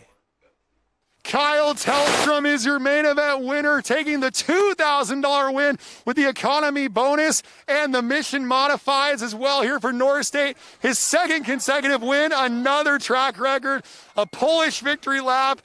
Almost a big stand on the roof as well, but you got $2,000, so you don't got to worry about that. You guys have been so hooked up this year. You won the championship last year with 2 wins. You've already equaled that total here in 2021. What did it take to go from 18th to 1st tonight? A little bit of patience. We had a lot of yellows early to help, but, man, I've just had a lot of luck here, a lot of success. This place has been so good to me, and I just love racing here. It just fits my driving style. It's always been good to me, and we just did what we had to do and stayed disciplined, and we just did what we always do here. Figure out how to come up here in victory lane and take home the money. Did that run through the field surprise you how cleanly it went? To a degree, early there it was kind of rough, and restarts looks like we're having some trouble lineups trying to get everybody going, so that was hard. But once I got clear a couple cars, I saw winners and all them in the top 5. I'm like, okay, cool, and got the right restart, got to the outside, picked up a couple cars, and then just kind of opened up for me. And thankful the car's really good top and bottom. We were able to go wherever we needed to go. A few months before we come back here in August, how much are you looking forward to that? I always look forward to coming here. This is my favorite racetrack. I've had so much success here, and I feel like Madera Speedway has helped me in a ton of ways be who I am and behind the wheel of a race car. And I just love coming here. So I'm glad we're here. It's been since 2018 with the Lucas Oil Modified Series since I've been here. So it's been way too long, and I'm real glad to be back. Yeah, another MAVTV win at Madera for the driver, Kyle Tellstrom. He's got the money coming in for economy, a $1,000 bonus here at Madera Speedway. Yeah, it's great to see Terry Dill and the crew putting up some money tonight for Kyle Tellstrom. Kyle Tellstrom gets the win tonight from Scott Winners, Ian Elliott, Dustin DeRosa, Jason Philpott. That rounds out your top 5, followed by Keith Bloom, Brian Collins, Eddie Secord, Rich Cobb, and Jim Coffey. That was the top 10. Outside the top 10, Jeff Longman, Mike Nelson with a fine drive back to 12th. Darren Sullivan, Ed Coffey, Chris Lyons, Simi Tor, Rick Oliver, and Sol Lopez. That's the full rundown of positions for tonight's main event, 60 laps. Steve Blakesley is getting ready down there with second place, and that is Scott Winners from Tracy, California. Well, perhaps the most entertaining battle of this event, one of the hard-fought battles, was Scott Winners and Ian Elliott. Scott wins that battle for second there. And two-time champion here at Madera. It must always feel good to come back to this racetrack. Take us through that battle, a little bit of outside, a little bit of inside. What was that like? Yeah, no, it was a great night. The Ferrari Farms car, I want to give a shout-out to the team. We lost a motor last night, so we struggled to get the car back together to make this race, so we're real happy with second.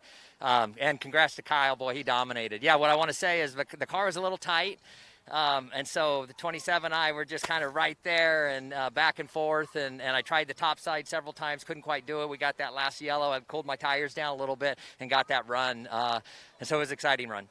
Every time you guys are here, it's a different time of year. It's May. We'll be back here in August. How do you think those hot temperatures are going to impact this racetrack? Well, I think they'll definitely make it slick. We know that. I want to give a call out to Mission Foods for putting this on. This is great. Modifieds at Madera Speedway is just awesome, and for Mission Foods to step up and all the other sponsors is just great. Well, comes back to his home racetrack and comes home second. Scott Winners here in the Mission North State Modifieds. Yes, a great drive by the 2012 state champ tonight. That was a fine second place for Scott Winners. And a really, really good battle with Ian Elliott tonight. Really impressed with the battle between Scott Winners and Ian Elliott. And then Scott probably helping with his experience in racing here at Madera, picking up that second place over Ian Elliott. Stephen Blakesley is heading down there now, trackside, and he is ready down there with third place tonight, Ian Elliott. Well, a pretty exciting battle there between Ian Elliott and Scott Winners for the second position. Ian Elliott comes home in third. And what would it have taken to get around Scott Winners there at the end? Man, he's so good. I mean, he raced us really clean, a lot of fun. He's got a lot of laps around here, so I mean, I learned a lot just being able to pace him, and him and Kyle. They're both so good. So it's really cool to be able to even run with these guys. We had a little better long run car than a short run car, so that restart kind of threw it away, and he got by me. Man, props to him. Good job to Kyle. I just want to thank my sponsors, Running Springs Heating and Air, Economy Heating and Air, for adding all the extra for the purse and everything. Speedy Signs, Smog Busters. I mean, I got a great crew behind me. I got to thank everybody. And my mom couldn't be here, but happy Mother's Day. So had a lot of fun, man. This is a great race. You guys are racing with the bigger picture in mind, that North State Modified title. So a night like tonight, how key is that? I mean, it's huge. This is 2 weekends in a row, identical finishes. I mean, this is so one little mistake from any of us, it's going to be, pretty huge. So just got to stay up on top of it and hope we're not the first ones to mess up. Some of the same faces on the podium like in Anderson. Third place for Ian Elliott here at Madera. Yeah, that was a very, very hard-fought third place tonight, so congratulations to Ian Elliott. Third, Scott Winners. Second, and of course, Kyle Tellstrom with that drive from 18th the first night, blitzing the field here at Madera Speedway for this North State Mission Modified Series. What a way to go tonight for our fans of modified racing. Some great racing here at Madera tonight. and it'll continue in March. Stephen Blakesy is down there now with the driver of the number 15, and that's 5th place, Jason Philpott. Well, one of the most successful modified drivers in Northern California in 2020 was this man, Jason Philpott, running the crate-motored modifieds with championships at Ukiah and Roseville. Coming out here to Madera with the North State guys with their big horsepower. A great battle there with Keith Bloom throughout the race, open versus crate. Tell us about that dynamic and how you thought your race went. Well, my car was pretty tight on the bottom, so I had to move up a groove, which left an opening for Bloom there, and we were just racing really tight, side by side. He kept his line, I held my line, and I think these cars are pretty competitive. I think we put on a pretty good show today. Were you guys hoping for some longer runs in that main event? I think that would have helped. Maybe also if the race was a little bit longer, it might have been a little bit different there at the end too. How nice is it to have the support of Economy Heating and Air and that $750 bonus? Yeah, I want to tell Terry thank you. If he didn't do this, we probably wouldn't be here today. So it was definitely an incentive to come here and race with the North State Modified guys. I've been away from them for a while, but it's good to be back. Well, it's good to have Jason Philpott back here in the Mission North State Modifieds, 5th place and our highest finishing crate motor car. Yeah, that was a great battle tonight too, where Jason Philpott, that hard battle with Keith Bloom, Brian Collins, and Dustin DeRosa. So there was some great battling in our modifieds with the crate motors. I know Stephen Blakesy is moving down now to the driver of the number 84 modified, and that is Eddie Secord. Our second highest finishing crate motor car, Eddie Secord of Hesperia, top 10 finish. What do you guys need to be a little bit further up the order tonight? Got a little tight there about 20 into the race, and with this little crate motor, you get it pinned up, and it don't want to turn, and the motor gets bogged up. So, but it was a good race. If they gave us maybe add a little more weight to the big boys, and maybe a little off of us or some more left side, we might be able to, run up with them guys after, a couple laps. But I think they need to lengthen these late races out about 75 to 100. And then the 602 will start coming on. You're a guy that travels a lot, used to race in the Pro 4s, and you're used to these open show type environments with competition from all over the place. Must have been a lot of fun for you having drivers from north, south, and everywhere in between. Yeah, no, it's a great bunch of guys. I've been wanting to run with these guys for a while. Last year they didn't come down because of the COVID stuff.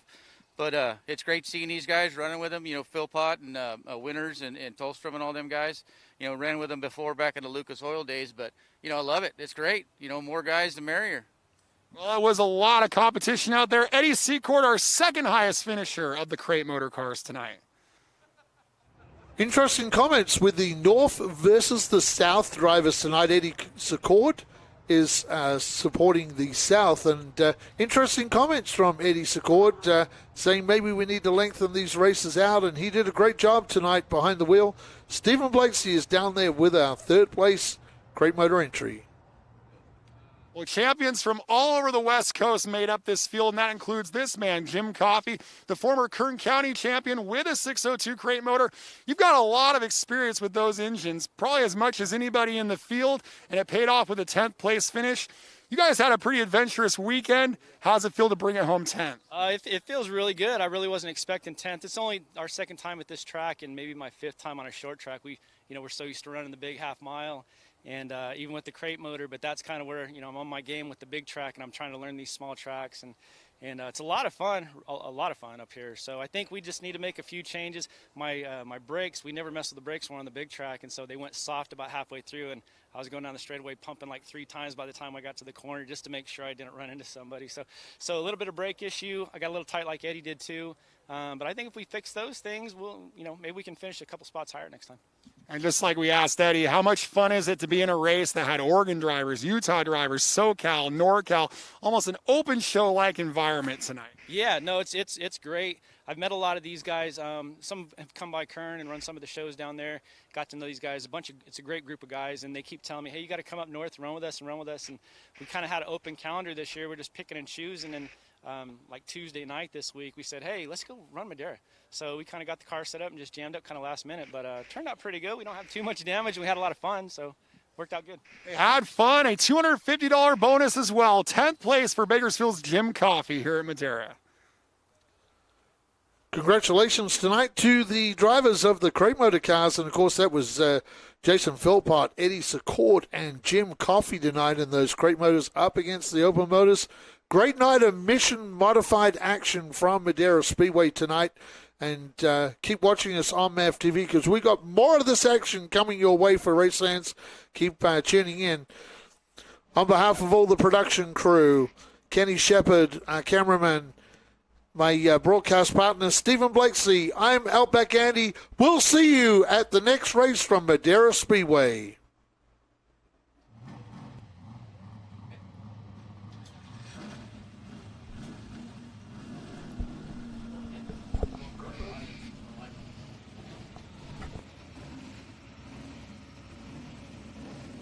Got done with our MAVTV broadcast.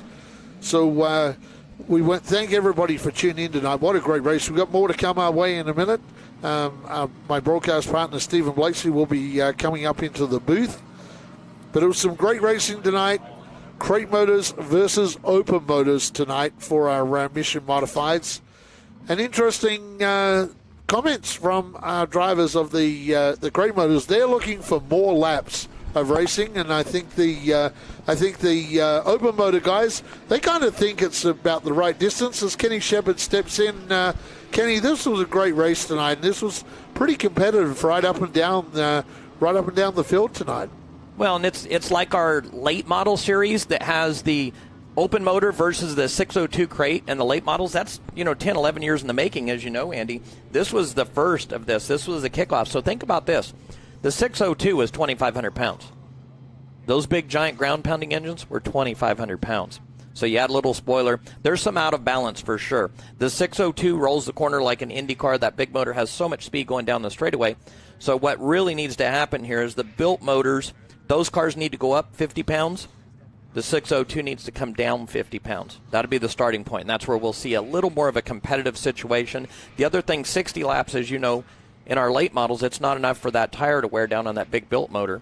So what you also need is probably a 75-lap event, if not 100. Especially, we've got some pretty big stuff coming up. So I could see some fun stuff coming up down the road for a little bit more energy that way. Well, Eddie Secord's thinking the same way Kenny Shepard is. Eddie Secord's thinking 75 laps minimum for the race.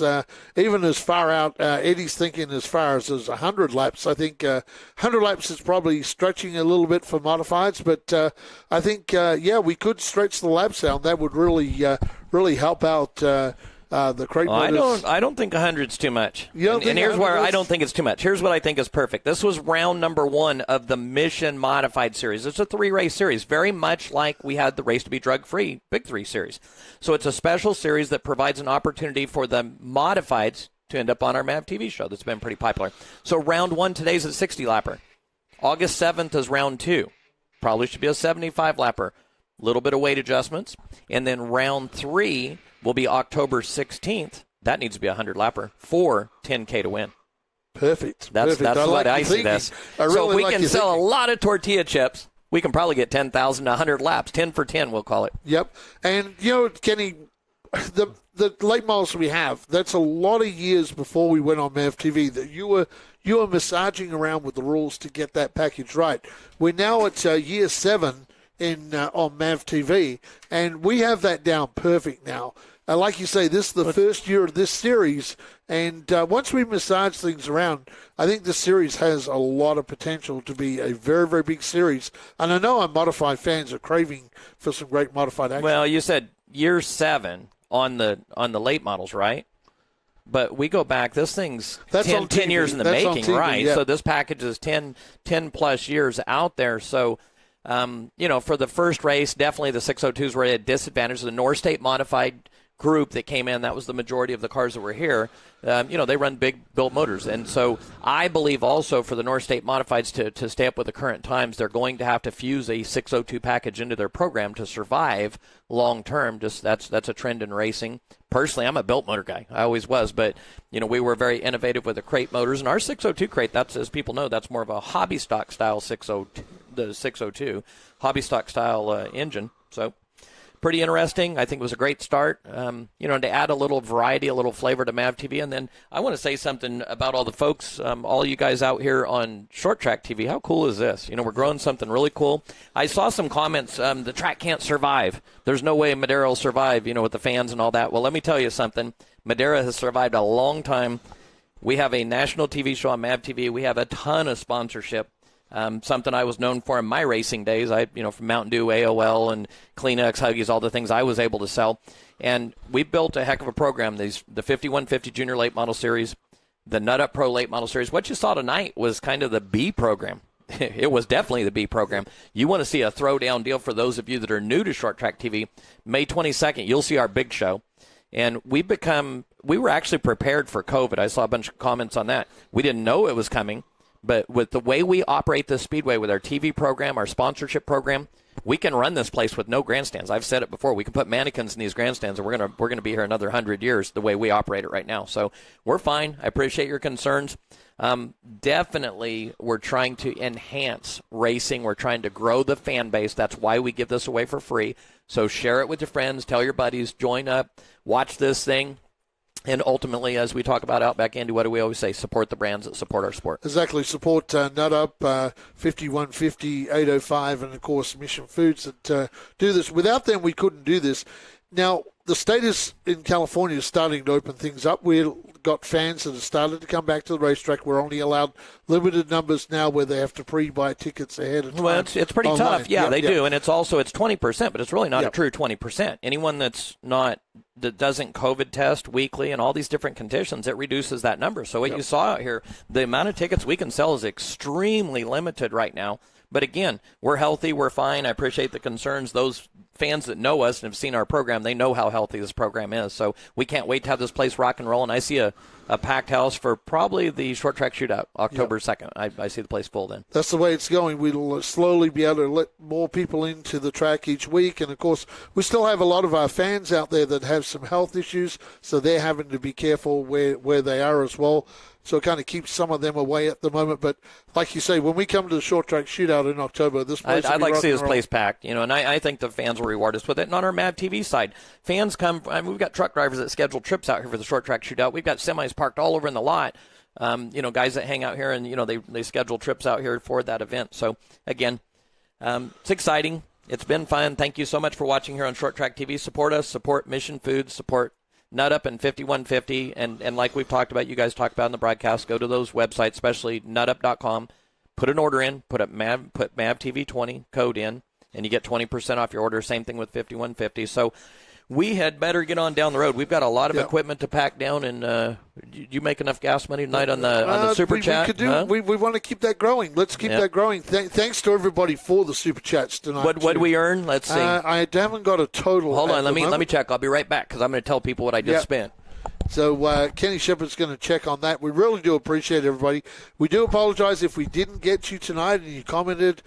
We sure are reading it. Just all right. I've got a number for you, Andy. Okay. You didn't make enough gas money to get home. Sorry. Okay, all right. $56.95. We made like $400 last time, but guess what I did last week? I bought this graphic system. So for the next live show in a couple of weeks, you're going to see tickers, and it'll look like a NASCAR show on here. It was about $10,000 for one unit, and then the controllers another $2,000, and then some monitors. So I spent about $14,000 to add to what we have to enhance this show. So it'll be cool. You see that Mission billboard, fans? Mission, Nut Up, 5150, Michelob Ultra, 805, all those brands. Make sure you support the brands that support our sport. Thank you so much. We'll see you May 22nd back here on Short Track TV. Yeah, can't wait for that event to come our way. It'll be the 5150 Junior Late Models. We'll have our bandoliers and mini cups, and, of course, our Nut Up Pro Late Models. My broadcast partner was Stephen Blakesley, Kenny Shepard, our promoter and director of MAVTV, from all of our staff. Thanks for watching Short Track TV on the YouTube, Madera Speedway. We'll be back in 2 weeks.